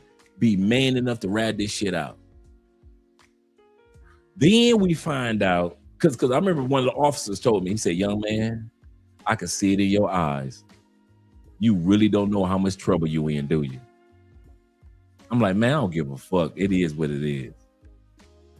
Now, y'all see this mild-mannered man, Andre, today. But back then, I was stupid, unruly, right? Then we get the indictment papers. You know, you in lockup. You go into the county jail, and now you get your indictment, the actual paperwork. United States versus you, the whole country versus you. You versus the United States of America. You like, who? The whole damn country is against me? Little old me? And so you sit back like, okay, so you flick it through, you looking at 10-count indictment. So now it's finally hitting me. I start calculating these numbers. I'm like, dude, we're looking at 165 years. The fuck? So I'm like, okay, Andre, be cool, be calm. They gonna give you the 165, dog. But the whole time I'm thinking, about that motherfucking safe. If that because I knew at that time period, I did know this. You in the feds was gonna get an automatic 10 per weapon at that time period in the 90s. I don't care how much drugs you sold, that cool. They don't calculate that. They will calculate that. But the first thing that's gonna be an automatic calculation, each weapon that they find, that's an automatic 10 per weapon. 3 weapons, 30 years guaranteed. That's all I thought about was the damn weapons. I'm like, damn, the drugs, they ain't had nothing to do with that. I wasn't even around for half of the investigation. 99% of investigation, I wasn't around. That's why I only got 10 years, because I wasn't around for most of the crime that took place. They had been investigating my boys for 2 years. But was I around the weaponry? Yeah. So I'm thinking to myself, I know what's in that safe. Man, we get to court, and the judge said, what did y'all find in the safe? And they said, we found nothing but money, sir. I'm in court like, what? Roar? I feel like Scooby-Doo. Roar? I'm like Astro on the Jetsons. Roar, roars. Yeah, we found this amount of money, blah, blah, blah. That was it in the safe. Okay, that's all y'all found in the safe. Okay, cool. The eyewitness said that there was a sawed-off rifle at one point in time. And the judge asked him, he said, did you see the rifle? He said, no, I saw an image under a blanket. And I asked the dude, and it was one of our workers, I asked the dude, what's that right there? And he said, that's a rifle. He said, but I never actually saw the rifle because it was under a blanket. And that's when I remember the day that the snitch was there. Because I went to jail, did 10 years because I just so happened to be in a geographical location in the 90s one time. And according to the conspiracy and racketeering laws of the 90s, all you had to do was be there for one part of the crime, and the whole 2-year investigation, every drug, every gun, every fight, every anything, you are part of it from the beginning. You are part of it from the beginning. Now, I understood, even though I wasn't going to jail for my crimes, I was going to jail for my crimes. I knew that life was catching up with me. So I didn't trip like, man, but I didn't even do all that. I did all that. I did all that. I might not have done it with them and their conspiracy, but I had like a 5-year run of making red money. About 5-year run. So I had no excuse to sit back and be like, yeah, RICO charges. Yep. I had no excuses to sit back and, fortunately they changed it. President Obama changed the conspiracy laws to whatever you did, that's what you go to jail for. So now let's put it like this. If I had gotten arrested for the same situation during the Obama administration, I would have got 6 months probation. Go figure. But since I was getting locked up during the crack war on drugs, Clinton war on drugs, Bush's war on drugs, Biden's war on drugs. Kamala Harris's war on drugs. I got the shoe threw at me. And this is why I told y'all early, Diddy going to jail. An angry man and all them other dudes like, Diddy gonna get out? He got connections. He know people. I'm like, dude, Diddy, y'all can go back on the channel. Did I not say Diddy going to jail? This is feds. No, Diddy got connection. What he gonna do is snitch his way out. He gonna tell, bruh, hear me? Diddy is going to jail. The federal government has a 98.7% conviction rate. 98.7%. We used to say, if they print the indictment, the paperwork, your ass is going to jail. The question now is, how much time can your lawyers keep you from going to jail? That's what my lawyers helped me out with. And they came to me, they came to me with the plea bargain of 30 years. I say, man, you out your, man, we don't take this to court and stop playing. We'll give you 30 years if you snitch on your boys. I said, damn, if they offered me 30 years, they probably offered these dudes time too to snitch on me. So now I'm looking at my boys. And so they come to me. Hey, Dre, they offered me da-da-da-da-da. Hey, Dre, they offered me da-da-da-da-da. I said, all right, so which one of y'all niggas gonna snitch? Man, I ain't built like that, nigga. Don't make me have to smother one of you niggas with, and I swear I was so serious. Do not make me have to smother one of you motherfuckers with the pillow. I said, because I am not in the position to do 30 years for some shit I was barely around for. I say, but if I'm gonna do 30 years, it's because I killed one of you motherfuckers. I say, you better believe that one. I said, but I'm not about to do 30 years for no damn drugs. And we stood strong. Ain't nobody snitch, all of us in court. And so one got, so them dudes didn't have a track record. I had state cases. I was already in the middle of a state case. So I've already got a case in Ohio. Remember I said I wasn't doing their crimes. I was doing my crimes. So I already got the state of Ohio chasing me down already. So I'm already going back and forth to court for the state of Ohio. And so when this feds came along, I'm like, God dang, I can't get a break.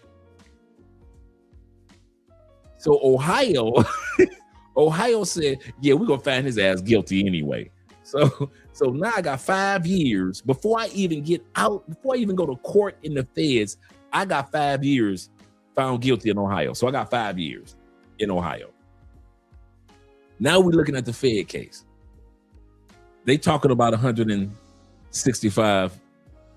Shout out to Chewy. Chewy said Chewy in jail. hiding from jail. So now they're talking 165 years. If you take this plea bargain, we'll give you 30. I said, you might as well crumble that shit up. Let's take it to court. We take it to court.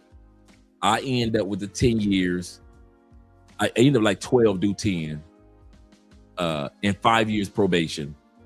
Don't forget, I still got this 5 years in Ohio that I got found guilty of too. Don't forget that.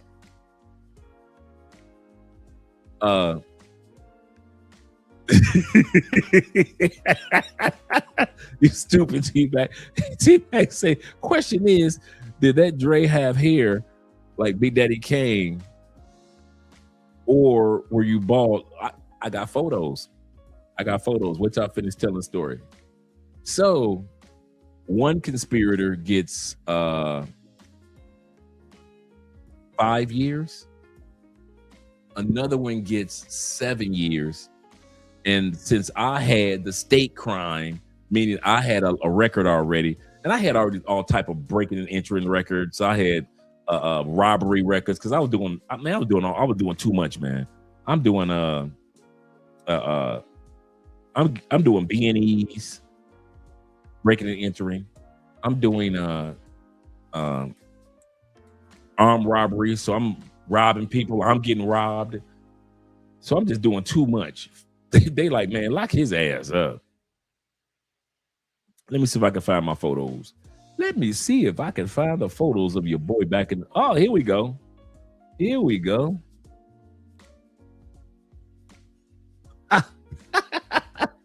Boy, time has gone by. Time has gone by. Let me see if I can blow this up. Let's go back.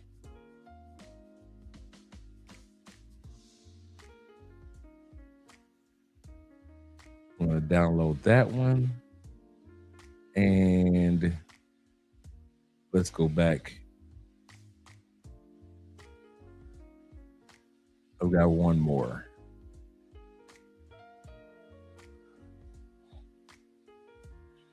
I'll download that one. And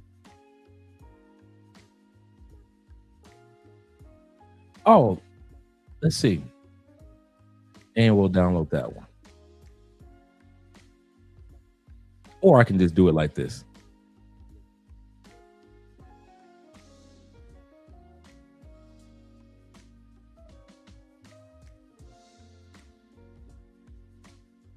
Okay. Oh, yeah. Here we go. This is a good one. This is a good one right here. So let's do this. Do it like this. Remove this from screen and add to screen. Okay, here we go. This is when I went to the feds at 23 at the bottom. So that's your boy at 22. You're ready to be 23 when I was in the feds. This one right here in the middle was like maybe 27 when I was at my Malcolm X stage, when I was just focused. This is when I would start doing the speaking engagements, things like that. And then this is when I was the last one was when I was right before I came to Columbia, maybe 2 years before that, I was a speaker and I was an academic college recruiter. And the one at the top is me here in Cali, Colombia, just chilling on the edge of a cliff, just relaxing. So the top one is Cali, Colombia. The second from the top is me as a academic college recruiter for 20 years. And this one with the glasses and the afro. You can see the hairline is about to disappear. That was me doing my Malcolm X, no laughter. I was hanging out with my Nation of Islam brothers, my Sunni Muslim brothers, my Shiite Muslim brothers. I was hanging out with them brothers back then. And then this one right here at the bottom is when I first went into the feds at 22, 23. Look at that young man. Goodness gracious. Don't even look the same. Time flies. Time flies. He said, Dre had a fro. Yes, sir. I had the baby Kobe. I had the baby Kobe fro. Yeah, the ain't no half stepping Big Daddy Kane days.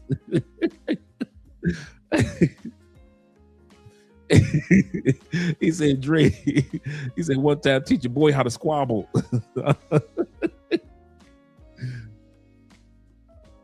Yeah, man, back in the day.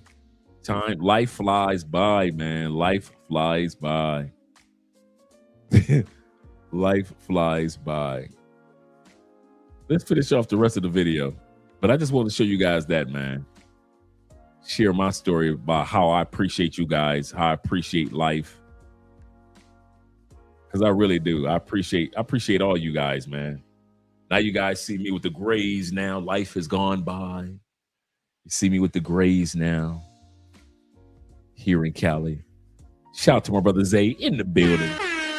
Salute to Dre. He said, you were in the PN long before I was even born. Yeah, I missed a lot of that 90s era. I went in at 90. No, yeah, I went in at 90. No, I went in at 89, got out in 99. Got out in 99. That's when I got out of the feds. Yep. That's when I got out the feds.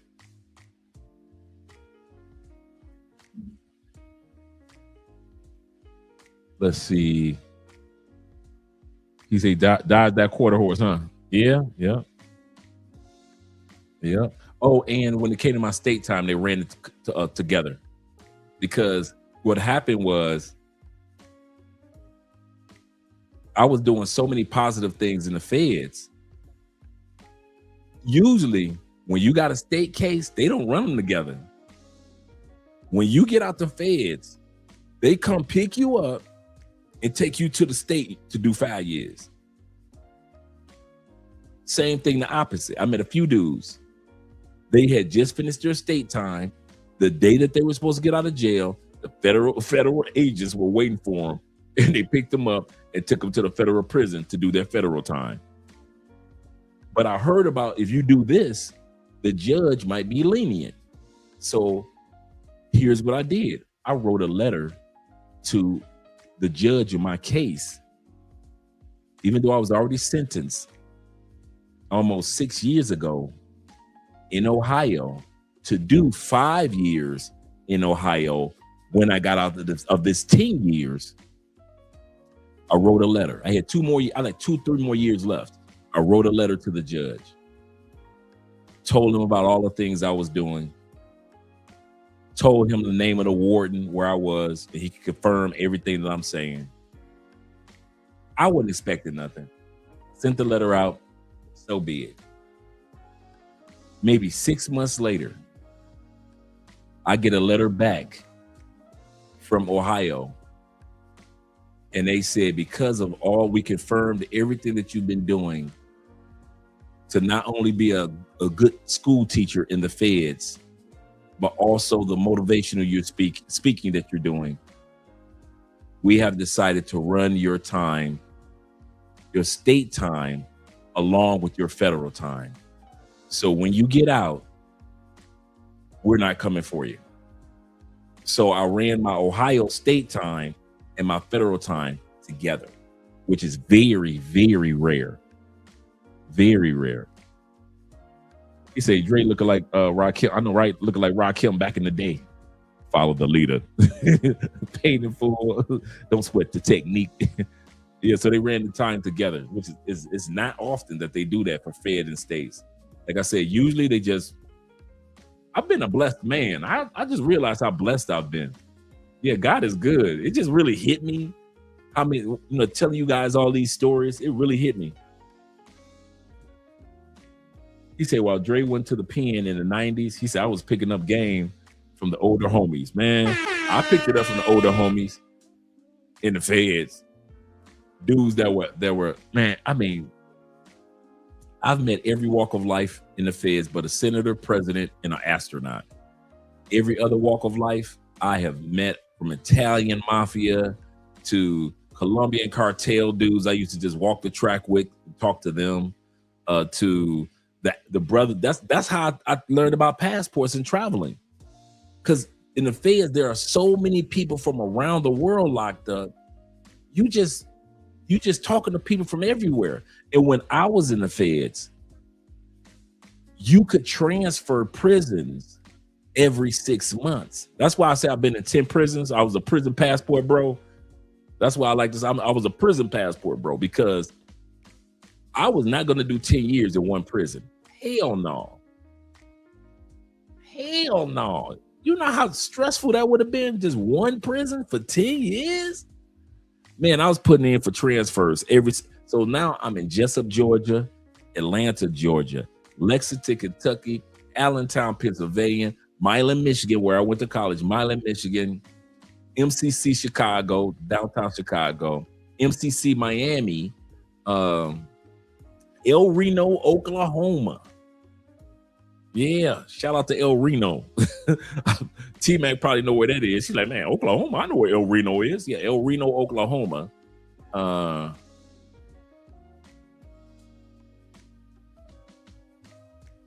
think that was it. I think I got 2 more that I'm forgetting.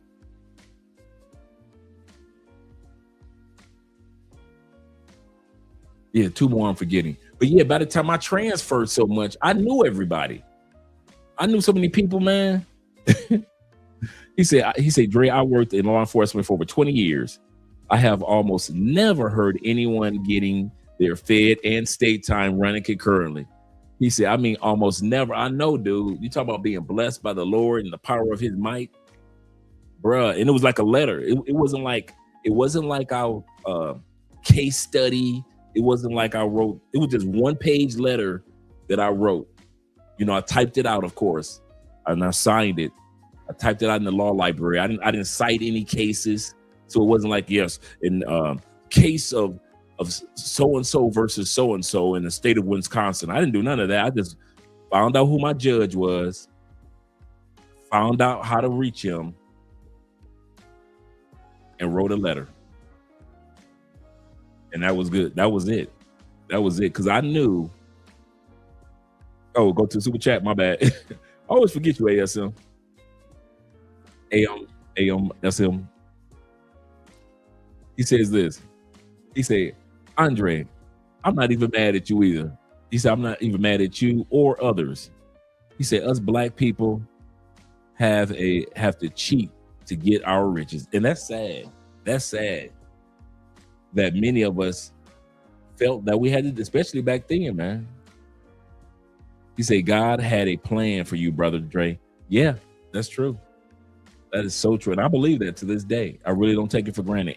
Every day, bruh, I wake up every day with appreciation. When I put my feet on the floor, there is a prayer going up the moment I put my feet on the floor. When I say I keep all of us in prayer, I do not just be saying that. When you guys be saying, Dre, pray for me because I'm going through this, or pray for me because my mama, dude, I be on my knees in prayer, petitioning on all of our behalf for safe flights, for our families that understand what we're going through. I hope your mom is healthy. Hey, my boy Terrell just had surgery, Lord. Make sure that, could you do me a favor, Lord God? Make sure you bless his body, bless his day. I pray for us all. I pray for my brother T-Mac as much as he travels, and I know that could put a wear and tear on your body. I pray for all of us that got kids and all of us that want to have kids. I pray for all of us that want to be in solidified relationships. I pray for all of us that's out there in pay for play, and I hope that it's safe. Dude, I keep us prayer, man. I kid you not. I do not take any of this for granted, because technically I am not supposed to be in Colombia. Not at all. I'm supposed to just be getting out of jail type of thing. So yeah, I don't take it for granted, man, at all. What was the score? Ooh. I'm hoping the Spurs do something, but the Knicks on fire. The Knicks are on fire. He said, man, era was deadly. He said, most black males barely made it to 24 during that time period. Yep. He said, several black men are dead because of the game. I got so many dudes that died. Friends of mine, dudes that I was close with, man, one partner I know went to go do a drug deal, never made it back. Never made it back. I was supposed to be gone. Man, I told y'all about the time, man, dude. I call myself, some of you guys heard this story. I call myself making some extra money. I ain't got no business being on the west side of Detroit making no money. I am not a West Sider. I don't know nothing about the West Side. But hey, tomorrow's Sweeties Day. And if you're from the Midwest, Sweeties Day is like the second Valentine's Day. I don't know who created it, but it's been around, especially in Michigan. So I'm making extra money to go hang out with my girl on Sweeties Day. I'm with my boy. We cleaning up. I'm probably like 18, 17 and a half. I've been selling dope for maybe like 6 months at this time period. I'm strapped. He's strapped.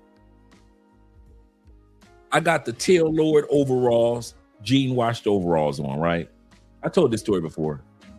Man, they got to jump on us. The West Siders got to jump on us. Before I could pull my thing out, the West Siders were like, click, click. My boy started crying. We young, I get it. Please don't kill us. Now he getting loud. Please don't kill us. Please. This dude was screaming and crying so much that one of the dudes that was robbing us put his gun away. Hey, bro, it ain't that serious, dog. We just want the dope and the money. Now, I got the dope from some other dudes. I got some weight.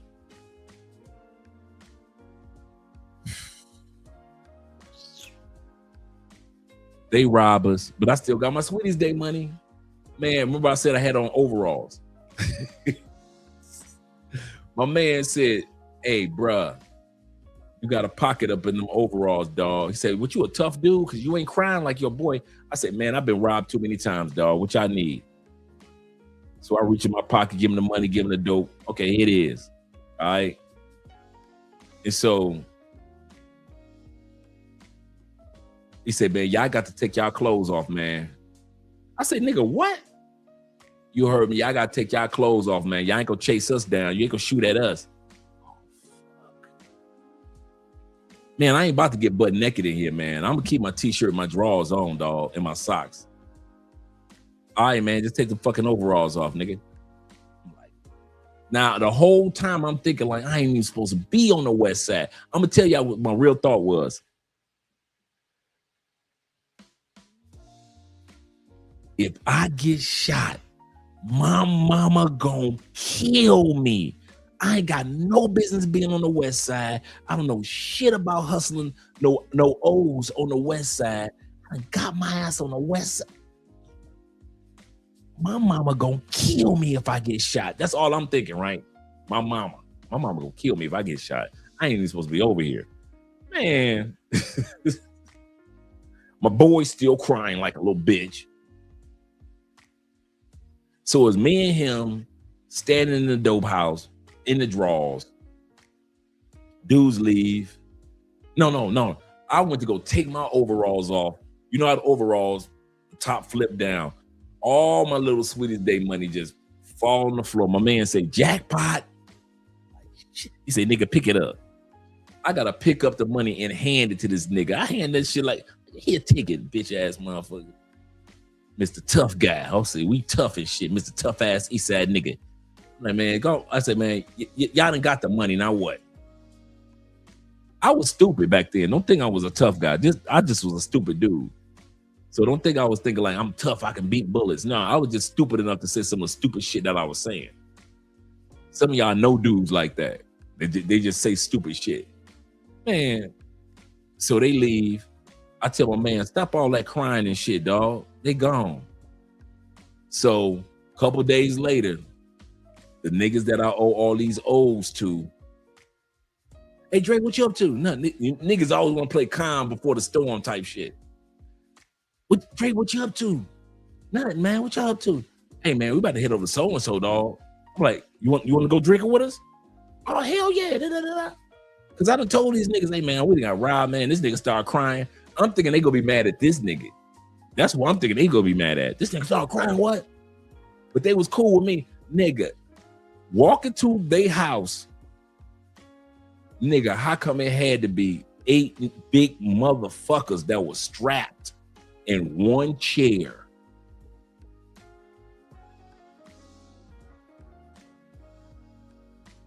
Go on, sit on down, Dre. Now they didn't call me Dre back then. My nickname was Thrill. Go on, Thrill, sit your ass down. Nigga, what? What the fuck for? Oh man, that weight, dog. Nigga, I already told y'all what happened. What the fuck you expect me to do, nigga? I get that back to you. What the fuck, nigga? Man, these niggas had me in a chair. These niggas had me surrounded. I knew I was dead. Gone. I know how this scenario worked. I was in, dude, I used to be the dude that was surrounding the chairs back in the day. I know what it's like to get pistol whipping niggas till they die. I know what that scenario was like. So I already know what this situation was. This wasn't gonna be no regular ass whooping. This was My ass was gonna get found in a dumpster, in the trash dumpster on Monday morning when the trash man come. I knew what this was, but I'm still stupid. I'm stupid enough not to even panic.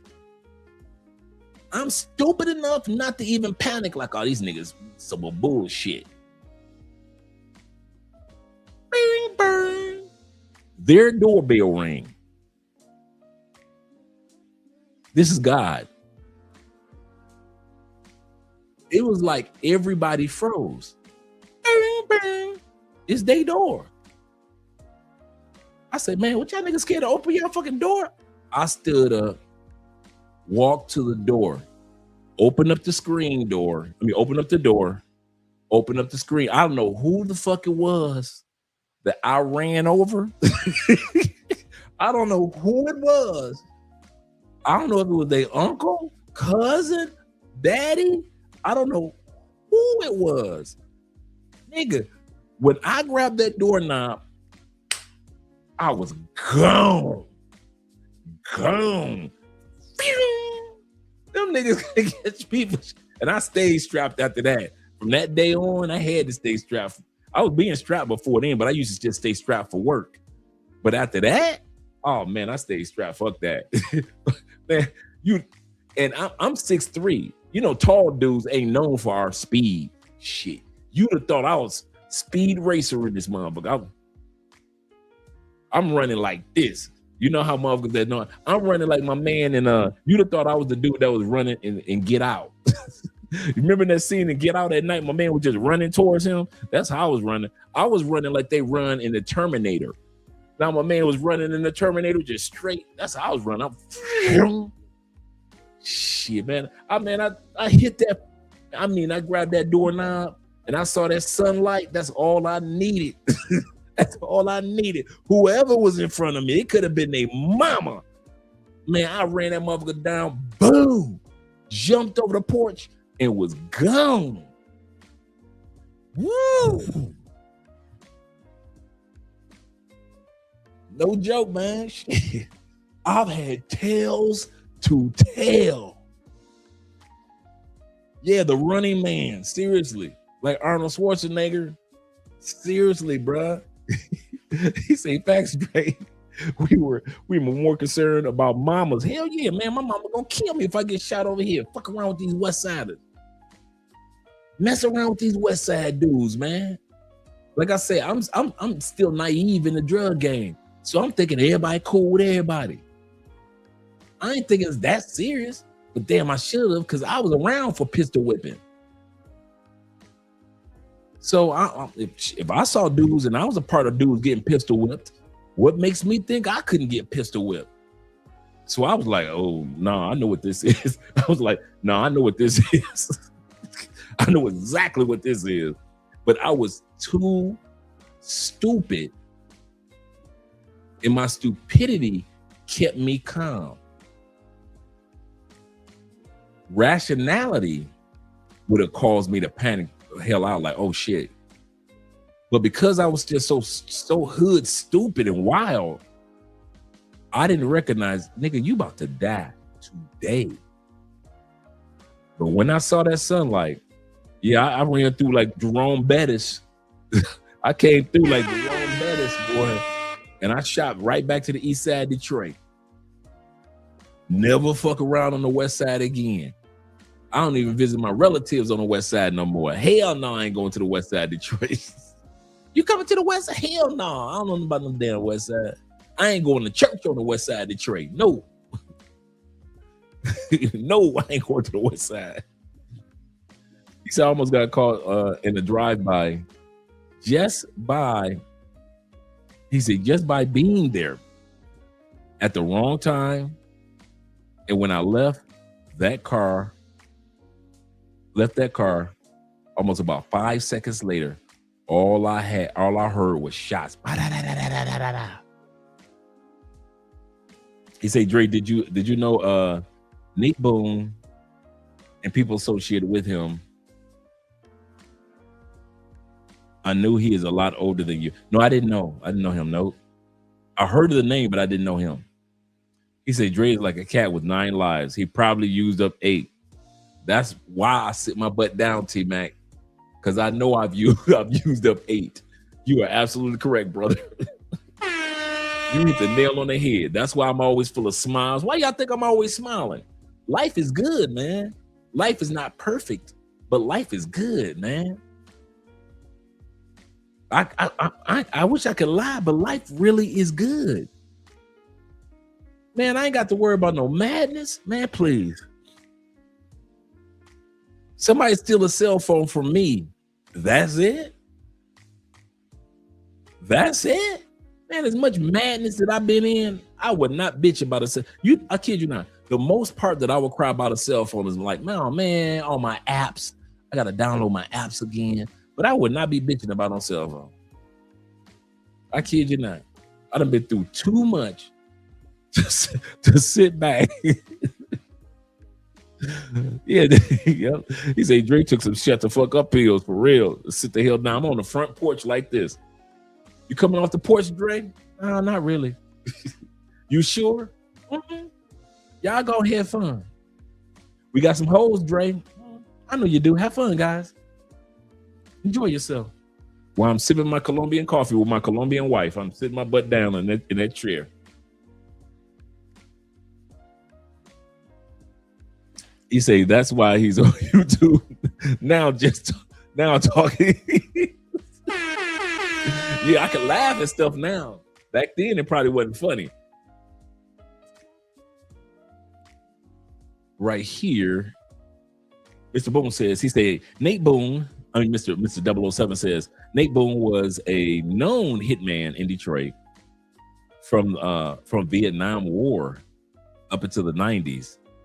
He was in special forces when he was in the army during Vietnam War.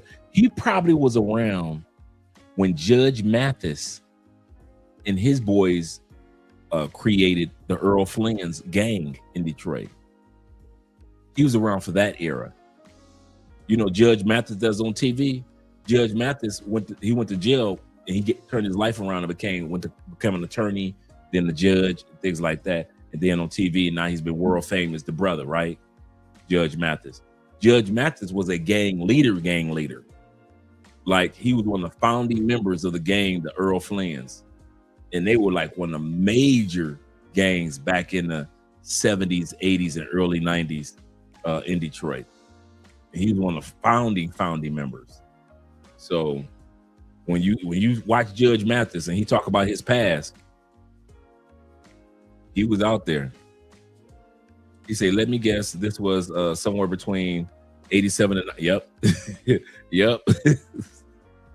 He said, I will never forget how bad it was in the mid 80s through the early 90s. Absolutely correct. That was my era of terror. That's so true. He said, you left Detroit after you was relieved from, yep. He said, spent time in the fort, yep, in Fort Wayne. And you moved to Cleveland. Yep, moved to Cleveland. Because I had moved to Cleveland before,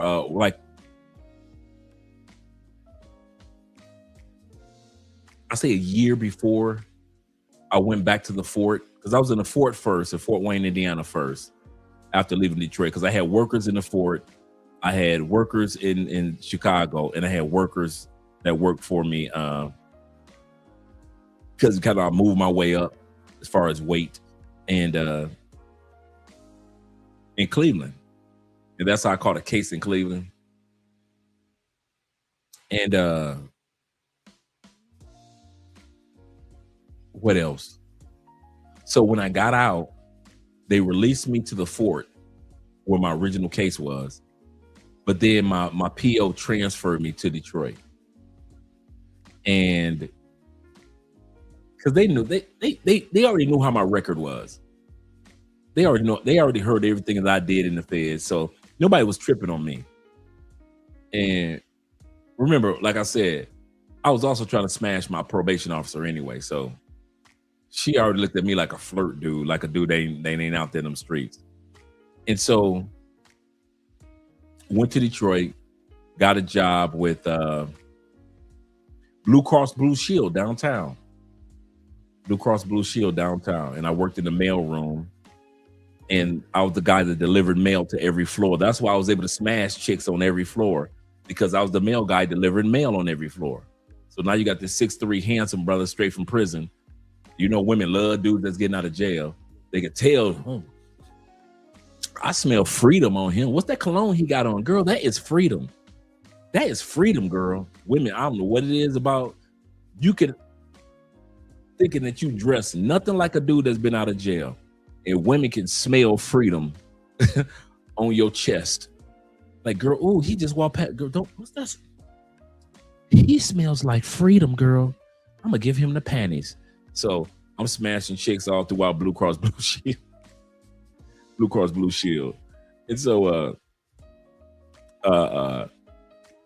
what ended up happening is I ended up spending about a year in Detroit, and that's when I moved back to the fort for a couple of years. That's when I met my wife, and we moved back and forth between Tampa and St. Petersburg, because my wife was the district manager for Kohl's department store. So she ran 3 Kohl's departments, and then they transferred her to be an opening manager in St. Pete. And if anybody knows anything about St. Petersburg, Clearwater, and Clearwater Beach in Tampa, is just 3 bridges. It's like this. So you have Tampa right here. Take the bridge, you're in St. Petersburg. Take another bridge, you're in Clearwater. So it's like a triangle. It's a triangle. And I'm talking about like, it's like 5-10 minute bridges. So you're like this: Tampa, St. Pete, Clearwater. So that's how it's set up. It's just a short bridge apart. Kind of like how New York is broken up with the bridges. And so the marriage didn't work out. Cool. You know, like I said, I was a stepdad 14 years, cool. Then I started hanging out with a lot of Latinas and a lot of dudes from the Caribbean. So I'm going to dance halls. So I stopped going to black clubs because I'm at the dance halls. I'm going to real black clubs, at the dance halls with the Caribbean brothers. And I'm at the salsa spots with the Puerto Ricans and the Colombians. And that's how I found out about Colombia with my coworkers. And then I started traveling to different countries. And then next thing you know, I did all these type of cruises. And next thing you know, I came to Colombia as one of my next countries, and bada bing, bada boom. Yep. Ooh. I was just getting out of high school at that time period.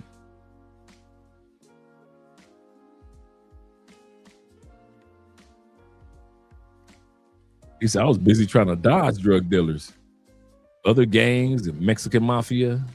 Ooh, I can imagine. He said it was crazy. He said, I'm glad that part of my life is, oh, you are glad. I'm glad too, brother. I'm happy for us both. He said, remember my time in Tampa days living in South Shore? Yes, sir. Yes, sir. MacDill, as soon as you said South Shore, yep, MacDill's Air Force Base is over there. Yep, MacDill's Air Force Base is right there on South Shore Avenue area. That's a true Tampa man right there. That's a true Tampa man. He said, I didn't go deep into the streets, just enough to either make some money or just understand the game. I should have understood the game wasn't for me, and I should have just went to school. That's what I should have did. He said, a smart man learns from his experience, a wise man learns from others' experiences. That's what I should have been doing as well. Let me bring the video back. And home prices are stagnantly high. Same with car prices and insurance of all.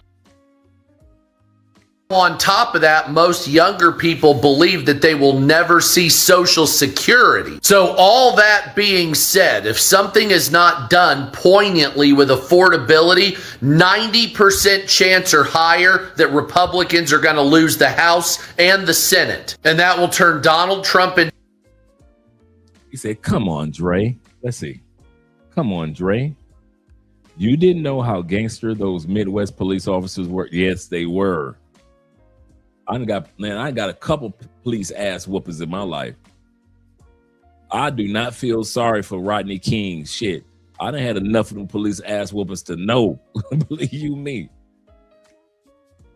Police officer where he said, especially Illinois, Indiana, Michigan, Ohio, Wisconsin. Yes, sir. He said, yeah, my cousin was in Ruskin. Yes, sir. Shout out to Ruskin. That's right over where I was. Ruskin's like a suburb of Tampa. And I was in right behind Ruskin, or right next to Ruskin, in Riverview. That's where I lived, in Riverview, Florida. He said, yep, Highway 41 and 674. Absolutely correct. I was off Highway 41 area. And I used to actually go to if the Walmart that I knew was packed in Riverview, I used to just drive down 41 to the Walmart that was in Ruskin, like 5 minutes later.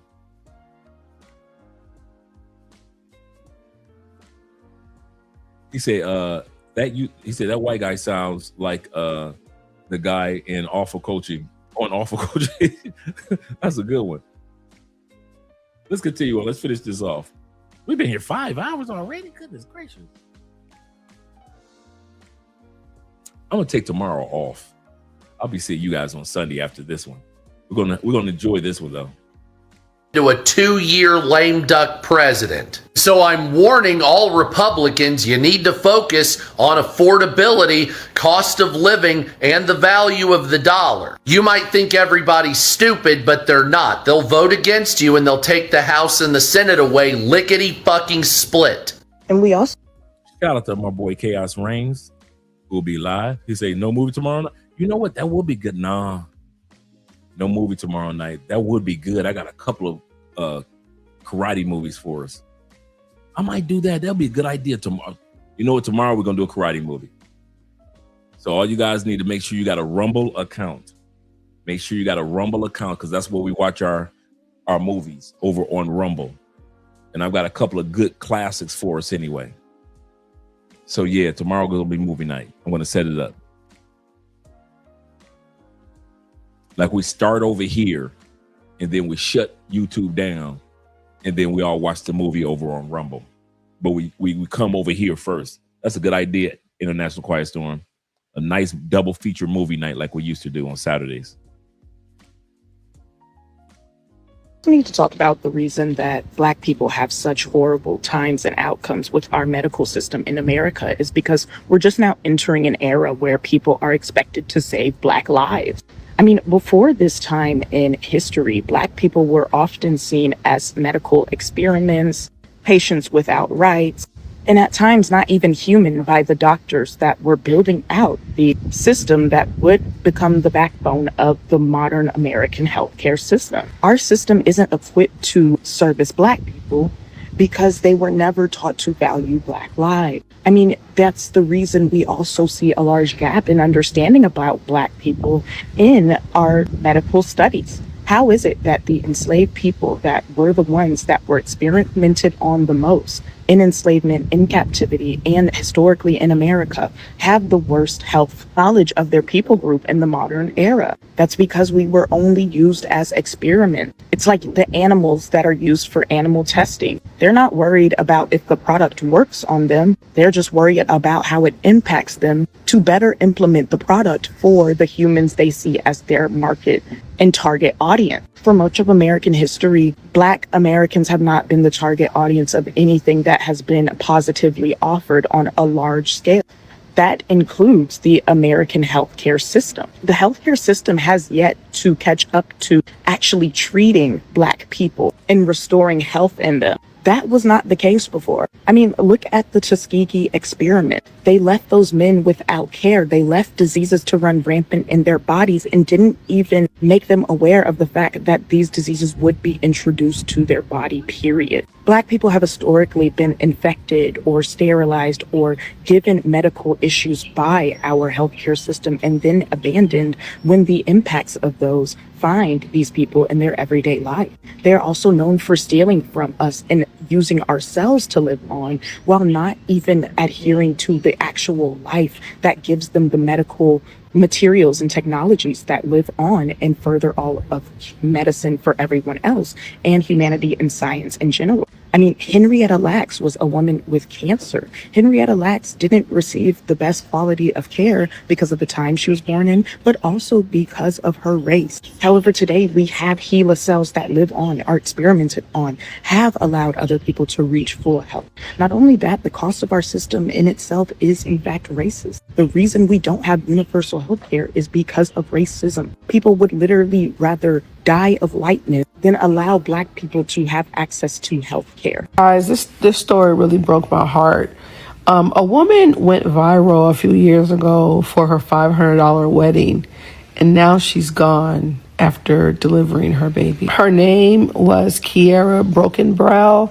She was 32 years old, a wife, a mother, and she died during childbirth. As a doula, as someone who works with mothers every single day, this is not just a sad story to me. This is a crazy reality. Because the truth is, especially for Black women, pregnancy and childbirth is still dangerous for us. So like I mentioned before, Kiera and her husband went viral a few years ago for having a simple, beautiful $500 wedding. They didn't want any debt, so they wanted all their family and their loved ones there with purpose. And now her husband is raising their newborn son without her. Their baby is fighting in the NICU, and she's not here. And you know what hurts more? Is that this isn't rare. Black women are still 3 to 4 times more likely to die from pregnancy-related causes. Yeah, let that sink in. I say it all the time, but let that sink in. 3 to 4 times more likely. This Mexican border town is full of American retirees. They get more Social Security buying power, better health care, and an actual retirement. San Felipe, Rosarito, Lake Chapala near Guadalajara, entire communities of American retirees. We were talking before about how difficult it is to be a person of color in the United States. And we're also talking about how difficult it is because the topic is about the cost of dying in the United States, whether it be bad medical for Black women or whether affordability for our seniors. I was mentioning to you guys the other day, so many seniors are taking that little bit of Social Security that they're getting and they're relocated to Mexico. We're going to look at a reason why so many seniors are now living in Mexico.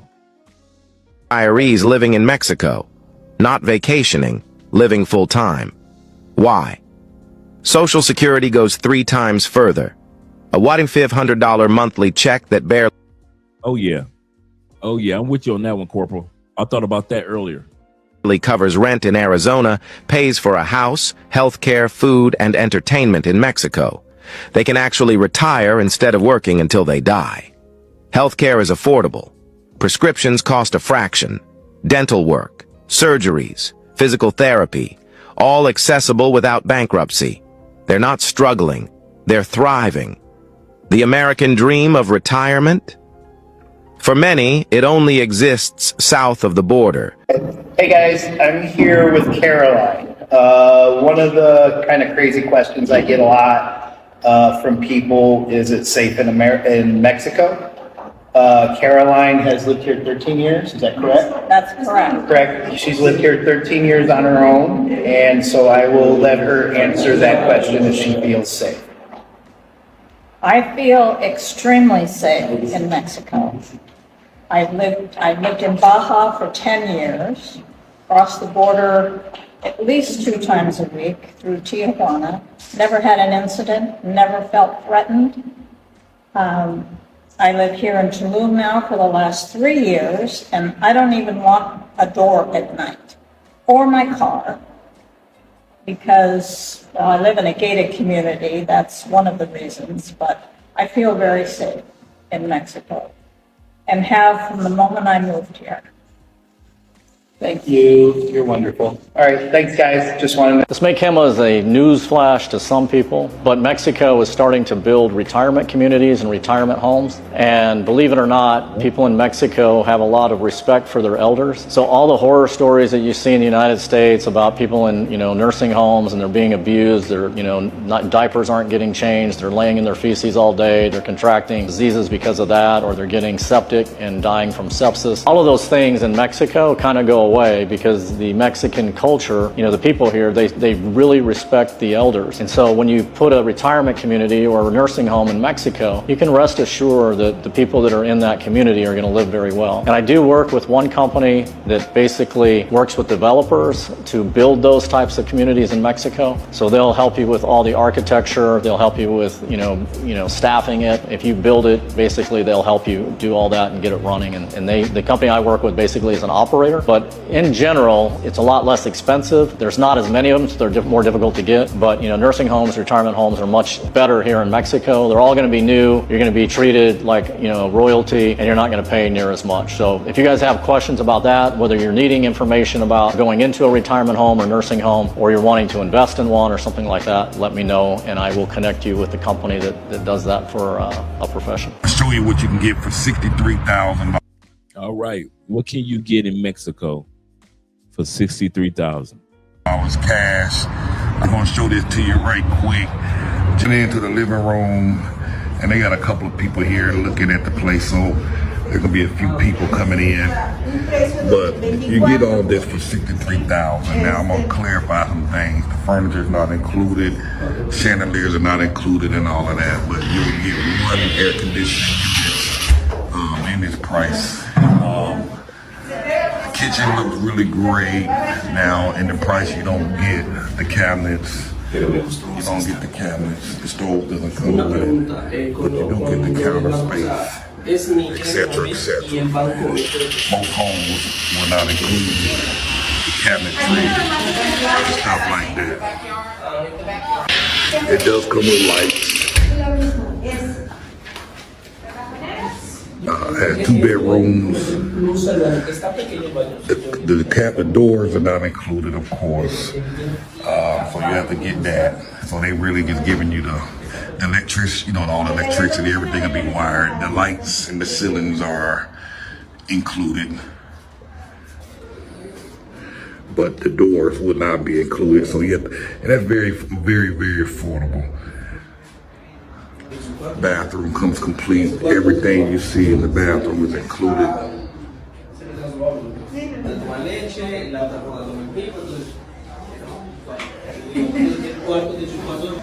You got another bedroom here. This is bedroom 2. They side by side. You also got some yard space as well. Again, you only get 1 air conditioning unit. It's a very beautiful place. Now this is in Los Eroles. I know I'm saying that wrong. This is another view of the dining room. Living room.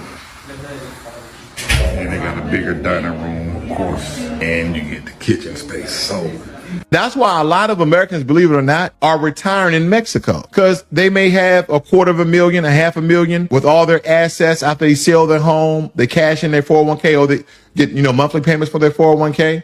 They go to these other countries and they 10 times the dollar. So things by stabilizing the dollar when Donald Trump comes into office and keeping the dollar strong is going to help Americans everywhere, really. Every single person that I run into feels more safe living in Mexico than they do in these Western civilizations. And then when you look at the crime statistics, the top 5 safest cities in North America. Okay.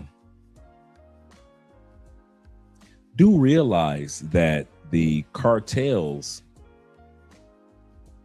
in Colombia, in Brazil, in America, what do they all have in common? They are in isolated locations.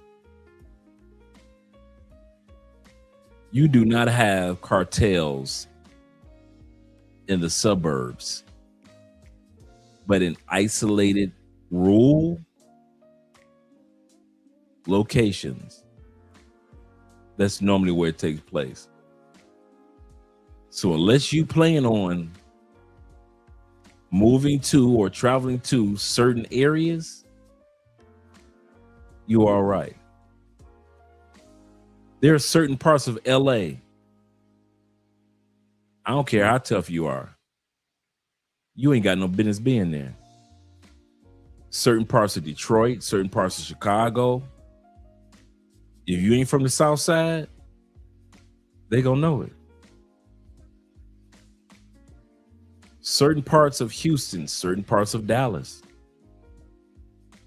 What's my point? We as Americans have become numb to our version of cartels, and we've been programmed to fear other countries' cartels. When we know we have to be wise when it comes to any cartel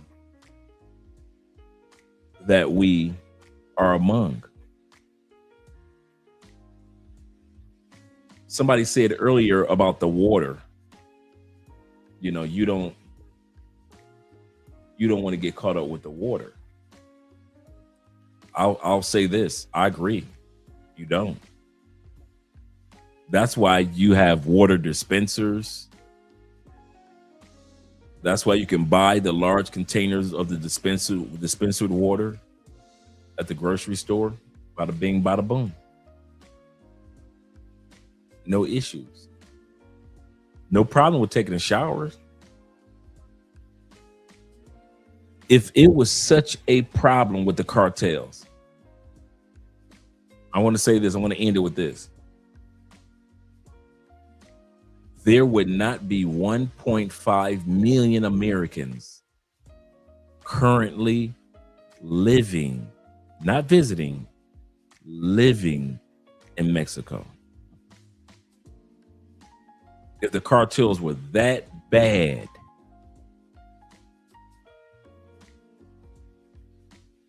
we drink it in Cali. No big deal. We cook, we can drink with it in Cali. But you let Americans tell it,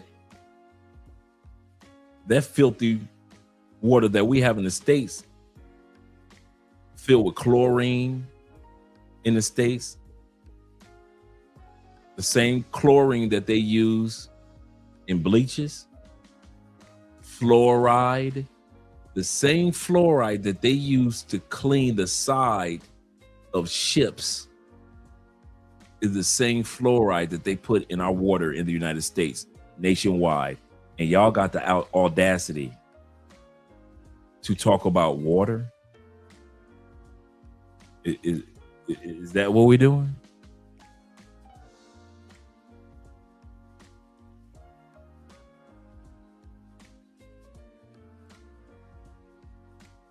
Do your homework first. No matter what part of Mexico that you will consider, do your homework first. I've heard great things from a lot of American content creators regarding the areas in which they've lived. Lead attorney raves about Mexico. He lived in Mexico, all over Mexico for 6 years. 6 years. Y'all act like cartels are at McDonald's. Can't go to McDonald's. Why? The cartel is at the McDonald's. I can't go to the grocery store. Why? The cartels are standing in front of the grocery store. Keep going. We can't stop at that gas station. Why? That's the cartel's gas station. You guys are overthinking it without doing the research. But I'm gonna say something, and I agree. I don't blame you. I don't blame you at all. If I was still stuck in the United States, I wouldn't know. If I visited a country, but I've never lived in that country before, I wouldn't know. So I can't come like, man, you should know. But some people are, Double O. Some people are that don't know any better. We as Americans, we're quick to repeat like parrots whatever news headline we've heard about a country. And I'm gonna tell you something. You might, and I'm gonna say it from the perspective of just me as an American. You might know 007, but before I left America to start traveling, I didn't know. And I live in Florida. I didn't know all that I know. But once I started traveling to different countries, that's when, the lights start coming on. Corporal says this. He says, we've had some of these worst outbreaks of public safety issues due to water. Shout out to Flint, Michigan. He says so-called third world countries haven't had issues with. This is so true. So true. My brother Don says this. He say Merida in Mexico is very safe. He said, I was playing softball with a family in the park around 3 a.m, grilling food and having fun. And that's one of the reasons why you have so many American seniors moving to Mexico instead of moving into nursing homes in the States.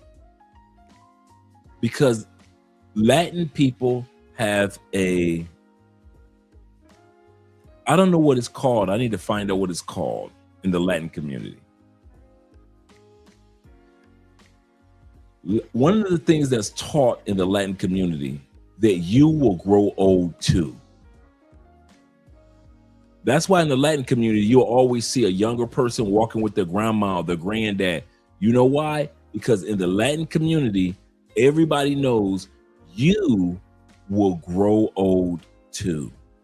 You ain't never too fancy. You ain't never too cute. You ain't never too tall. You ain't never too handsome in the Latin community to walk with your grandma or your granddaddy, because one day you will grow old too. And someone will be walking through the mall with you.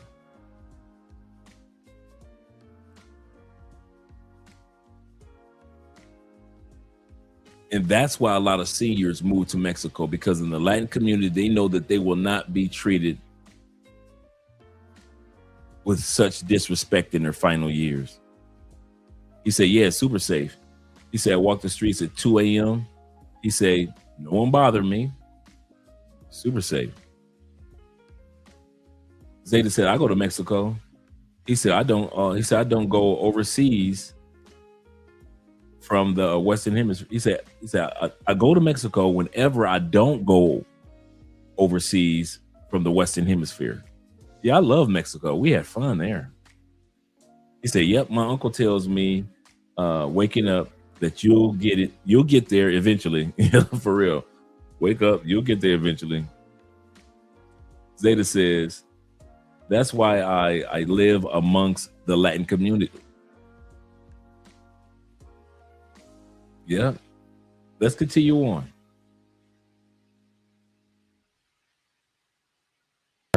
Are in Mexico. Number one is in Merida. It's the safest city in all of the Americas. Toronto used to be number 2, and it's like not even in the top 20, I don't think, anymore. Mexico is extremely safe, and I even talked to people from Tijuana. I didn't know that. I didn't know Merida was considered one of the safest countries in the world or in the Western Hemisphere. I mean, safest cities in the Western Hemisphere. I did not know that. These, not a safest, but the safest cities. Yep, it depends on what part of Mexico you go to. And yes, Tijuana is no joke.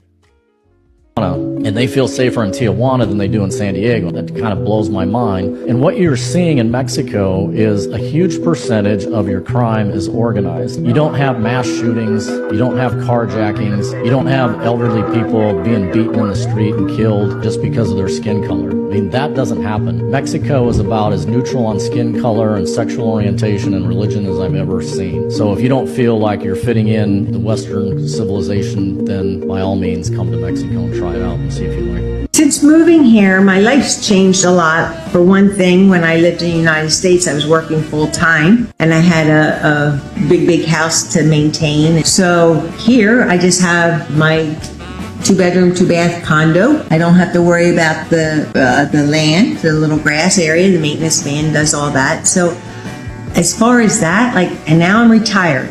I've worked all these years and now I'm retired and I really can do what I want to do. So I have my hobbies. I can go to the beach.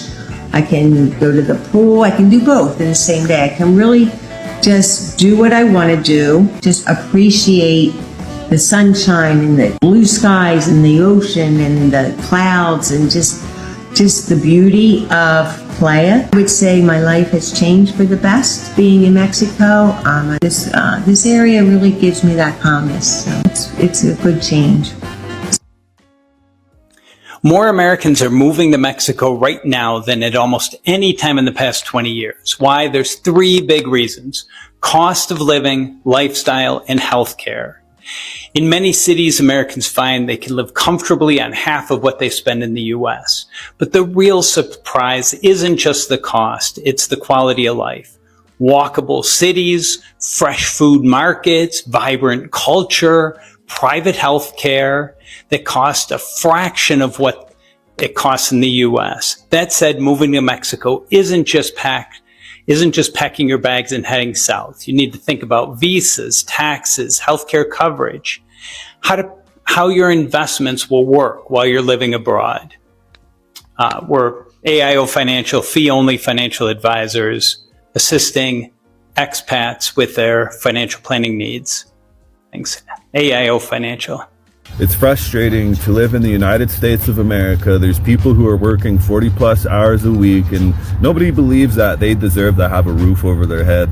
Nobody believes that they deserve to have healthy, nutritious meals. Nobody believes that they deserve to have any fucking vacation time. Everyone just has this idea of America. Like, nobody wants to talk about the fact that housing is unaffordable in the United States of America. Nobody wants to talk about how the rent is so fucking high and there's no efforts done by any local governments to cap that shit. Nobody talks about the fact that their rent has gone up $100, $200, maybe $300 over the past couple years, but their apartment hasn't changed. Nobody wants to talk about how the wages are so low and they don't get any higher. You can't afford an apartment doing 40 hours of work. Housing is unaffordable. That's the problem. We don't simply need to work more. We need affordable fucking housing. So do you believe the price of oil and gas will be lower before the midterm elections? I hope so. I mean, I think so. It could be. It could be or the same or maybe a little bit higher. But it should be around the same, maybe a little bit higher. But it should be around the same. Ms. Williamson, we've been talking a lot about access to health insurance, but for many Americans, their most pressing concern is the high cost of health care. How would you lower the cost of prescription drugs? Well, first of all, the government should never have made the deal with the big pharma that they couldn't negotiate. That was just part of the regular corruption by which multinational corporations have their way with us. You know, I want to say that while I agree with, I'm with Senator Bennett and others, but I agree with almost everything here. I'll tell you one thing. It's really nice if we've got all these plans, but if you think we're going to beat Donald Trump by just having all these plans, you got another thing coming. Because he didn't win by saying he had a plan. He won by simply saying, make America great again. We've got to get deeper than just these superficial fixes, as important as they are. Even if we're just talking about the superficial fixes, ladies and gentlemen, we don't have a health care system in the United States. We have a sickness care system in the United States. We just wait till somebody gets sick, and then we talk about who's going to pay for the treatment and how they're going to be treated. What we need to talk about is why so many Americans have unnecessary chronic illnesses, so many more compared to other countries. And that gets back into not just the big pharma, not just health insurance companies. It has to do with chemical policies. It has to do with environmental policies. It has to do with food policies. It has to do with drug policies. It has to do with environmental. Senator Benedict. You look at my whole health plan. Yes, we provide you. This is the Dr. King they don't want you to know. And it didn't cost the nation 1 penny to integrate lunch counters. It didn't cost the nation 1 penny to guarantee the right to vote. But now we are dealing with issues that cannot be solved without the nation spending billions of dollars and undergoing a radical redistribution of economic power. But you are reminding the nation that it is a crime for people to live in this rich nation and receive starvation wages. That we spend $322,000 for each enemy we kill in Vietnam, while we spend in the so-called war on poverty in America only about $53 for each person classified as poor. America's opportunity to help bridge the gulf between the haves and the have-nots. And the question is whether America will do it. There's nothing new about poverty. What is new is that we now have the techniques and the resources to get rid of poverty. And the real question is whether we have the will. Absolutely correct, Dr. King. So just got. Shout out to Dr. Martin Luther King, and shout out to you guys.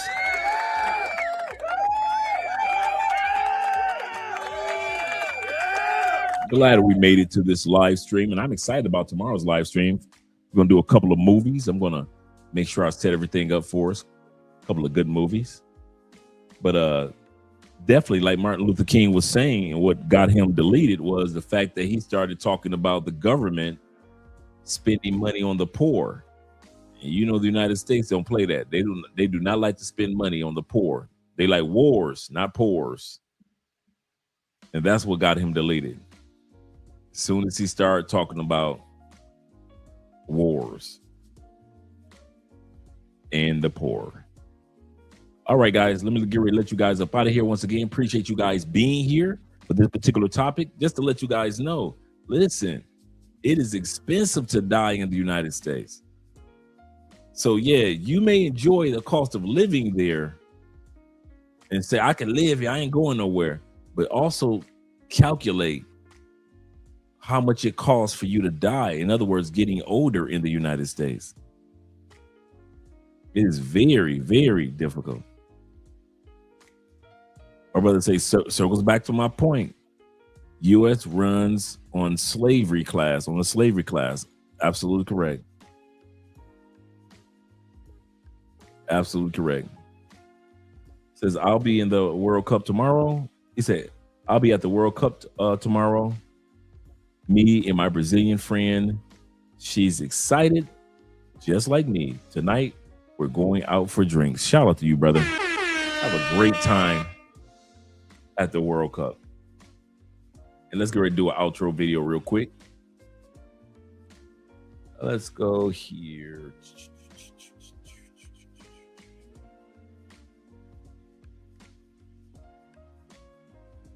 Okay.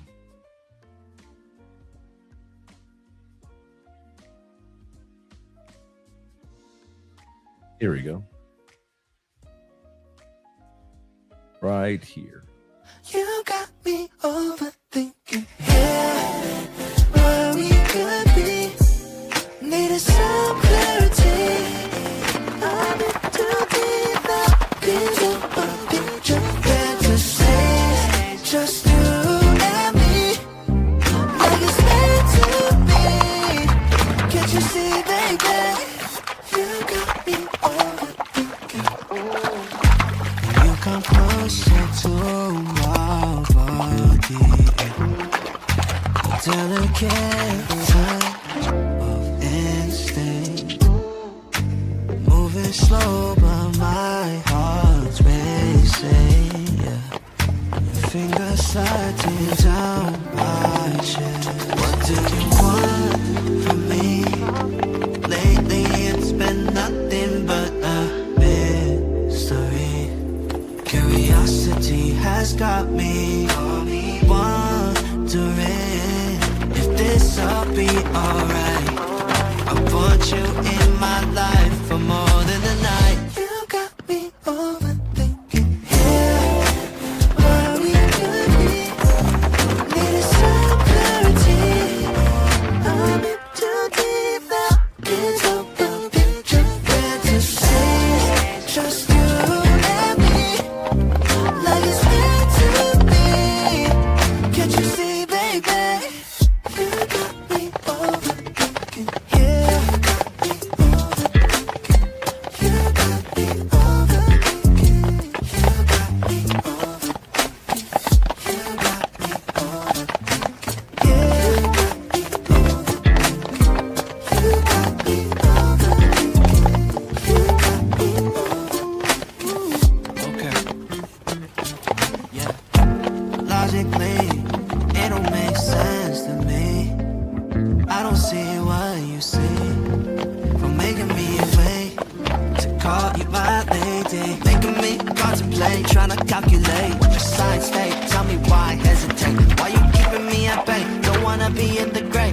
I really love your curves, but I need my answer straight. Do you want from me? Lately it's been nothing but a mystery. Curiosity has got me wondering if this'll be alright. I want you in my life, more than just a night. You got me over.